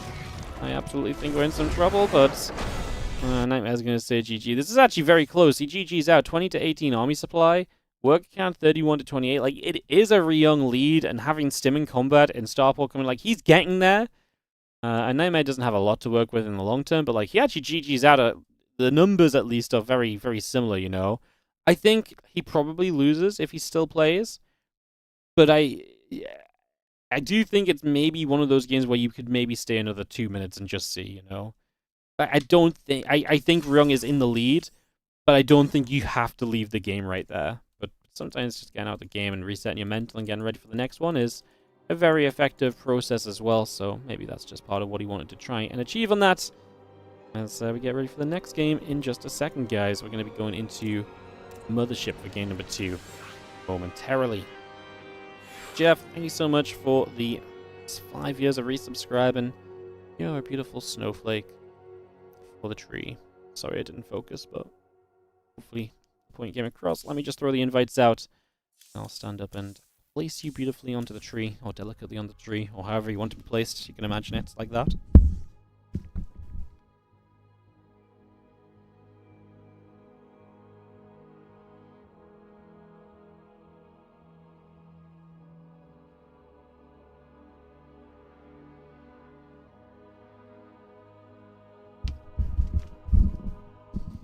Beautiful. Let's go into game number 2, guys. As NightMare takes that loss. Yo, what's up, Plasmodium? Thank you so much for the 30-month resub. Appreciate you, and thank you for continuing to support as well. I will get you on the tree too, but it will be after this game. You will also be a beautiful snowflake, so isn't that exciting? Thanks so much for the 30 months. Thanks for the subs, guys. We had 919 subs. I don't know, like real talk, like actual real talk, like 1,000 subs is such a real thing right now. Ay. We're actually legitimately just one good sellout away from 1,000 subs.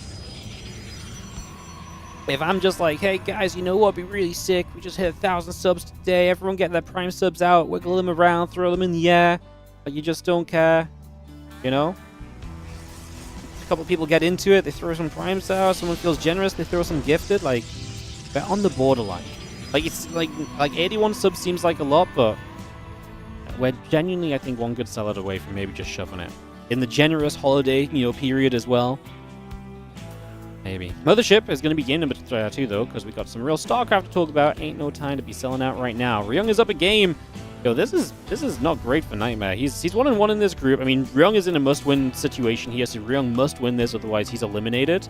And not just like he might be eliminated, like no, he is eliminated. There is no saving yourself if you don't win on this one. So Ryung must win. NightMare, if he loses this, the problem if NightMare loses is that he lets Ryung back into this group. If NightMare wins, bam, Ryung is out. That's one less player that can potentially overtake you and, compete with you. You have the head-to-head over Shameless, who's the other player you're likely, and potentially Scarlet still to play against, so the group is still in your hands. You got the head-to-head over Shameless, you're going to play against Scarlet. Like, NightMare gets into a good spot if Ryung gets eliminated, but losing to Riong keeps Ryung in it and keeps you in a very weird position as well, right? That's where it gets into, like, a very strange little situation where things potentially get a little bit funky. Because, yo, thank you, first of all. Coming in, Brit699 on the Prime sub. Appreciate you. Thank you so very much. Thank you for priming us up. And then Breadstick Ninja on the 10 gifted subs. Look, I said it was not time to sell out, guys. You did not follow the memo. Okay, you guys are gonna go against me. I'm like we're close, but it's not sellout time. It's StarCraft time. You guys are like, no, Wardy, we're selling out. I have no control of my Twitch chat anymore. They subscribe even when I don't tell them to necessarily. Breadstick Ninja on the 10 gifted subs. Breadstick, if you've got a color preference, you get a bonus decoration for 5 or more gifted. So let me know. The hype train is coming. Yes, apparently the hype train is coming. Oh, you know what that means? That's the part of the stream where I do not manage to keep up with the decorations. Oh, yes. My favorite part of the stream when I'm writing decorations non-stop. Esteca, thank you so much as well for the 3-month resub on the Prime. Hand Banana 86 also going to prime us up. Appreciate you guys. Thank you so much. And Breadstick Ninja on the 10 gifted. The 10 gifted subs go out to Call Me Connor, Andron 812. Spyreal, Triumphantly 7, Alex them Moose, Muyu, Ixide, Mr. Magic Stick, Cyrus Truesdale, and Gramilla. Thank you so much for the 10 gifted subs. I appreciate you. Thank you very much indeed. I really do appreciate the support, obviously. Thank you so much for gifting it up. Let's do it, guys. We're having a great time in the 2025 Championship. The games have been great. The groups have been all over. In the best kind of way, like they've really been unpredictable. The games have been super meaningful all the way through. This has been freaking awesome so far. It's been a ton of fun. Mr. Holland 420, thank you as well for the 3-month resub as well. Cra! I don't know what cra means, but thank you so much for crawing us. Thank you very much. Okay, you guys are just going. I see. Okay, cool. Alrighty, guys. I've got to observe this game as well, so like, let's just... IKEA Rat, thank you so much for the Prime sub also, and Just Jash is also going to come in with the 5 gifted subs. Appreciate you big time. Thank you very much indeedio. Breadstick and Jash, if you guys have a color preference, let me know. Because with 5 gifted subs or more, you get a bonus little decoration, and I can add that to your name on the tree, which just makes it look cool. It makes the tree look prettier. Which, I mean, if that's not what it's all about, then I don't know what it is. If you don't have a preference, that's all good. I will just pick for you. And if you don't have the color that you prefer, I will also just pick for you. So, don't pick a weird color that doesn't exist. Adept at the front, actually going to be a little bit of trouble. The Stalker's then blinking in the main base as well, and I feel like Ryung is not really well set up at all defensively here. A couple more units are going to get warped in right away. It's going to be seeing the SCVs pulled into this. This is not good at all. 6 SCVs already going down. Just going to be seeing the rest of those SCVs pulling out. I mean, this is just looking horrible. 15 SCVs dead. Ryung is across the map, so this is where he kind of pulls it back, maybe. This pylon is going to be protected. Yeah, so Robo is protected by double pylon is what I actually wanted to say. I was trying to think about how this fight's going to go, but the prison pops out as well.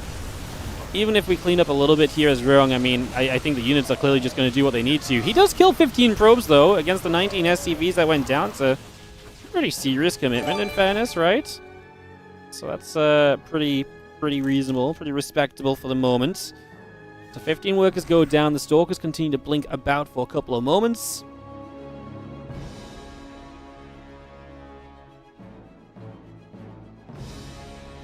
Yeah, I'm toast. Thank you so much for the 7-month resub on the Prime, and Just Yash also on their own resub for 5 years.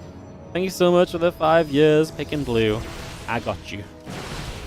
I got you after this game. Stalkers, which is probably not very far from now, because now NightMare just goes back across the map. Ryung this time has 6 Marines on the other side. A Warpin will deal with that handily. There are like 5 Marines and a Marauder in the main base. Don't think that's going to do anything here. Marines stim in, to be fair. They're going to get a few probes again, but probably not going to go very far overall is the reality of this situation. As, yeah, these Marines... I'm watching these because I think across the map's already kind of a done deal. We're going to pull SCVs. A Marauder in the back, I guess, is going to give us a chance to maybe try and hold on.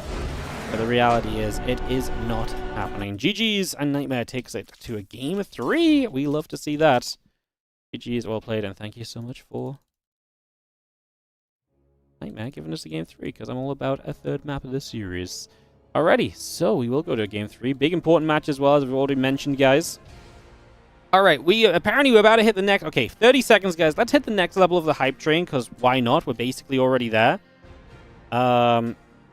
You know, we're like a sub away. If we fail this hype train right now, before level 3, I'm going to be giga sad. I'm not going to lie. Oh, Plasmodium. With the 5 gifted subs as well, you can also pick a color. Because obviously we need to, you know, sell out a little bit if the hype train's on. Plasmodium. Thank you so much for the 5 gifted subs as well. Going out to Grendel1990, Ironlighted OSRS, Lul420, and Naga7. Thank you so very much indeed. You also want blue? Absolutely. If you've subbed, guys, I've got your decorations written out, but I need to hang them on the tree, and that's going to take a couple moments, so hold out for me.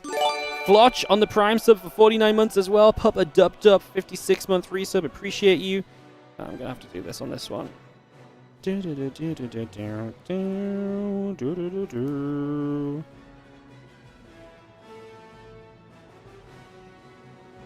Alright, I'll get a couple of these up right now. Plasmodium and Just Yash, thank you so much. You guys both went blue. Did Breadstick Ninja reply with a color, or am I just picking for you, Breadstick? I'll sort that out in a sec. I'm going to run ads while we do some hanging up right here, and we'll get going. So yes, guys, okay, well, now we're selling out. We're 50 subs away from 1,000. Hit the sub button. Purple? Alright, I'll get you when I come back.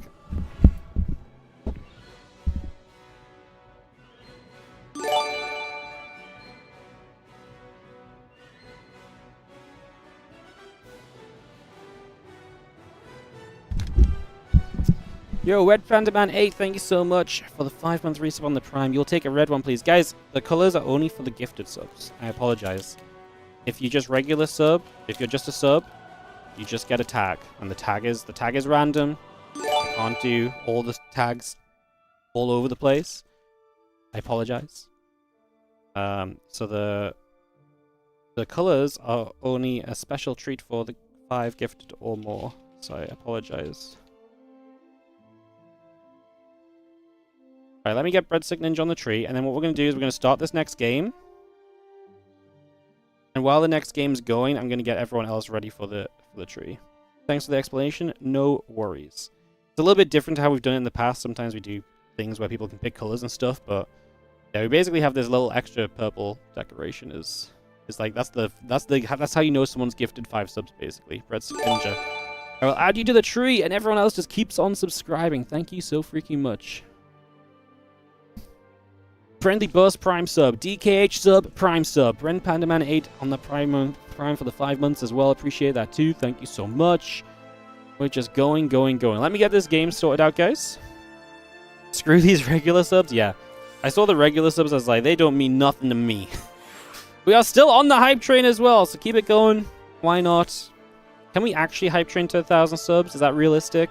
Should we just do it and then we don't have to talk about it anymore? You guys know how much selling out you're going to save me from doing if we just sell out to 100 subs right now? Like, the progress that would save it. Subscribe today, and then you don't have to hear me begging for the next 3 weeks. Is that what this is? Where are we at on ads? 54 seconds. Alright, I will write a couple more of these down.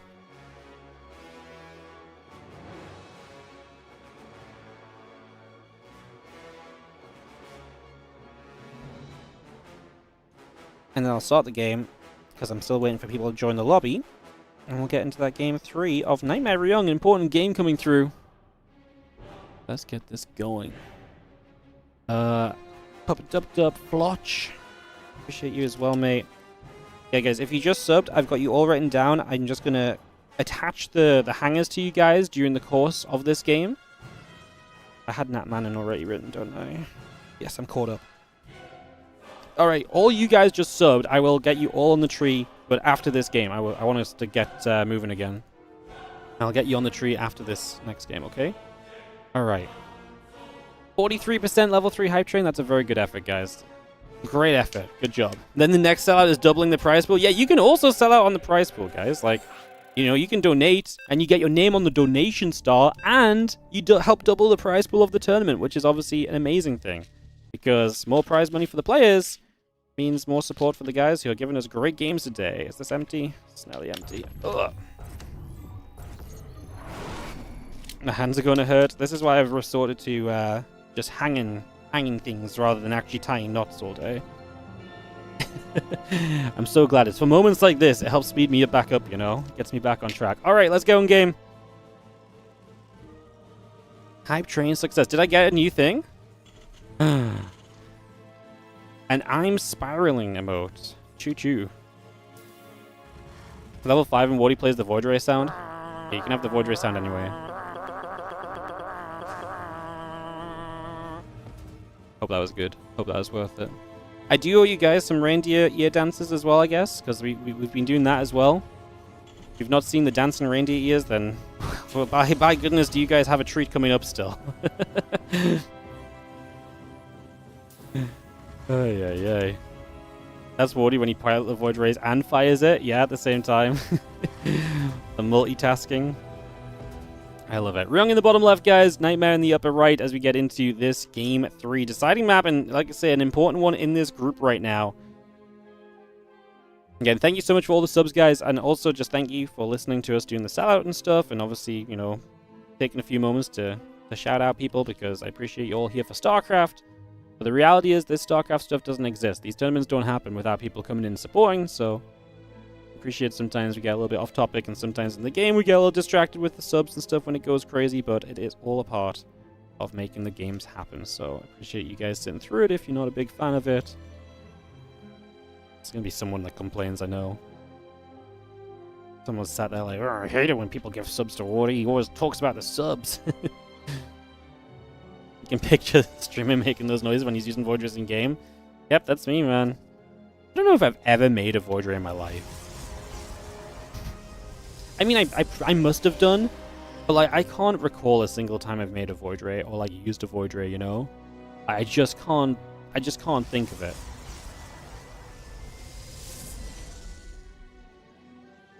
I hate it when we get great games. Yeah, I know. That's a lie, totally. Like, I'm sure I have, but like I just can't think of when I've ever made a Void Ray. Like, clearly making a Void Ray has not been. I can think of many times I've made a lot of Terran units. I can think of many times I've made Blink Stalkers and like Zerg units. I think about making a Void Ray, I'm like, did I ever really do that? Like, yeah, I probably have done, but like, man, it's not something I ever used to. I never liked the Void Ray. What a boring unit is what I used to think. I think in my mind, Void Rays were very cheesy, so it felt very dirty to actually build Void Rays, you know?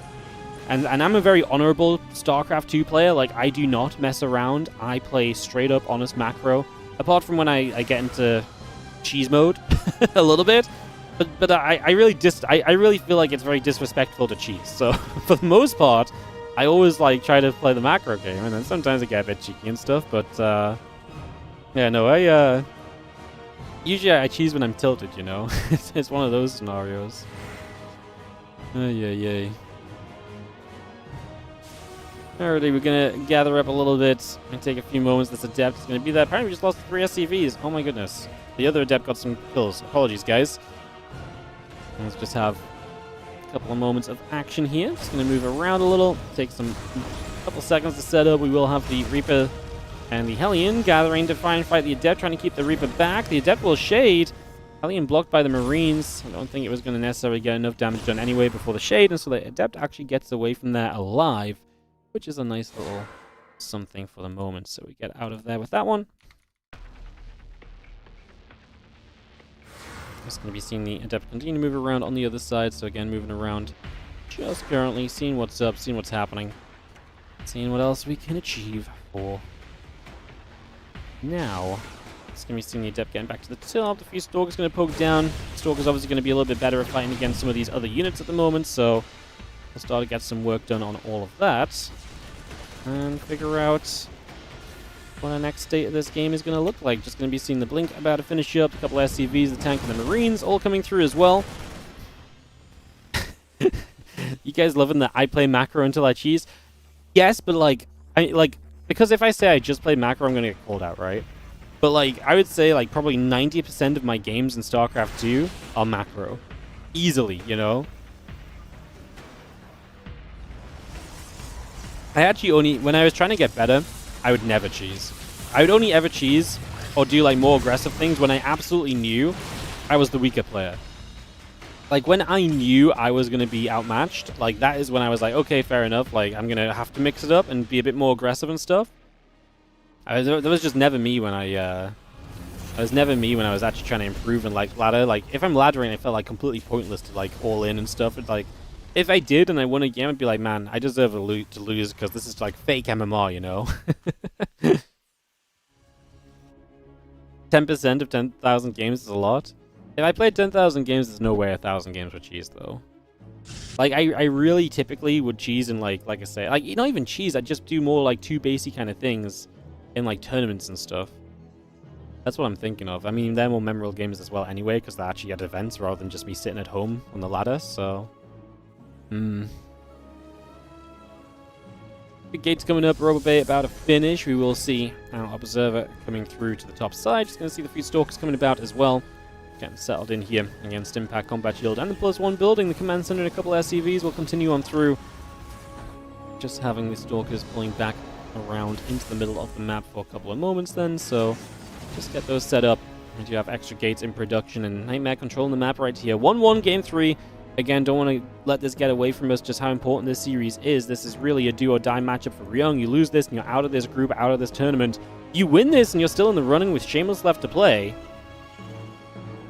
Stim Combat +1 all coming through. The extra couple barracks coming about. We do have our probe coming out over the left-hand side. And a Thermal Lance building into play. Just going to have the charge coming online. Just going to be seeing the Marines going to come and push around to that bottom side, going to unload into that bottom corner. The few Stalkers still setting up for the moment. Again, Marine Marauder, Stim Combat +1 coming through. Stalkers blinking into the main. Is that a full dead medevac?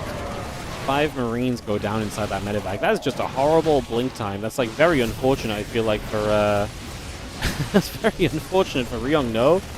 We recall away. We will kill 2 Stalkers at least.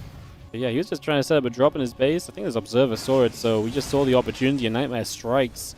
And catches himself, like I say, a nice full medevac of units. Yeah, not bad at all. You take those when they happen. And you do see the Marines going to actually get the scan for the Observer. Then the Observer plays Getaway. Oh my goodness, Riong. Not going to be loving that as the few units come back to the other side. Going to unload down to the low ground here. And we'll get back on track.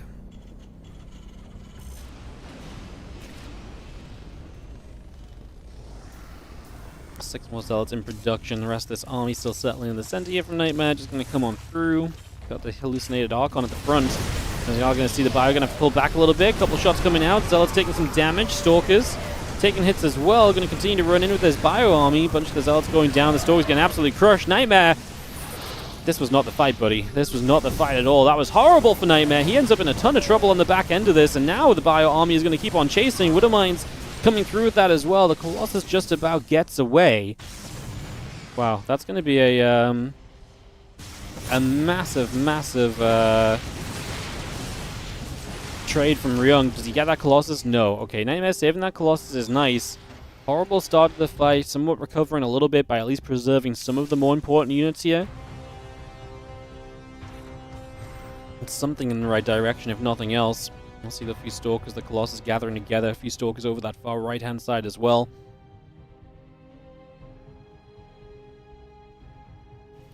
Take a step through. A couple of Widowmine shots going to fire. Zealot Stalker's going to hit. Viking going to go down. More Widow Mines connecting. 2 Colossus here going to fight, but that 1 Colossus in the back not dealing damage. And honestly, that's a big deal when we're talking about low unit counts. We're going to kill 1 Colossus here as well. Just a few units poking through. Going to be more than enough to jump on that Colossus, and we will take it out. Now, the other one's full of shields at least, so it's a little bit better protected.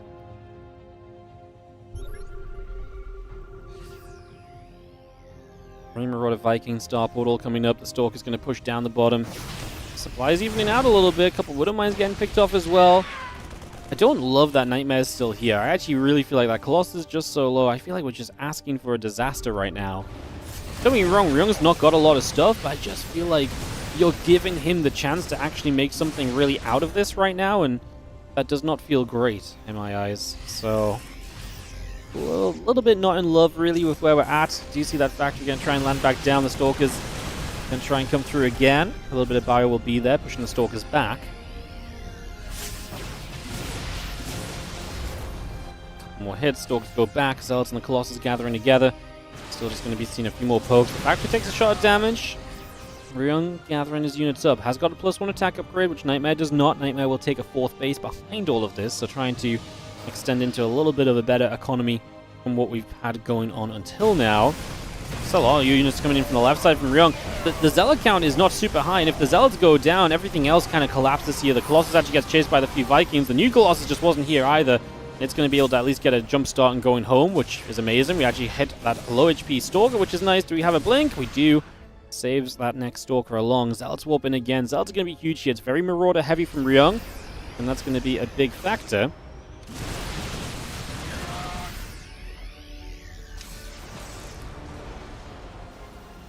Just going to see the Widow Mine bar right up. Just going to see the factory going to get another Widow Mine coming out. Just going to see a couple Stalkers still gathered up. Colossus the +1, both coming through. Get that underway. Extra Stalkers pushing down the bottom. Archon's coming up. Colossus and the +1 attack upgrade coming by. Just going to be rallying out over here. Just going to see that Colossus still chilling. Stalkers get pushed back again. Bio going to be there. Viking's going to settle. Just going to see the Armory and the Engineering Bay coming through too, so continue to bring that online. Getting those upgrades ready to continue. The Ghost obviously a major factor as well. Ryung's done a good job of surviving on these 3 bases and getting toward all the tech units that are going to give him a major helping hand in this next phase of the game. Stalker's just trying to get free pickoffs, but Ryung not going to allow it. He's going to be pretty on top of that and pretty good at denying it so far, so just going to keep that from doing too much. Just going to see the Bio still pushing through. The Stalkers get chased away. Again, Zealots, Archon, the Prism, continuing by. Marine Marauder still coming up as well. All of that going online here. The Stalkers still going to take position. A couple of the Ghosts taking some damage. We continue to chase back. The Vikings going to be overhead and trying to see what else they can find for themselves. The rest of the Marine Marauder still coming up. 2-2 upgrades going to be a part of this. +2 attack on the Forge. Do you see a few more Zealots just hanging out over that far left side. So again, getting that settled in for the moment. Zealots will gather together here. We'll look to see what happens next. The Stalker stepping through. Just going to see the Bio going to be there to push those back the other way.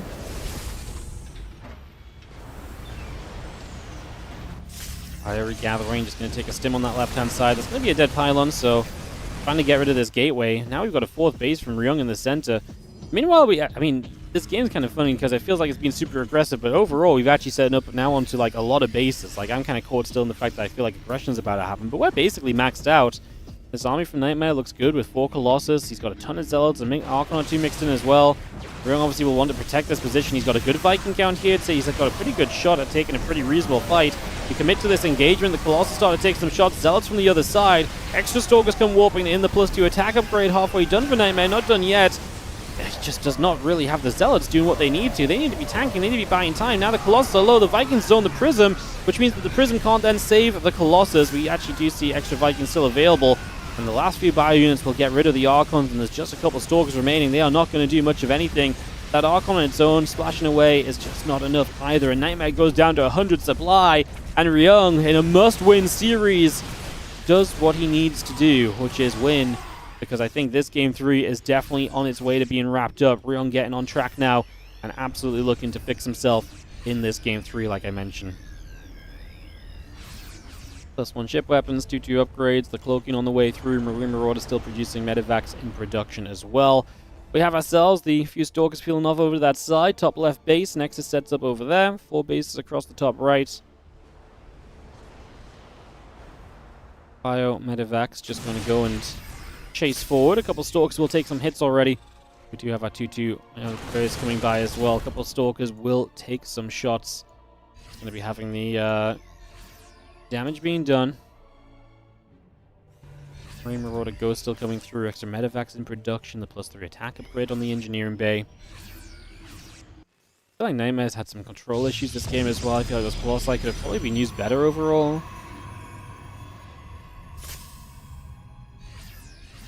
Vikings will just chase. Bio to the top left. I mean, these Zealots are kind of on their own. They're going to recall home. Sure. Drops the EMP. Just to make a point. Go home with no shields. Show them that you were in trouble. Something like that. Let them know ghosts are on the... I don't know what the message is, but a message may be included on that one. A couple Colossus spreading out. Stalkers gather. I'm going to see the few Marauders, Marine, and a Ghost stepping through. Zealot's going to take a charge up. Ghost goes down immediately. That's going to be an easy catch. Now a couple of these Zealots getting jumped on. An EMP on the Stalkers. The Medivac's coming back around. Bio units going to hang about as well. Just going to see those Stalkers still in after the Vikings. Extra Zealots being picked away at. The Stalker count is falling here again. It's the Colossus in the background that we like, but I just don't know if they're going to be enough. We chase on through. The Stalker still going down. We're going to see the Colossus still being jumped on. And we're just going to be seeing, I think, with Colossus only left, Ryung once again chases his way through this and is going to be able to pick away at this army, shut this down, close this out. This last Colossus going down is really not ideal for our Protoss player, NightMare, in this game, and Riong is going to take the 2-1 victory. Massive win for Riong, as that is going to push him over to a match win, is meaning that he's not 0-3 in the group. He is going to be alive, and now NightMare and Riong are on the same match score. Their next results are going to be huge. So what we are going to do is we're going to go into Riong versus Shameless. Obviously, that was kind of our schedule, but that makes sense for us to just go straight into here, because if we do Riong Shameless, we'll see what Ryung's final standing is, and it'll also tell us a bit about where Shameless is at in this group, because if Shameless loses here, he's 0-3, he's then eliminated. So, yeah, this is another just straight-up elimination match. The loser of this incoming game is out. Like, there's no saving whoever loses this one, pretty much. So, you must win in this next game here if you want to stay alive for both players. So, someone's getting kicked out of the WardiTV 2025 Championship. Will it be Shameless, or will it be Ryung? Finding out in a moment, guys. After the ads, we'll head into that next series. Alright, I'm going to show you guys all of these decorations, and you're all going to go and fill the bottom of the tree, because we need a lot more kind of bulk at the bottom, okay? So you guys are going to bulk join the bottom, but I will show and prove that every single one of you are going on there. And Banana 86, etc. Oh god, I'm getting stuck. Esceta. Mr. Holland 420, IKEA Rat. Yeah, I'm toast. Honestly, at this point, I've written it down. I can't even read it. Nattenman, Brit 8689, Friendly Bus, DKH Sub, Red Panda Man 8, Puppa Dup Dup. I missed one. Nope. Oh my god, Red Panda Man 8, you've got a double decoration. How about that for some good fortune? Flotch. And that takes us back to the start. That was everyone. I can't read my own writing. I'm also reading it off of the camera, so it's not exactly super clear, you know? It could be a little easier to see, I'm not gonna lie. Alright, let me throw you guys on the tree. Fiskus, thank you for the 9-month resub. I'll get you on the next one.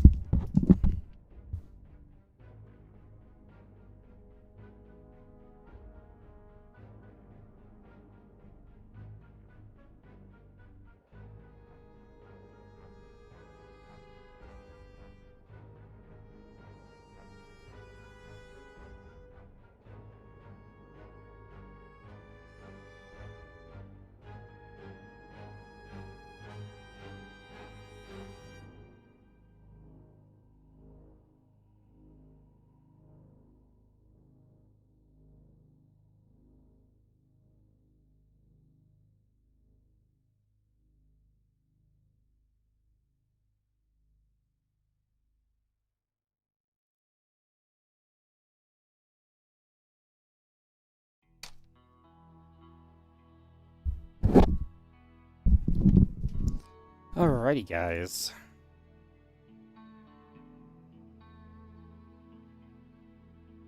Thank you for the patience. While we hang some people on the tree.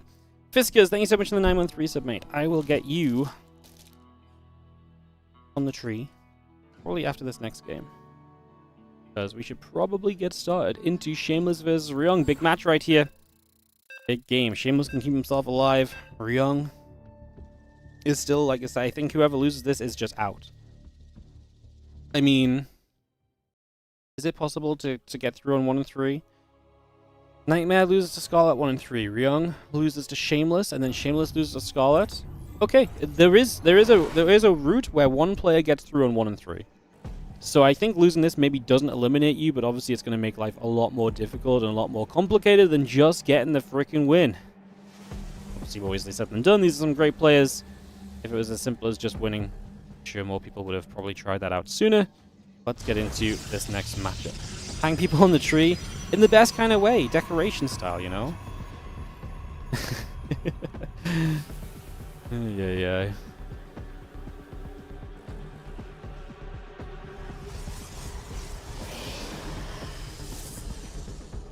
Shameless in the top left is our red Protoss. Riong in the bottom right is our blue Terran.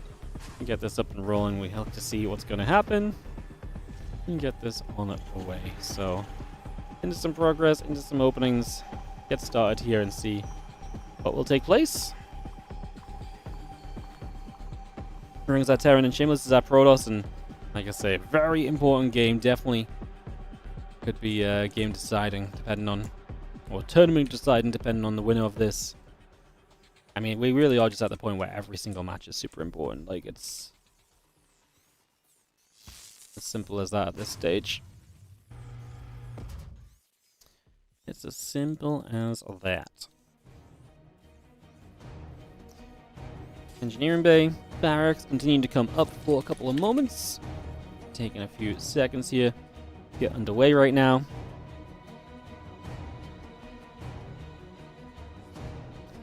We're probably just scouting around. We actually have Shameless just with the engineering bay block. He's going to end up going into the forward nexus, so he takes a bit of an out of position base to begin with.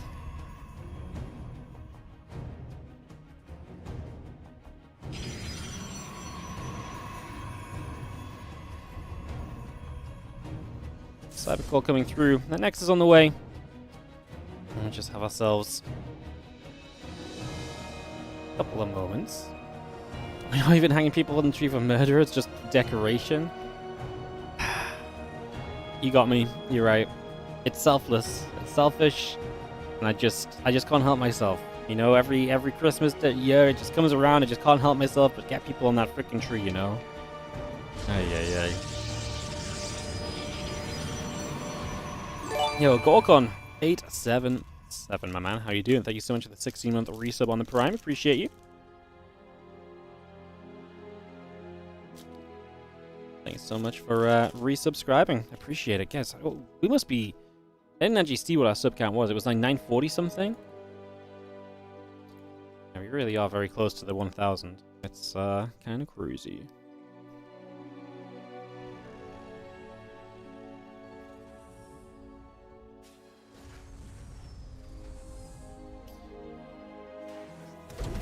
Very exciting too. It's nice to know that you know, we can still make the push to the 4-figure sub count. Crazy business. Yo, Captain Hair, dude, how you doing? Thank you so much for the 10 gifted subs. A couple Hellions running by. They're gonna do much. Why shout out these subs? Couple probes. Not too bad from Riong. Not too bad. Not bad at all. Yo, Captain Hair going out to Dwarf, Arator, Super Jewfly, Mr. Gengar, Shadow, Flaming Cheese Pie, Moonzeal, Silex Slade, Polyphase, and add-on for IK. Thank you so much for the gifted subs. Super appreciate it. Thank you very much indeed. What color decoration would you like added to the tree? Did you already have some gifted subs the other day? And this is another chunk of them? I'm trying to remember. It's been a bit sub-crazy lately. Do I have purple? I absolutely have purple. Purple's been very popular. Soon we're going to have to start giving people who ask for purple pink. But for now, purple is a go. Marine tanks is going to come about. The Immortal is going to be taking some shots. It's going to be seeing the Marines trying to fight. Good micro on the siege tank, lifting it up and down. Only gets 3 probes or so. Rest of the units are not going to bother coming across the map. Shameless is going across the map with units as well, so also looking to be able to apply pressure himself in these next few moments. The sentry will play the lamest of nibbles at that medevac that will really do nothing at all as it tries to push away. Everything else here is still coming through, and the Stalkers and the Adept are going to be kept at bay for the moment. Just going to keep that back, stop that from doing too much else. Pink is good too. I mean, I've got purple. I just also have a bunch of pink, glittery pink. Because no one's had a pink one yet, is all. But you can have purple, it's all good. Let me know. Let me know, as we do see this medevac very nearly going down. Gotta be careful here. Prism's gonna drop the Immortals down. The Prism has to be careful too, but we get rid of the Viking. That's gonna remove most of the danger that the Prism will face for the foreseeable future at least. So that's not bad at all. And we get ready to go. Glittery pink. I'm on it. Your wishes. My command, as they say. Fun position, because these tanks do deny some of the mining off of this mineral line, so it keeps you in a very good position there. Keeps you in a spot where you can really get a little bit more done. Medevac going to come moving around for a couple of moments. Going to be seeing the Marines, the tanks coming back over, so yeah, we take a couple of seconds. It's going to be seeing the army continue to get into position here.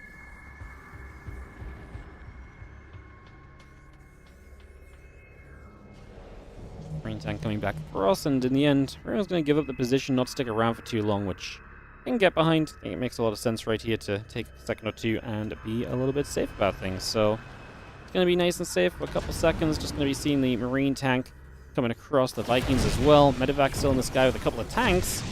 What's funny is that Shameless is going to get across the map again right now, so he's going to start heading down to the bottom. These players just keep on kind of flirting with the idea of just completely whiffing each other. So, yeah, Nelly moving around and missing each other completely. Riong is down a lot of SCVs. He's only on one base, so he obviously has to keep this aggression going. He cannot really fall back and just give it up completely, but I mean, that kind of feels like he's in a bit more pressure to kind of get something done than anything else, though. Like, I mean, can we really just continue to sit around here and just let things kind of go? Like, surely we got to put a bit more pressure on this. I mean, I get it. You're not really letting this natural expansion location mine, but then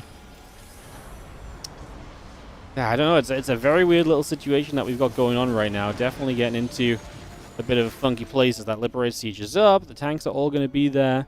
This Lib just still chilling. The tank shots onto a few of those probes already coming by as well. So just getting a little bit more done on that just for the moment. Marines going to gather. They're Rubu sitting watching this position. Prism needs to be careful because the Vikings would love to kill that off. Can Ryung do enough in this situation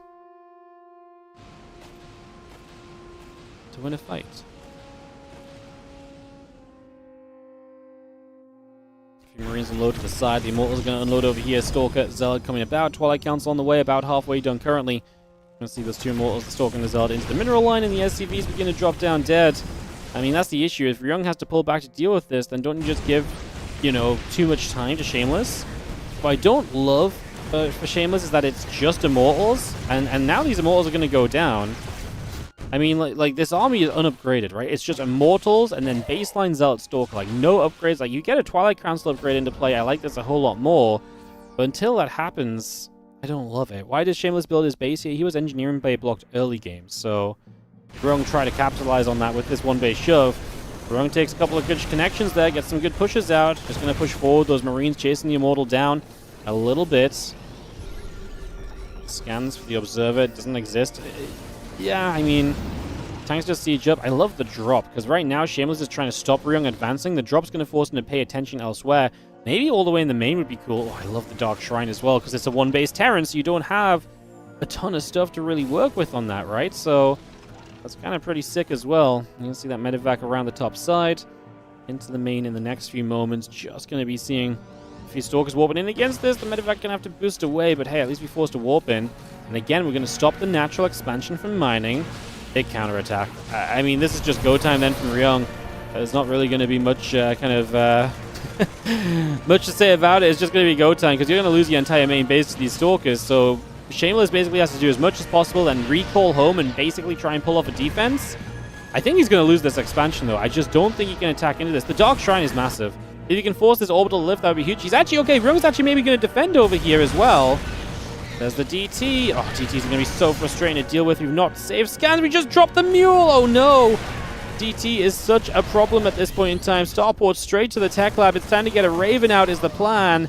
Oh, Riong. I actually think the DTs, without the DTs, I actually don't think we win this game as Shameless. I actually think he's in a ton of trouble. The Raven will be massive. Is it going to be in time enough? Or by then, is it just too far gone? Going after those Stalkers, trying to stop this DT doing too much. Honestly, even just having the initial scan would have been massive. Like, stopping this first DT chasing you. Right now, all the tanks doing what they can. Going to get force fielded in towards the Immortals. Is not great. The tank count going down, and I think Ryung is losing opportunity in this game. This game one seems to be going the wrong way for him at this point of time. Just going to steal a little bit more, pulling away right there. Going to be having a couple of Liberators sieging up. Charge on the way, probes, Marines and the Raven coming through. The Immortals still very much so building up as well at this current point in time. Oh. Yeah, very sad about this this DT for Ryung. Just the fact he dropped that mule down. I only sad because I really felt like didn't have the Raven out yet still. Types GG, Shameless takes game one. I really just felt like it was kind of working for Ryung. It was kind of a really cool build to see work. Obviously, not enough in the end. GG's. We'll head into a game two here. Get that ready to go on Ruby Rock in just a moment or two, guys. So we'll get that set up for y'all and get Ruby Rock going for Shameless Ryung second game. Thank you so much, Fiskers. Garcon877, first of all, coming in with the regular subbies. Appreciate you guys. We'll get you guys on the tree first.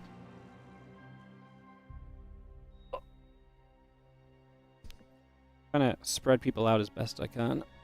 Some branches are really underutilized that are they're just like hidden behind other branches, you know? Well, I don't know if you guys know because I don't know how much you guys really notice Christmas tree branches usually, but after years of doing this, it's become something I'm quite the specialist in, if I do say so myself. Let's do these invites. And yeah, thank you so much, Captain Hair, gifting out the 10 subs. There's your little glittery pink bauble. It is glittery, I promise you. I don't know if it's going to focus, but nice and glittery. And I will add you to the tree somewhere cool.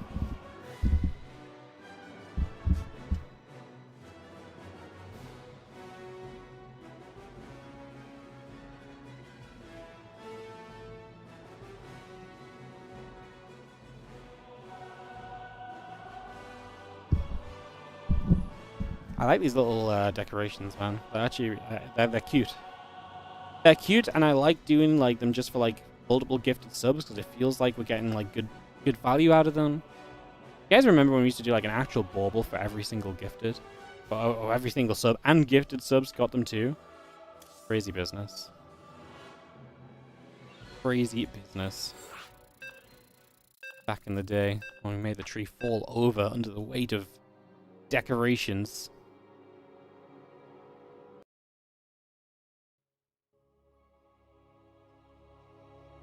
Alright, we're going to head on into Ruby Rock. I'm going to kick off into game number 2. Ryung Shameless coming up right here. Let's get this on the go and let's see what will happen. We just need to be in game would be useful. Kind of a wild first one. The 11-minute one baser is always going to be fun. See what Ryung has planned for us here in game 2. Like I say, Ruby Rock will be our battlefield. Let's get this up and running.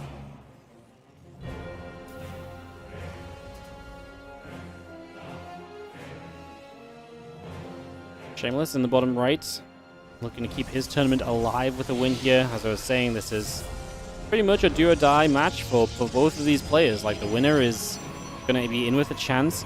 I think more so for like I said, there is a world where there is potentially a 1-3 player advancing through.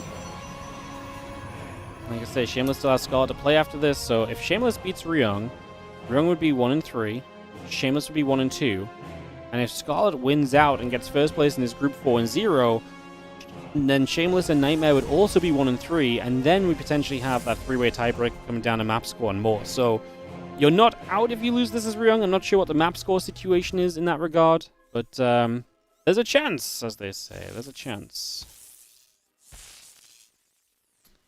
Probe will nibble. SCVs will take shots. Some damage shall be done as the SCV chases around. Probe gets hunted. Nexus will be coming through. Reaper and the Orbital both coming up just for the moment as the SCVs will come across. Chasing after that Proby. And just trying to see what we can do.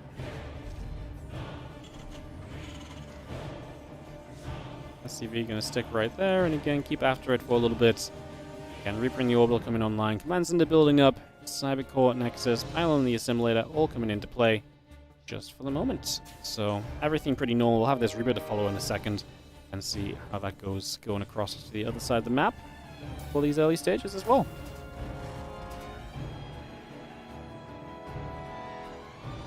You remember that tree was doing work? Yeah. The worst part about that, the saddest part of that, is that the tree just fell down off stream. Like, it genuinely just fell down when I was off camera. I can't remember if I was off camera or just straight up off stream as well. I think I'd finished my stream and then it fell over. And I was like, oh my god. And the decorations were everywhere. I probably still have the pictures of them all over the floor because they all fell off.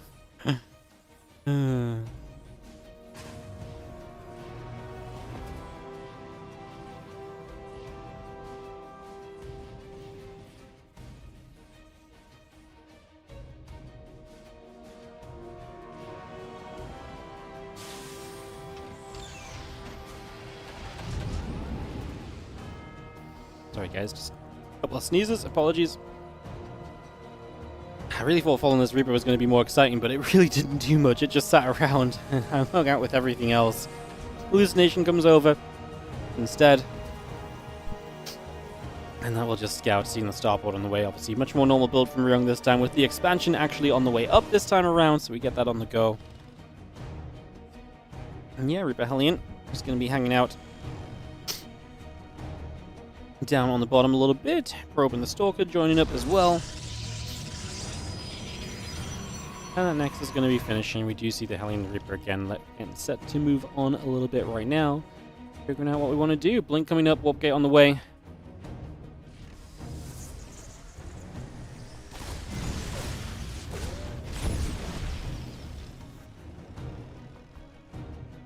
Reaper Hellion just gets back over the left side. Stalker going to be there to help with that.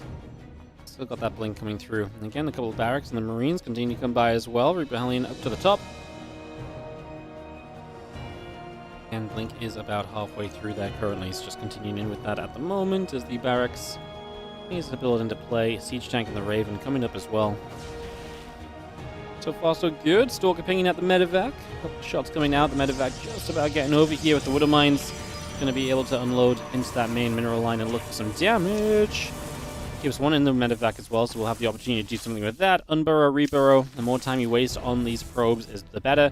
That shouldn't have been an unburrow, reburrow actually. That should have been a retarget. Because if you retarget, then you don't take as much damage on the Widow Mine, and then it's not going to be as close to going down. He just dropped the next Widow Mine back in here. Smooth little move. Almost tricked me a little bit as to where that was, but yeah. Maybe just wasn't confident in the ability to keep clicking the retarget while doing other things. But yeah. I think if that was Clem, you would have retargeted that Widow Mine and made sure all the probes got pulled away, and then you unburrow and reburrow if you still don't want to fire it, right? Just to be as annoying as possible and to deny as much as you possibly can as well. Stimpak and Combat Shield coming through, Engineering Bait in the natural. It's going to have the hallucination back over the left side. The medevac will regather with everything else as well for the moment. We have ourselves the Stem Combatant +1 coming through, the Forge and the Gates and the Charge coming online. Additional Marines producing, and we do have the Stalkers just taking a step around the map here for the next couple of moments, seeing if there's anything of interest. There is a Hellion Reaper in the top they could get rid of. They're going to notice that now. Step through, Hellion goes down. It's blinked on to go down as well. So they fall, and Riong currently just working on his upgrades. Stim Combatant +1, all continuing by. Couple depots get down around the back. Again, +1 attack and charge coming over. The Robo Bay and Gateways will continue online as well. Just bringing a lot of that through for the next few moments. Again, Command Center is about halfway done currently.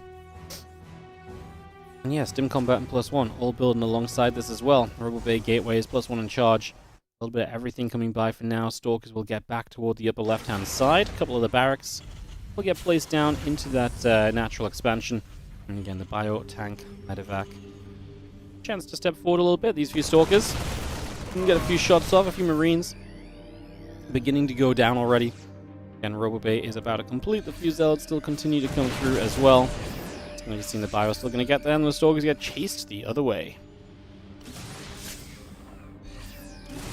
He's not had a bad time chasing Stalkers at points of these games today, so I don't hate him going on a little bit of a run around the few Stalkers. Back over on this right-hand side, centering the few Zealots gathered together also. Let me just get the few SCVs transferring over. They're going to get to that third base that Ryung wants to expand into. And we've got Viking, Marine, Marauder all coming up as well, so just already prepping for the Colossus that Shameless wants to head into as his initial tech choice here.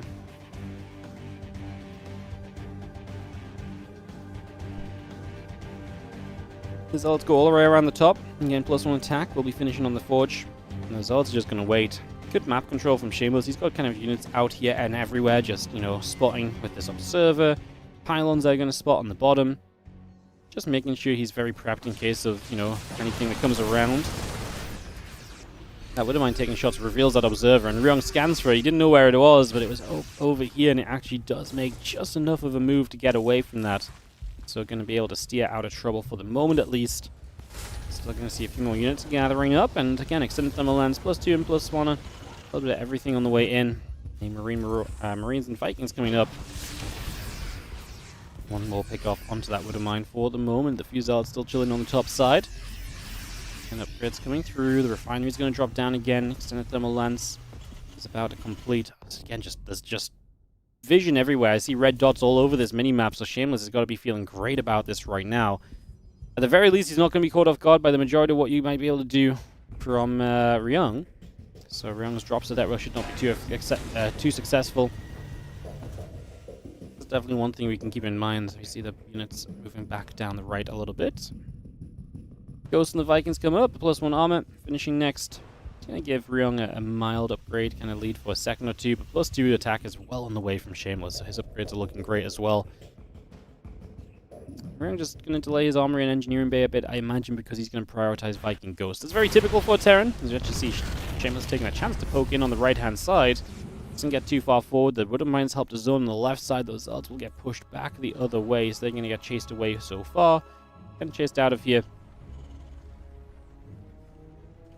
I think it'd be, being stopped from doing much else at the moment. Armoring the couple of Vikings, plus the Ghost now on the way too. Going to drop a big warp in of Zealots onto the main base. And you see the barracks still coming up, EMP coming down. Ghosts are going to get chased. Just going to see a couple of those Zealots being picked off. On the right-hand side, another anti-armor missile coming through. Stalker's going to get hit by that. Zealots pulling back over. Viking's going to be right there. Just going to see the Colossus under some trouble. A couple of Stalkers being picked away at still. Just going to be seeing that depot in the refinery still coming into place. Vikings again trying to get onto the Colossus. Not quite able to just yet. Step forward. The Colossus will knock down the depot. Will knock down the refinery here. A few SCVs going down. Ghost in the main base. Ooh, I mean, they get some of the Zealots, but we lose some of the Ghosts as well, so it's never fun because Ghosts are not cheap. So losing those is always going to be a little bit of a kind of moment. I think the the sound describes it best rather than using my words. How I feel if I see my Ghosts going down Zealots in the main base. It's never fun. It's never pretty. You just, like I say, really don't love to have that happening. +3, +2 upgrades continue. The Shadow Strike Chrono Boosts on the Dark Shrine as well. So we bring that straight by. A bit of bio to the left side. It's going to get the Zealot.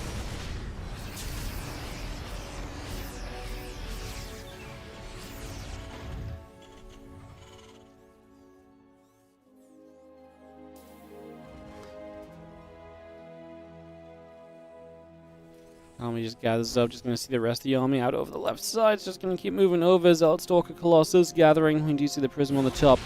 Moving around also. DT showing up, going to make Ryung's life a little bit more difficult. At least the Prism goes down with ease. So we're not going to have to worry too much there. But there's one single DT is causing issues, man. This DT is tanky against that siege tank. Wooden Mine finally goes off on it. But that distraction has been enough for Shameless to move in on the left side. He'll get a chunk of SCVs as he does get chased away by the Vikings and everything else pushing through. Actually going to re-engage in. The SCVs are still just sat there, so we have the chance to keep this aggression going for a little bit, and he will do just that. 13 workers killed. Loving the left and right side aggression from Shameless. The move from one side to the other keeps him going in a very nice position here so far. Keeps him in a very comfortable spot. Love what he's been able to achieve here so far. A few of mines are going to get burrowed. C2 upgrades, plus 1 ship weapons coming by. Again, just going to be seeing the upgrades coming through. Then Shadow Stride coming up as well. The army from Shameless still gathering over on the left. So Zealot, Stalker, Colossus, Sentry. Going to step toward this left side base. This command center going to lift off already. Vikings looking to get some damage coming through. A couple of Zealots going down. Stalkers, the Sentry continue to fall. The Bio wants to stim in. The Zealots trying to charge into this as well. Colossus still fighting. A lot of the Zealots disappeared very quickly, and we now do EMP everything else. Will we be able to get onto the rest of that army is going to be my big question mark. And these Colossus just survived through this whole thing. I actually really felt like those Zealots died too quickly. Really felt like they were about to be a problem. 2-2 upgrades, very much so, still coming into play there. And Observer speed coming about, plus 3 armor. Not allowed the 4th base. Meanwhile, Shameless is just taking the map, and the typical issue that Terrans run into in this matchup is coming very true here. That the Protoss just out-expands you and keeps enough pressure going that you can't really do anything to stop their bases, because you're so preoccupied with keeping your own bases up and running. And Ryung has not shown us a fight yet to break out of this grasp of control that Shameless is really having on him so far, keeping him in a very tough spot. Vikings will turn, Colossus will be going down. Zealots and the Stalkers come charging through. The Vikings will just be forced to back away the Prism, keeping one Colossus alive.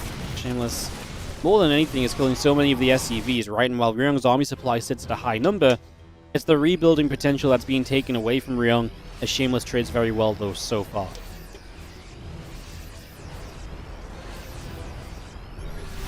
And plus 1 ship weapon's about to finish. The Bio comes through, and see that Observer just about able to slip away. The rest of the Zealot Stalker force gathers up on that right-hand side. It's just going to come straight in over there, take a bit of positioning. And a couple more Vikings in the medevac coming about. The Zealot Stalker Colossus into the center. Going to take a chance to jump onto a set of rocks over here. It's just going to pick through this. Again, open up more space. We've got a base over here as well as Shameless, just to really rub in the fact of where he's at. This base is so close to this base, and yet I don't think Ryung's going to be able to do much about it, as Ryung is just sitting back and hoping he can start taking a better fight here or there. Soon going to be down a full set of upgrades for a substantial amount of time until his own attack upgrade finishes. It's going to be even more opportunity in that regard. DTs just blink on the left side. This is game ending for Ryung. You can't lose the 4th base when you've fought so hard to try and just get it there in the first place. Now the Zealots in the main are going to be a frustration. Maybe the main army, Shameless, doesn't do that much. I really feel like this base going down is very costly. However, we did kill every single DT, so it's not free for Shameless, and his supply drops, pretty substantially. He does have 15 gateways, warping in Zealots immediately on the rebuild, though. That part obviously gives you a bit more confidence. He's going to be okay here anyway. Turns and fights into this, so we are going to see all those Zealots showing up now. The Colossus is going to go down, but Zealot Stalker might just be enough in these kind of numbers. Just because Ryung's army was kind of everywhere, you see the reinforcements kind of running in from this left side. Ryung is just not going to have enough at all. GG's get called, and Shameless is going to take game 2 of this best of 3. Shameless 2, Ryung 0. And Riong will finish the day at 1-3. Our second player to finish all of their matches. Rogue finished all of his at 3-1. Riong will finish at 1-3. Now, Shameless is 1-2. NightMare is 1-2. We have Shameless and NightMare both yet to play against Scarlet, who sits 2-0. And that's more than likely going to be the deciding factor in this group. So, guys, I'm going to take a couple minutes. I'm just going to be right back. And when we come back, we're going to go into Scarlet Shameless, because I think at the end of the day, we may as well just do them in the order they were played, because NightMare and Shameless are both in the same position. So we'll see how Scarlet Shameless goes, and then we'll go from there. So I'll be right back with you guys in just a few moments. I'll be back. I just need to step away for a couple seconds. BRB.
Welcome back, welcome back. How we doing? Good to see you guys. Thanks for joining us.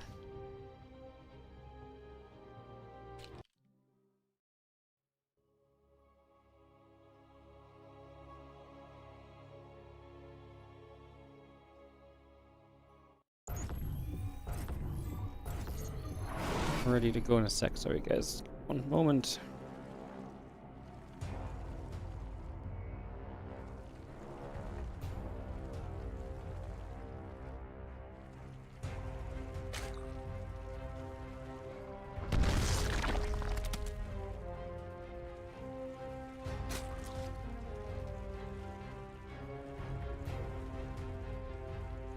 Alright, let's get into this and kick off into Scarlet versus Shameless. So some ZVP.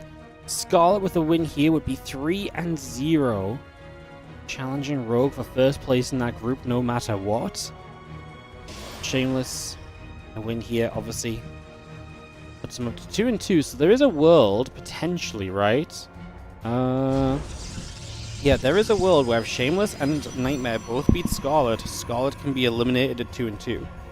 If Scarlet gets 2-0'd in both matches, she would be 0 map score, and NightMare and Shameless would both be above her. So there is 100% a chance that Scarlet can be eliminated still. We've not really talked about that prospect, but that is a reality right now, that NightMare and Shameless can still advance from this group. Ryung is officially eliminated. He falls out. Apparently there's no way even a 1-3 tiebreak with Scarlet winning out can work for him, and I think that's true because he's just so far behind on map score. So that is the situation of things right now. Let's take a couple of moments and get ready to go.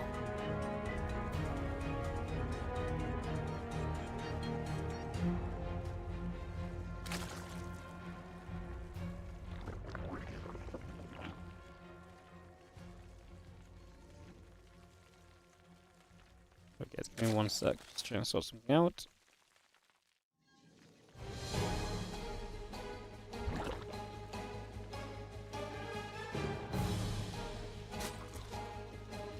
Alrighty, sorry. So let's get into this and get ready to rumble. Just have a chance to get this underway. Nexus and Cybercore both coming through. The Adept coming about. Link Speed and a couple of Queens on the way through as well. You can see that probe wandering underneath. I'm going to patrol back and forth for a little bit of time, just for the moment. Lings will go in after that probe, so just going to take the chance to nibble for the moment here, get that underway. And yeah, probe going to get chased around. Stargate is going to be building in the main. It's going to be seeing those couple of Lings still absolutely wanting to get after that probe as well. Probe escapes for the moment. Hatchery goes down on that left-hand side. I'm just going to be seeing the Adept just going to take the watchtower for a couple of moments as well. The Adept coming back over in this direction. Just going to take a chance to see what's going on. Stargate still building through. A couple of probes in the Adept, the Warp Gate. All of that coming online as we are going to shade that Adept by for a moment or two here. Just going to go see where we can get to. Going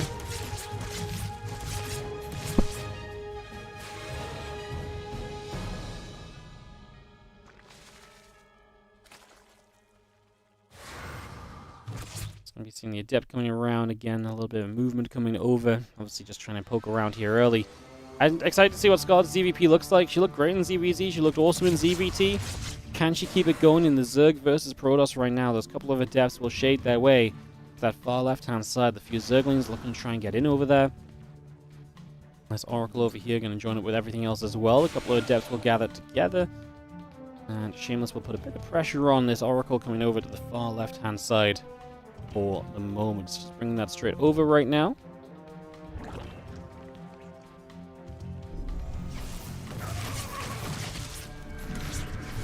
Get that set up, and just going to be seeing the 3 drones going down. 4 drones going to try and get 5, but the Spore comes into play. That's still a pretty good starting point, right? 4 drones going down. Love that for the Oracle. Shameless getting into a great position right off the bat. Just going to see 8 drones still coming by. The Spore Crawler building, it's going to be 13 drones. The Scarlet tries to replace what she's lost and more. But obviously, again, the more drones you lose, the tougher it is just to kind of keep things going and everything. So Oracle's going to activate once more. It's going to be another round of drones, and it's just going to be a couple killed. We actually lose an Oracle, which, hey, we'll always say it always feels good to kill an Oracle off. Let me see that Oracle back up over here, and it's going to be second Oracle kill most likely. Surely, where's the other Queen? It's running, it wants to get there. Gonna try and cut up via the top side. It will get there. The oracles both die, and Scarlet at the very least will remove the oracles from the equation here and reset Shameless down to 0. He will build another one because an oracle is such good information gatherer. You can't really justify not having the oracle, so we're going to rebuild one at least. Those few adepts will shade through, heading toward the top side. A couple of them split across over to the left. Just going to be seeing the Queen's going to be fighting there, and those couple of adepts trying to get in after those drones for the moment. The Zerglings are going to gather back up, get back onto those once more, put a bit more pressure in, see where we can go. 7 drones killed is brutal, though. These adepts up in the main base are going to be going down finally, but 8 more drones. The economy damage is really true early in this game. That's 17 workers for 2 oracles and 4 adepts. Like, it doesn't feel great when you say you've lost 2 oracles, but it still is 17 drones. It's better than losing the 2 oracles and not having 17 or double-digit work kill count going. Shameless's next step seemingly is going to be a Temple Archives, that Prism coming up as well, so we're bringing that through just for now. Again, Evo Chamber, Hatchery, Lair, Drones, bit of all that coming online. And yeah, we'll just wait for charge before we probably see any sort of aggression truly from him in the next little bit of time, so expecting that to be a factor sooner rather than later. The Ling's going to run in over here, the Oracle activates, the Zerglings take a chance to run out for a couple of moments, so again, we run out of there and just escaping away for a couple of seconds.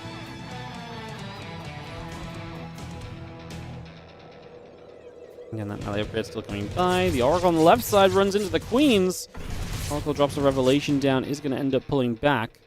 A little messy right there. Baneling that's still building. There's an infestation pit coming through too. You see the Zergling's going to get right back down to the bottom side of the map, so we're running over here. A little bit of battery healing, keeping a couple units alive as well. Getting things nicely in position for the moment.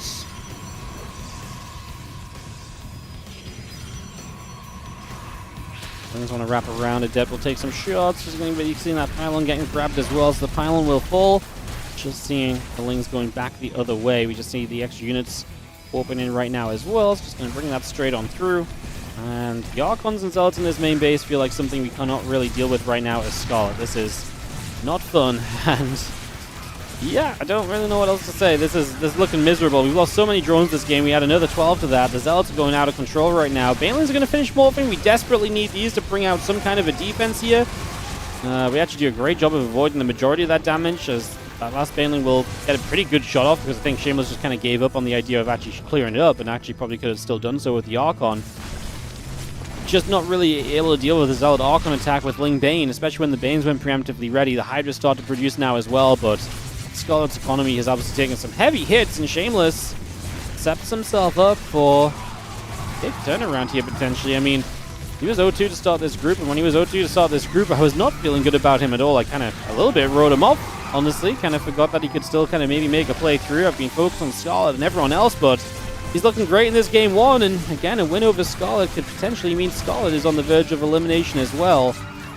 Oh my goodness, I mean, these groups have been great. We continuously see great games and great action, just great results. It's been a ton of fun, and we, like I said, just keep going with all of it. It's awesome to see. We're not going to be seeing the Archons here. We'll finish off that Overlord. And Scarlet, I mean, she's just in a world of trouble. She is at 92 supply, really not in a good place at all.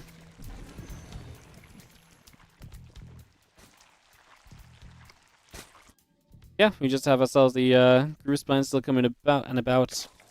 The Baneling speed coming over. +2 attack will start from Shameless as well. I mean, he really is just getting into pretty much every good position he could find himself in right now. There's not much else to say in regard to that. Just the Banes move about. Just going to move around there for a couple of seconds. And a couple of Archons coming through, and that +2 attack upgrade going to be a part of that as well. So we also bring that straight into play here.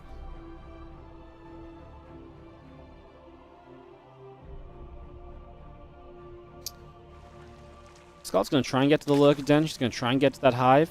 Understandable that's you know the reach out that we try and make, but it's feeling unrealistic to say the least is the problem.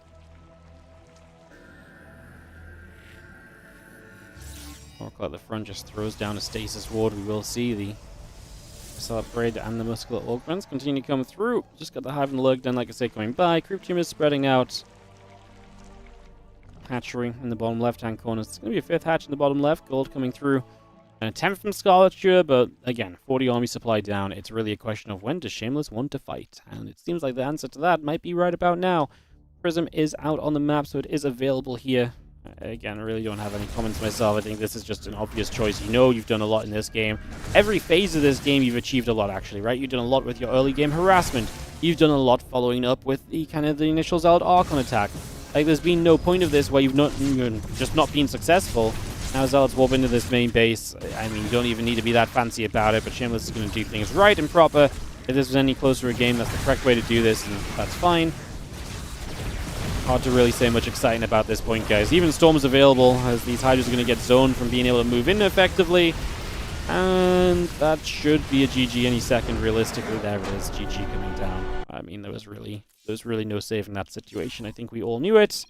I think we all saw it. I think we all very much understood what that situation was about to be. So, yeah, that is that. All right, well, that's that one out of the way. I mean, that was just brutal from the starting point, right? And sometimes when it's not great from the start, sometimes it's just better to get into that next game already. So we'll jump our way into the next game, which is going to be on 10,000 feet. Give me just 1 second, guys, to maneuver that into position for us.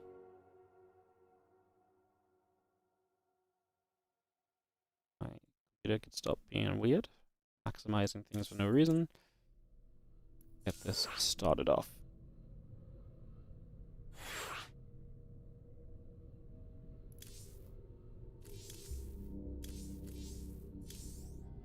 Cool. All right, get this underway, guys. Thank you for a little bit of patience. Just get this set up, but we should be able to go in a moment and get this started. Ready to rumble. Shameless looking to save his tournament run then. I mean, a loss here.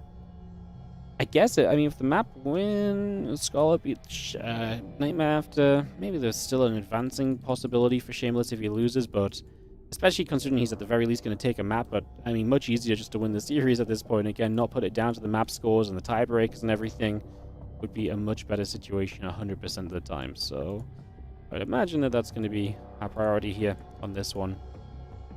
No shock horror. StarCraft player tries to make sure they win the game to get out of this group. Crazy words.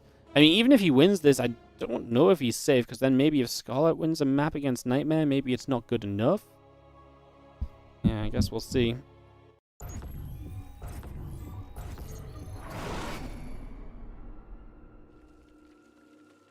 Let's get into this as we get into game number 2. Alright, Scarlet in the top left-hand side is going to be down a game. She is our blue Zerg player here on 10,000 feet for game 2 of this BO3.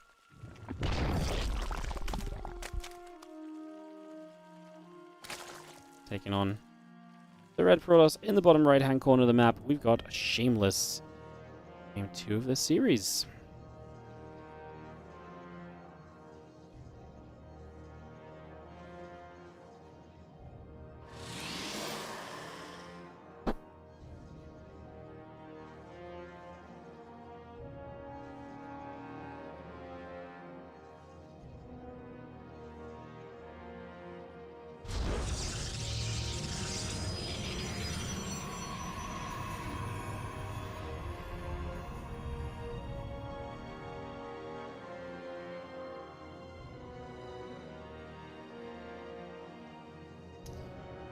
Alrighty then, probe already across the map, just moving about, but did not get a block on a hatchery or anything, so nothing happening there to begin with.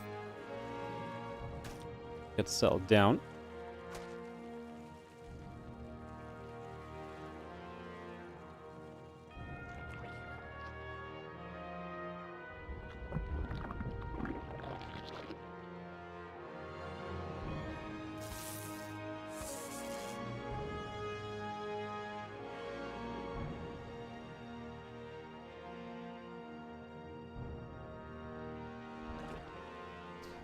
Let's see that probe moving over. And again, a couple of hatches coming in from Scarlet. She's actually built one across the map, so she's going to try and play a little bit of an annoying game here initially, just to begin with.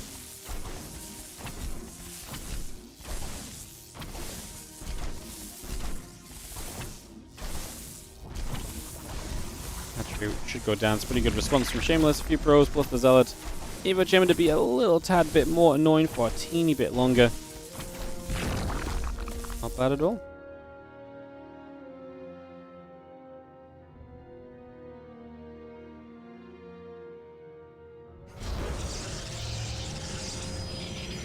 Put that Nexus down. Scarlet now takes our actual third hatchery on location.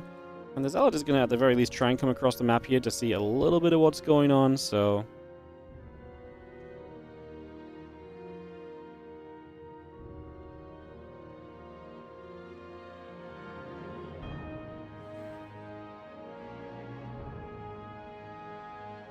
So it gets back up toward the right side. Just going to be moving across there already. Moving across for the moment. It's going to be having planes moving around.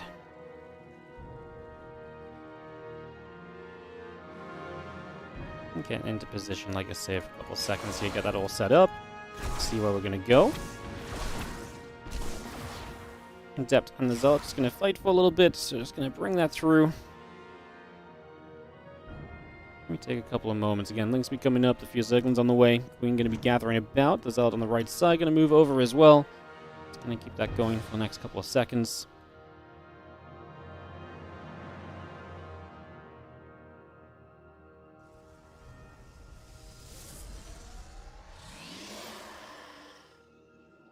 So I guess back over here as a few drones continue up. Again, Link speed is about to complete, and we get these Lings that are going to go across the map. So Link speed to put some pressure on from Scarlet. Just going to catch these two Adepts.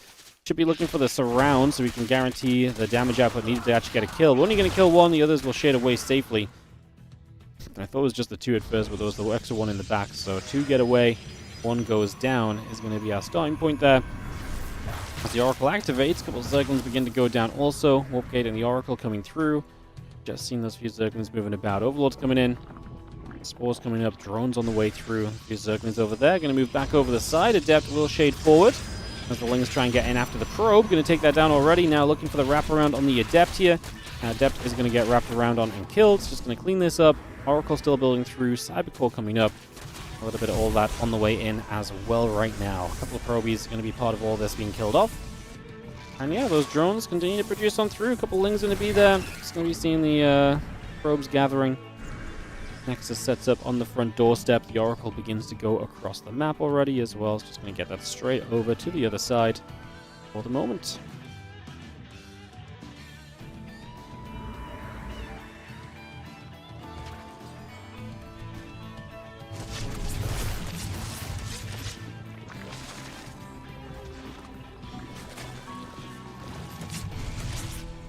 Back through. Oracle's going to get chased away for a couple of seconds then, so pushed away for the moment. We're just going to have ourselves the lair, the drones, the Lings building through. Twilight Council and the Forge coming up, the gates and the probes coming online as well. Just going to see those couple of Oracles beginning to gather about it also. Taking a couple of seconds. And lair still building up here in that main base. Fourth hatchery coming down at the front. Just going to see the Oracles making their way over that left-hand side. Just going to escape out over there.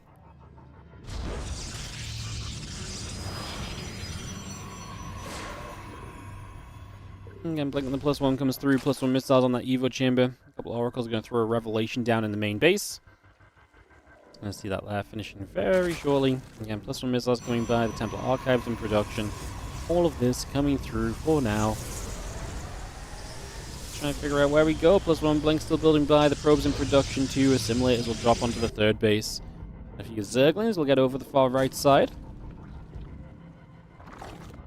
Got those couple creep tumors taking position there as, again, the Stalkers take a chance to move on up. Templar Archives will finish shortly. A couple of Assimilators on the way. Cannon in production also here. And those couple of Stalkers just going to go straight in after those Overlords. So, one Overlord going down. A couple of creep tumors being picked up as we go. A little bit of pressure from Shameless. And that Overlord is going to be taking a few more hits. Going to go down. So, that is going to be the successful grab from Shameless here. Taking that one down so far. Nicely done. Yeah, Storm Blink, +1 attack. I mean, everything you kind of expect to see from a Protoss player thus far, and really nothing too surprising about that just yet. We do see, again, the Storm coming by, the Blink and the +1 come up. You're going to see a drop load already from Scarlet coming into play, plus some Roaches, plus the missiles, plus the Overlord speed. Oracles get back down the right side. It's just going to be pulling away there. Once again, again, still seeing our Storm coming through. Hits coming by. Again, +1 missiles and that Overlord speed coming about. Oracles will gather in as we just see a couple extra Stalkers warping through too. Gonna drop the Stasis Ward down over on that right side. Extra Ravagers morphing. So Scarlet's gonna send this a little bit, it feels like. Obviously 68 drones, lots of unit production. Gonna bring the Overlords that can spread the creep to keep this kind of directional attack going nice and quickly. Shameless has a lot of tools against this with the Storm that's gonna help a lot. No Immortals or anything though, right? So none of the bulky units that might actually really go a long way to helping. That might be the issue. Just, I mean, Storm is nice, but it's not necessarily the best against Roach Ravager, because Roaches especially are, quite tanky. They have a good amount of HP. Storm is not going to kind of make its way, through those Roaches entirely straight away. Spin through. A couple of shots going by. The Roach is going to jump up. Storm coming down right there. Again, +2 missiles. The Roach speed continuing to come by there as well. Charge coming online. A couple Oracles will head into the natural expansion where there's going to be no defense. The Queen isn't even here, so this is going to be a great counter. It does mean you don't have the Oracles here, but hey, the Queens are here anyway. There is a Drop Lord in the main, gets a couple of probes, but that's really not that effective. Ling's going to threaten the other side. Stasis Ward plays defense. Again, 11 drones went down. This feels horrible for Scarlet. I mean, she doesn't feel like she's doing enough. She still has good army supply, but I need to see this Roach Ravager army truly making progress forward here to feel okay right now, and I just, so far, not seeing it. Let's see if we can find something of this. A few more Corrosive Vials. Pylon will be an easy pick. So that goes down immediately. Now the Roach Ravager turn back into those Stalkers. The High Templar turn around. The Ling's trying to get the cannon. Gonna drop another Pylon already. Just puts that straight into place. Again, the spinning nest about to finish up. Drones and Roaches coming through. +2 missiles coming about.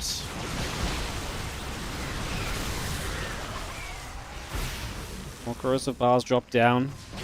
And just jumping into the Drop Lords. The Roach Ravager wanting to take a step forward. Coming across that right side. The Vials coming into place. Just going to see the Stalker stepping away again. Staying out of there for the moment.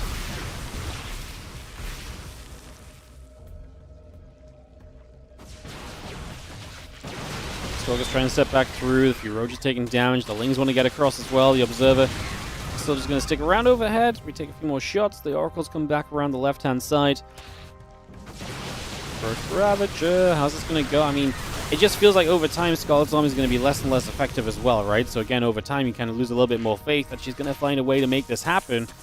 You see the one single Zergling nibbling, but the probes are going to be able to fight back well enough, and that's going down as Shameless is again a fourth base up. What's really funny about this fourth base is it's so out of the way for Scarlet to swing around to. You've got to go all the way around here, then down.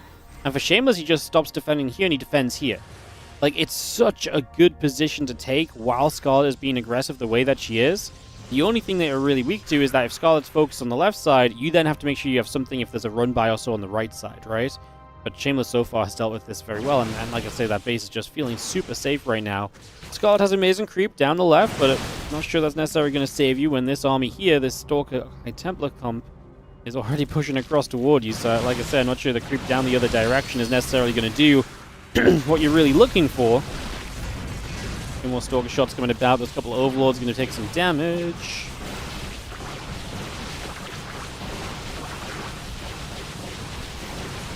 Going to be seeing this hatchery is going to drop in the top right side. Just going to see a couple of Banelings here. Oh my goodness. One more Bane and we kill another 12 probes. It's something, right? You know, you put them down to 50 workers, at least then there's a chance. I'm not sure where I still love the fact that she has to play against the Stalker army. Even if, it doesn't matter how many probes we kill. Scarlet supply blocked right now. Spire's about to finish. I'm not sure that's going to be a saving grace considering what we're playing against right now. I'm not sure building a handful of mutas are going to help. I'm not sure corruptors are really needed based on where we're going right now either. We land a Corrosive Vial or two. Another Storm coming in. The Ravager's taking extra damage. Melee and Paraphrase upgrades coming up. Storms keep coming down. We're going to blink over to the side. Roaches and Ravagers getting stormed once more. Those Storms are going to be huge. Ravagers getting absolutely eaten up by those Storms. And now blink across. The Ravagers will fall quickly. That's going to be a nice, easy pick up there as well. So that's going to be a good amount of Scarlet's units going down. And Shameless just continue to fight here. Now, maybe he needs to step away with these Stalkers, because I actually think the reinforcing Zerglings are going to create a little bit of concern for him. But apparently not the case just yet. He's going to stand strong, and apparently not enough Lings, as Scarlet is dealing with the result on the left side effectively. I thought there was going to be more Lings here. I thought these Stalkers may start trading a bit worse because of it, but apparently not the case. And Shameless does step away. Is it worth him maybe taking 2 seconds to actually just stop and clean up this group spread? Maybe now if he pulls back home. Clearing up a bit of this group would be nice, just to take the option away from Scarlet. It also takes the vision away as well, because right now Scarlet sees anything that comes up the left side of the map, so she knows everything about the left side. So it gives her a much easier time mentally prepping for whatever is going to come up in this direction. So if you can maybe steer away from that a little bit, that would be very nice. Oracle drops the stasis ward down. The units pull across to the right. Reposition for a few moments here. Stasis catches just a handful of roaches. Like I say, this attack from Scarlet feels a lot more comfortable because she's walking onto creep the entire way. Now we're going to clear it out. Observer comes through. I like it. I don't think it was necessarily like an immediate priority. I like that he took the initiative to go across the map and put damage out. But I do think if you are going to sit back at home a moment or two, let's get the Observer. Let's actually clean this up a little bit and go from there, right? Because we are going to get rid of actually quite a lot of these roaches. Scarlet's not going to end up on a good trade for those at all. I mentioned blinks off cooldown in a second. We can maybe chase for a couple extra roaches at the very end of this. 6 more corruptors on the way. Greater Spire finishing shortly. Adrenal glands building on the spawning pool. The Roach Ravager still pulls back right up to the front as we take another hatch down in position over there for the moment.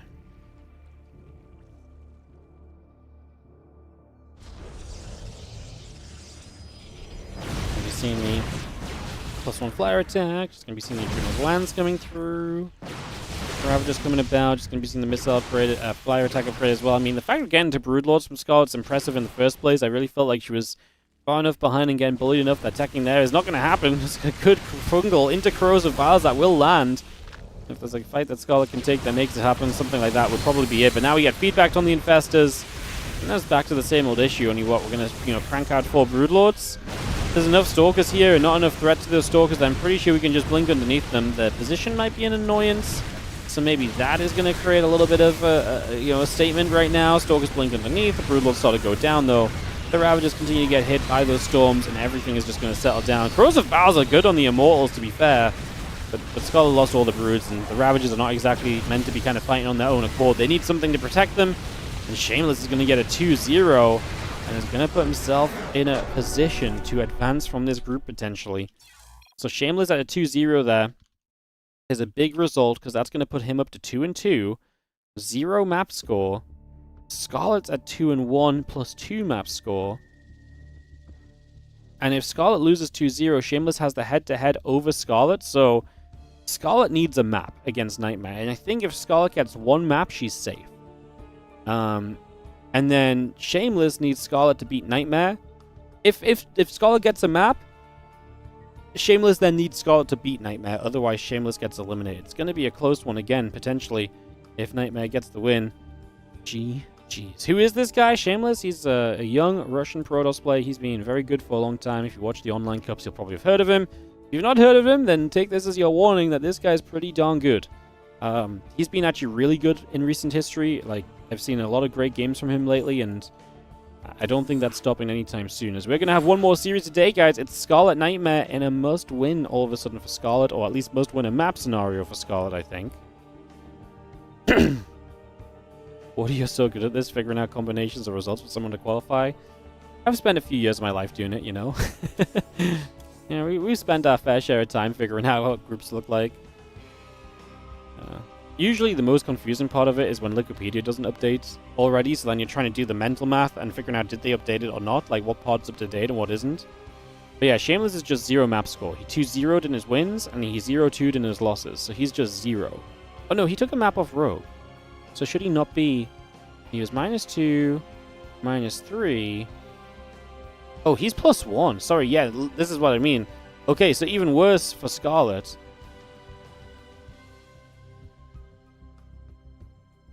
Because Scarlet is... So actually, Shameless has +1 map score. So if Scarlet loses... Even if Scarlet takes a map... If she takes a map...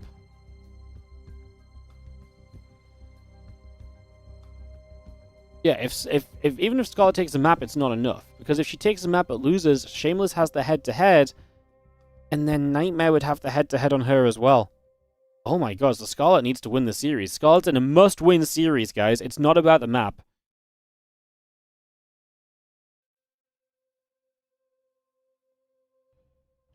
Okay.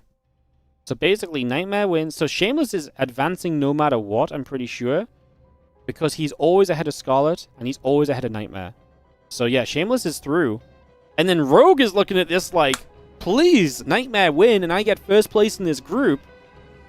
If he loses, Scarlet will have the head-to-head and the map score advantage, I believe, over Rogue. So, Scarlet, this is crazy. Scarlet is either a win and first place, or she's a loss and eliminated. Oh my god. We are...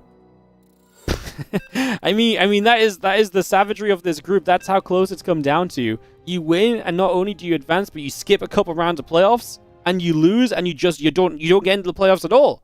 So you either start in round 3 or you're out. That's how close it's going to turn out to be. So yeah, Scarlet in a must-win game. Must-win series. In the bottom left-hand side, must win this series to advance, and if she wins, she does take first place in the group.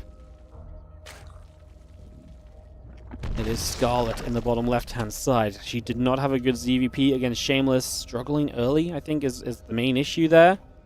Do you think NightMare plays very different to Shameless, though? And maybe that's something Scarlet can take advantage of. We will see. NightMare is also in a must-win game. If he wins, he is through, because he would be eliminating Scarlet with the victory. So, like I say, NightMare wins, he advances. Scarlet wins, she advances in first place. So either NightMare wins and Rogue is first, Shameless and NightMare second and third. If Scarlet wins, she is first place, Rogue is second, and Shameless is third. That is the difference, that is the situation, that's what's going on in the wrap-up and the finale of this group. This is what it comes down to. Alright, let's get this going, let's see what the hell happens. As a probe gathers, we settle down. Getting the assimilator coming through, get set up for a couple of moments. Final series of the day, guys. If you have enjoyed the games today, if you've enjoyed the 6 hours of StarCraft you've been watching, do consider supporting the channel. So many different ways to do so. Any donations on the stream go directly into the prize pool for this tournament. You can also check out the Patreon at patreon.com/WardiTV. All support on Patreon goes directly into tournament prize pools in general for WardiTV events. You can subscribe and help us reach the 1,000 subscriber goal that we're basically on the verge of. You can use the Prime sub if you're not already, and if none of that, just hit the like and subscribe on the YouTube, hit the follow on the Twitch. The free things help out a bunch. Watch the ads when you get the chance. We appreciate your support. Alright. Alright. Off we go. Yo, Snowy Powers, thank you so much for the Prime sub. Appreciate you. Always feels good when the sellout instantly hits. Appreciate it. Thank you so much for priming us up. Appreciate it. Let's take a moment with this Overlord coming across. Nexus is going to be there on that natural expansion nice and easily. Also, Neo has left the game 1998. I don't know how I'm going to fit that on the decoration, but I will give it a heckin' try. Thank you so much for the Prime sub as well for the 6 months. Welcome back, and I appreciate you. Thank you so much.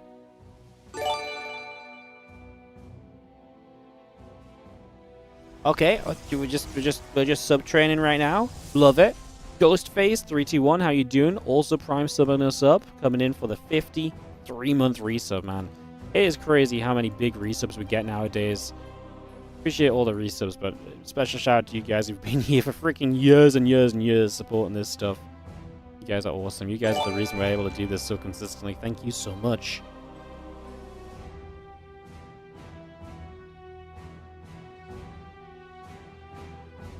And then Bellium on the 30-month resub. Keep the hype going. Yeah, that's working as well. Thank you so much. I appreciate it, mate. Thank you, thank you, thank you.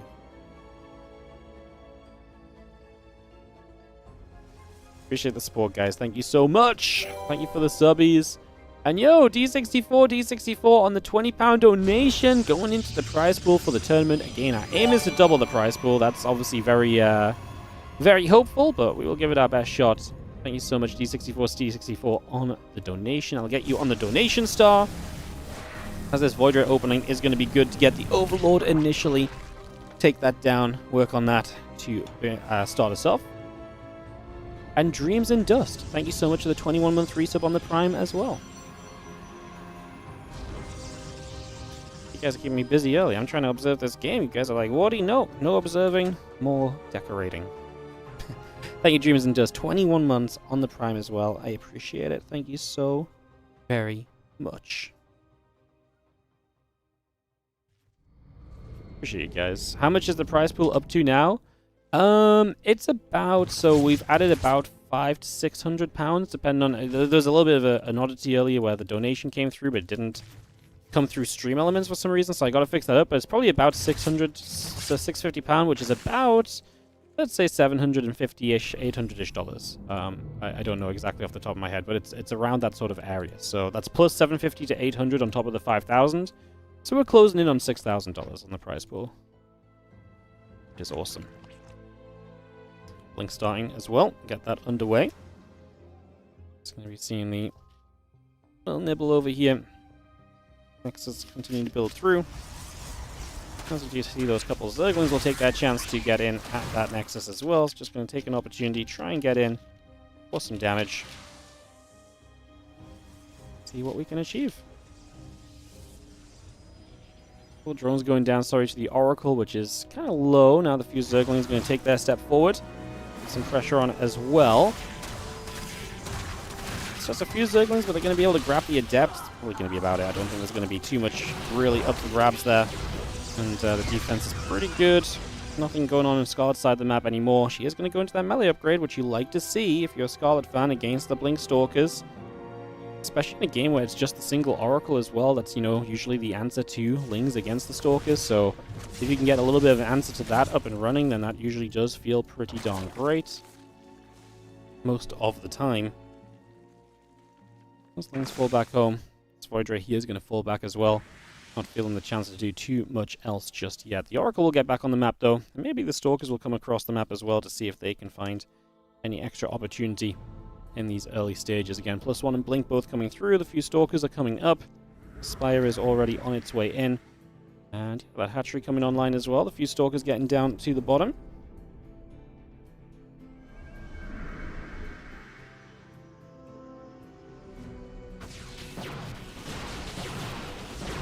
Oracle just comes across. Hatchery will take some damage. You do see the melee upgrade and the roach speed coming through. The Lings are going to take a chance to jump onto the Stalkers here. As this hatchery goes down, so that's a cancel. We get a couple of the Stalkers low. We're maybe going to kill a couple as we continue the chase. And some of these Stalkers just blinking in an awkward direction, going to give more opportunity for Lings to get some kills. So the Lings doing a great job. Absolutely finding some value here initially. And doing a fantastic job of that. So that's beautiful stuff. Temple Archives now building from NightMare. You do see the rest of these Stalkers coming around, getting rid of a couple more Zerglings. It's a bunch of Lings from Scarlet going to head up to the upper right-hand side.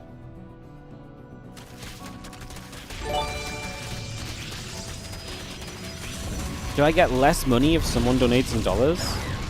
Well, if you donate in dollars, I get however many dollars you donate, instead of if you donate in pounds and I get however many pounds you donate, you know, like, just different currencies, no? Yo, Logan, how you doing, mate? Thank you so much for the 67-month resub. Appreciate it. Thank you so much.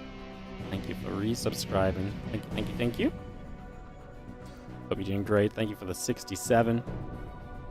I mean, yes, if someone donates $10, $10 is not as much as £10. So, yes, that is how currencies and currency transactions work. Conversions, that's the word I'm looking for. You just fly in, and NightMare's preparation for this immediately is not great. The Blink on top of those mutants does feel a bit better, but only after 9 probes already go down. Just going to see the couple of Stalkers going to fight. The Lings are going to run through at the front. Obviously, Stalkers out of position. The High Templar up on the high ground. Can they find a Storm here? The Mutas will get rid of the Voidray. I'm not sure the Voidray is going to do too much. A bit further down the line. Just going to see the +2 on the charge still coming over. The Hatchery on that bottom side and the Hatchery on the far right side both getting set as well.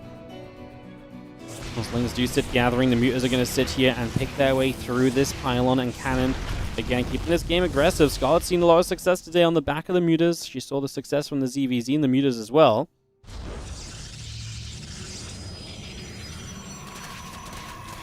Going to jump onto the gateways here. Just going to be seeing the Storm coming down. The Lings going to get killed off also. Again, +2 in charge, still building into play. The Mutas get up to the top side. What are they going to do next? Just going to see that Storm fading away. Going to try and put some damage onto the gateway. Gateway goes down right off the bat. Stalker's going to break out of that gateway area. The Lings are now going to chase forward too. Trying to see what else we can get up to. Again, a few more meters coming in. The Zergling's producing. +2 melee, +2 flyer attack, all building by. Now the Mutaling gets back across into the center. Just going to be seeing the batteries. Something we can jump on here. Going to run through the storms. We do take a bunch of damage, but do we have enough mutas just to fight these stalkers? Scarlet definitely seems to think so. Ooh, the mutas are kind of low. They are still flying back in. They're still doing some more. I don't think we can eat another storm or two, but I'm going to be able to stay away for the moment. Stalkers hang back. Ooh, that was a that was a moment. Scarlet definitely deciding just to try and dive through, and her creep spread looking great behind this. We got ourselves the 6 base setup coming online. The mutas are going to take a dive into this natural expansion, just going to go in after these probes already. So a bunch of workers beginning to go down. Stargate's coming through, Fleet Beacon coming about. Stalker's going to get grabbed. The storm will go down. A few more lings coming up around the top side as well. The Mutalisks will come over, and again, 5 more mutas coming out. Zergling's on the way, +2 flyer attack, and the Carapace upgrade coming by as well. It's going to be seeing the Mutalisks. It's going to go and fight against the rest of this army. Just going to be diving in and trying to see what else we can do. Stalkers will gather about. A couple of High Templar coming over. The Lings are just going to come in as well. Just going to see that Nexus getting jumped on. So Nexus will fall. Now we're going to continue to run through. I mean, no 4th base anymore. The High Templar are going to be an easy target now that we've already dodged the storm. There are 3 Phoenix at a time building. Yeah, give me these like 2 minutes ago, man. This is a little bit too late at this stage to really save the day. The mutas get back across. Pylons keep dropping. GG says NightMare, and Scarlet will take the first map of this best of 3. So Scarlet gets up a game. But again, as we figured out eventually, this is not a 1-game wins-it-all scenario. This is, you need to win the series. So Scarlet with a series win necessary to advance to the playoffs. And again, she wouldn't just advance, she would be first place. How crazy is that? Logan, Bellion.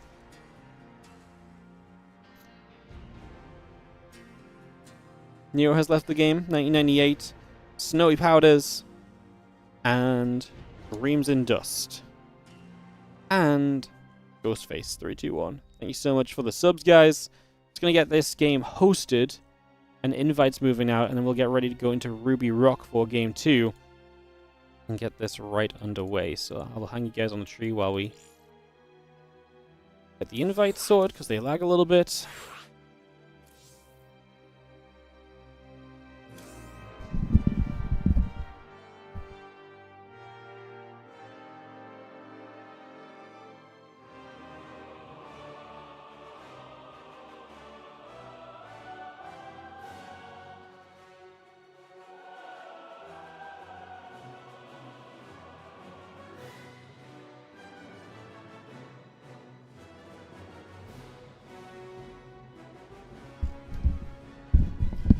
Also, had the donation. D64. Thank you so much for the donation. You are going to be added to the donation star. Hey, Protoss133, thank you so much for the 313 sub on the Prime. I'll get you on the tree after this game as we go into Game 2 of Scarlet and NightMare on Ruby Rock.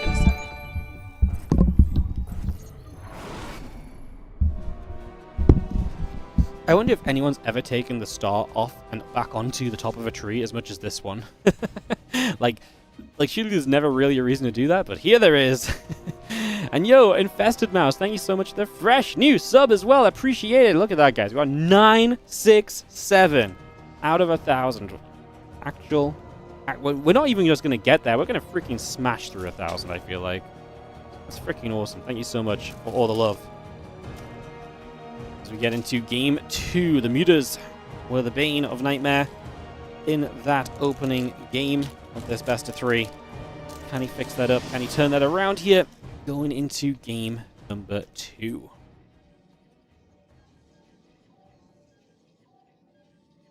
Scarlet, a map away from first place in this group. I did not have Scarlet down for first place in this group. Like I said, that I could really imagine any variety of players getting out of this group. But I don't think I would have ever picked Scarlet to win the group. And now she is a map away from making it happen. Can she close it out? Great game there from her as well. Very controlling. Much better defense as well early. So just able to take control of the game a little bit more than what we saw happening with... against Shameless, where she really did kind of struggle early and was kind of kept back because of that as well, so definitely quite a different vibe, to say the least.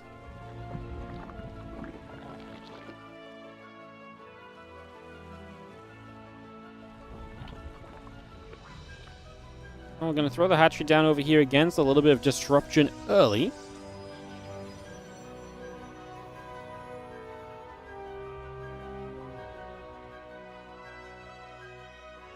So yeah, a little bit of disruption early with that hatchery coming into place. Just going to get that straight in position to start us off here. Get that rolling. See what we can do.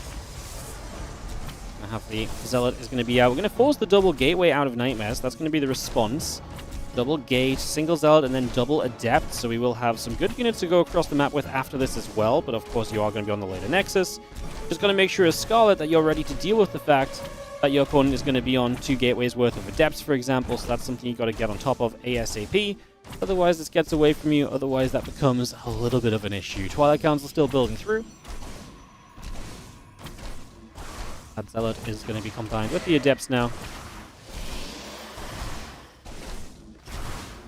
2 more Adepts, just Chrono Boost now. It's just bringing those straight on in. Getting that into position, getting this all on the roll.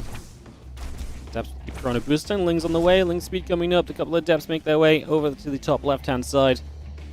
Why no cancel? Because she can make the Lings off this. Because she feels as though, because the probes didn't pull, she can make the Lings, and the Lings are going to keep the Adepts at home for longer. So it gives her more time to get Lings up at home, and Ling speed, which is obviously going to be much more substantial. So no cancel, because it's going to keep these units at home for longer. And that ends up being a scout. No, she saw the Twilight Council. And there's the Adepts over here. Actually, these ones did go across the map, but yeah, she saw the Twilight as well. So now she knows what's up. So yeah, that's why no cancel. I think it's actually worth it, right? Like, in this case, it costs you what, like... Because you don't get the full money back on a cancel, but you get, like... It costs you 200 minerals. You continue to deny this for significantly longer because the creep spread is going to take a while to recede as well. You got a full scout because of the Lings that you made. And now Ling speed's about to finish, and you've got Lings over here that can kind of jump through. Unfortunately, Adepts on the other side, well, actually get cleaned up pretty quickly. They get 4 drones. And these 3 Lings are still fighting an Adept as well. The Zealot is maybe actually going to be needed to try and help save the day. Oh, that's actually a cute little save out of NightMare. Getting into the background there and going to be able to protect himself. That is a cute little save for sure. The couple of Adepts still firing away. Resonating Glaives coming up and online. You just see the couple more Lings still coming about. You see the rest of the Lings coming through. Glaives is about to complete. Twilight Council going to Chrono Boost. And we have ourselves a gateway across the map that NightMare is going to use to warp in from. Scarlet is 18 drones, super Ling heavy, against a 23 Pro Protoss, who is on 1 base and only just now expanding. But we need these Lings because we need to try and take as good a fight as we can against these Adepts. The thing is, does NightMare go across the map? Like, it feels like you have to, but then these Adepts were still hanging around at home still.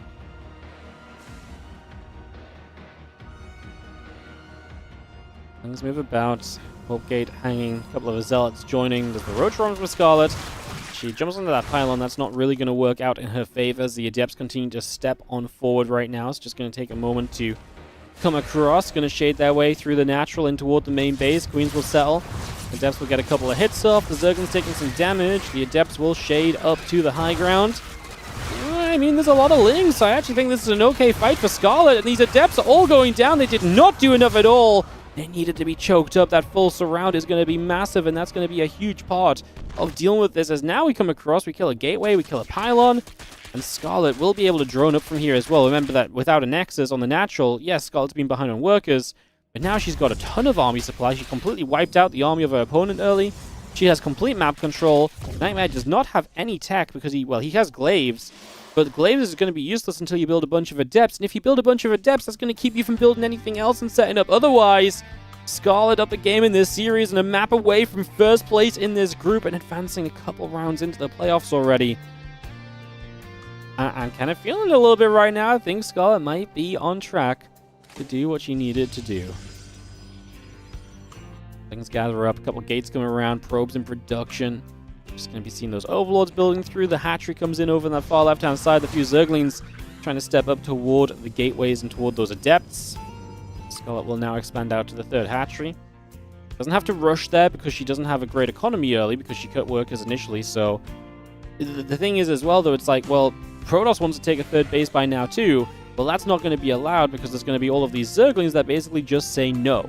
They're not going to let anything happen out here for the foreseeable future. And now a Baneling Nest is going to double down on the Lings that you already have, and it's going to give you a better answer to Adept if that's what NightMare keeps on building, which he pretty much has to at this point.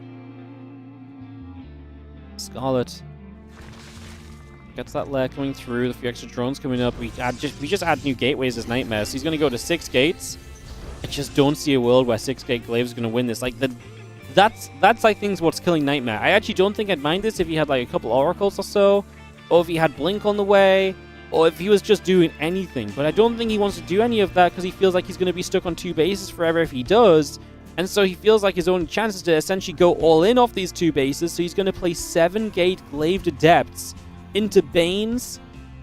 It's possible, don't get me wrong, right? If Scarlett doesn't have enough Banes ready, if she's caught off guard, right? Like, in theory, a lot of Adepts is good against what Scarlett is building. It really comes down to the Banelings. And if the Banelings can get a good enough number up, and if they have a good enough set of connections, basically, is what it's going to come down to more than likely.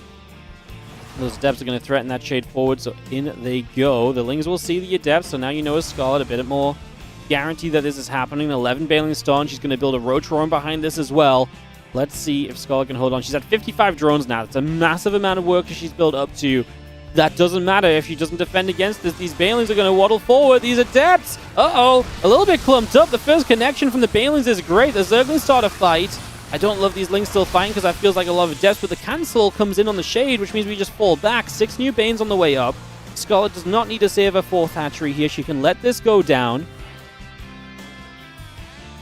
Adepts will shade. The Lings, the Banes gathering the Adepts. Do not want to shade there. These Banelings just finished. No, NightMare, no!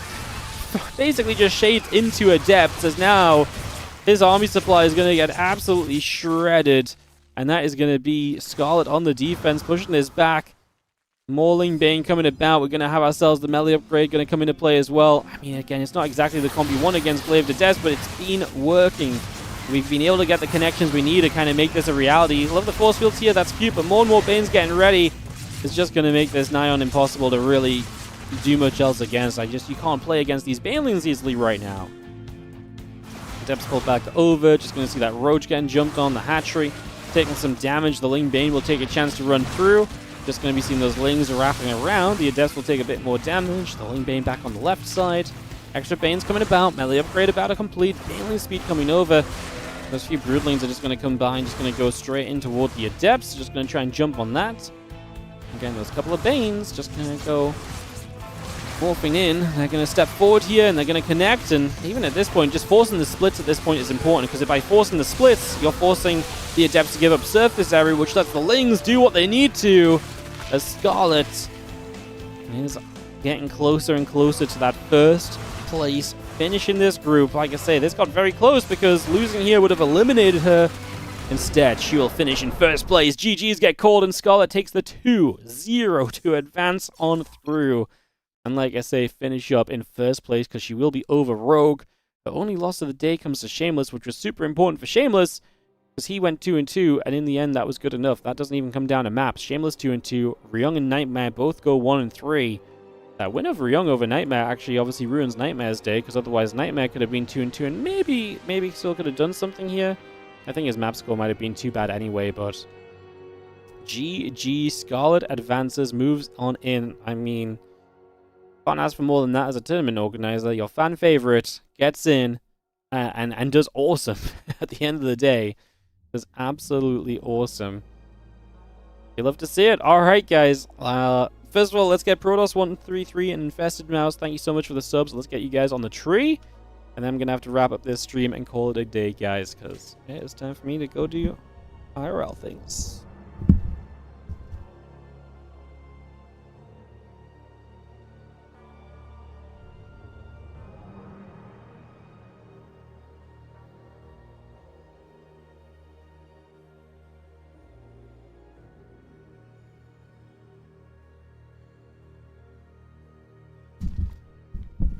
I don't know why, but the lights are off.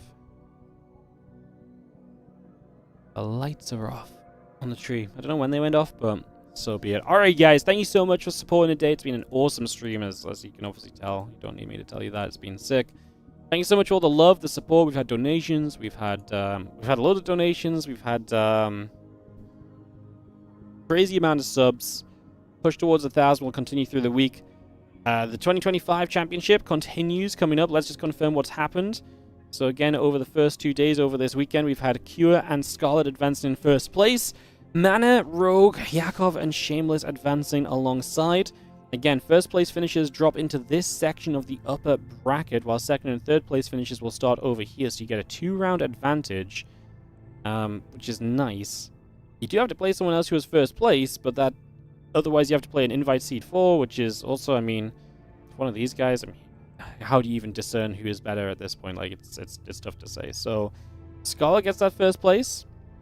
And then Group C will be on Tuesday. That'll be our next round of games, guys. SOS, Geralt, Raynor, Spirit, and Nicorakt.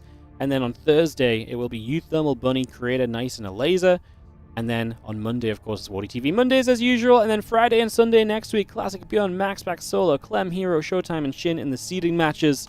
We'll play through those, get those sorted, and have a whole bunch of fun, I'm sure of it. Guys, thank you so much for watching today. I appreciate you all big time. I'm going to go make a YouTube thumbnail real quick, and then I'm going to wrap up. So a set of ads on the outro. Best matches from today? Probably the Scarlet games in general were pretty good. I like Scarlet's games. Ryung NightMare was a pretty fun TVP as well. Rogue was actually really fun. The Zerg games, all the Zerg games were really fun today, I think. Rogue NightMare was actually a really cool series too. Alright guys, thank you so much. Set of ads on the outro. Stick around and watch them. It helps support the stream. And I will see you guys tomorrow for WardiTV Mondays.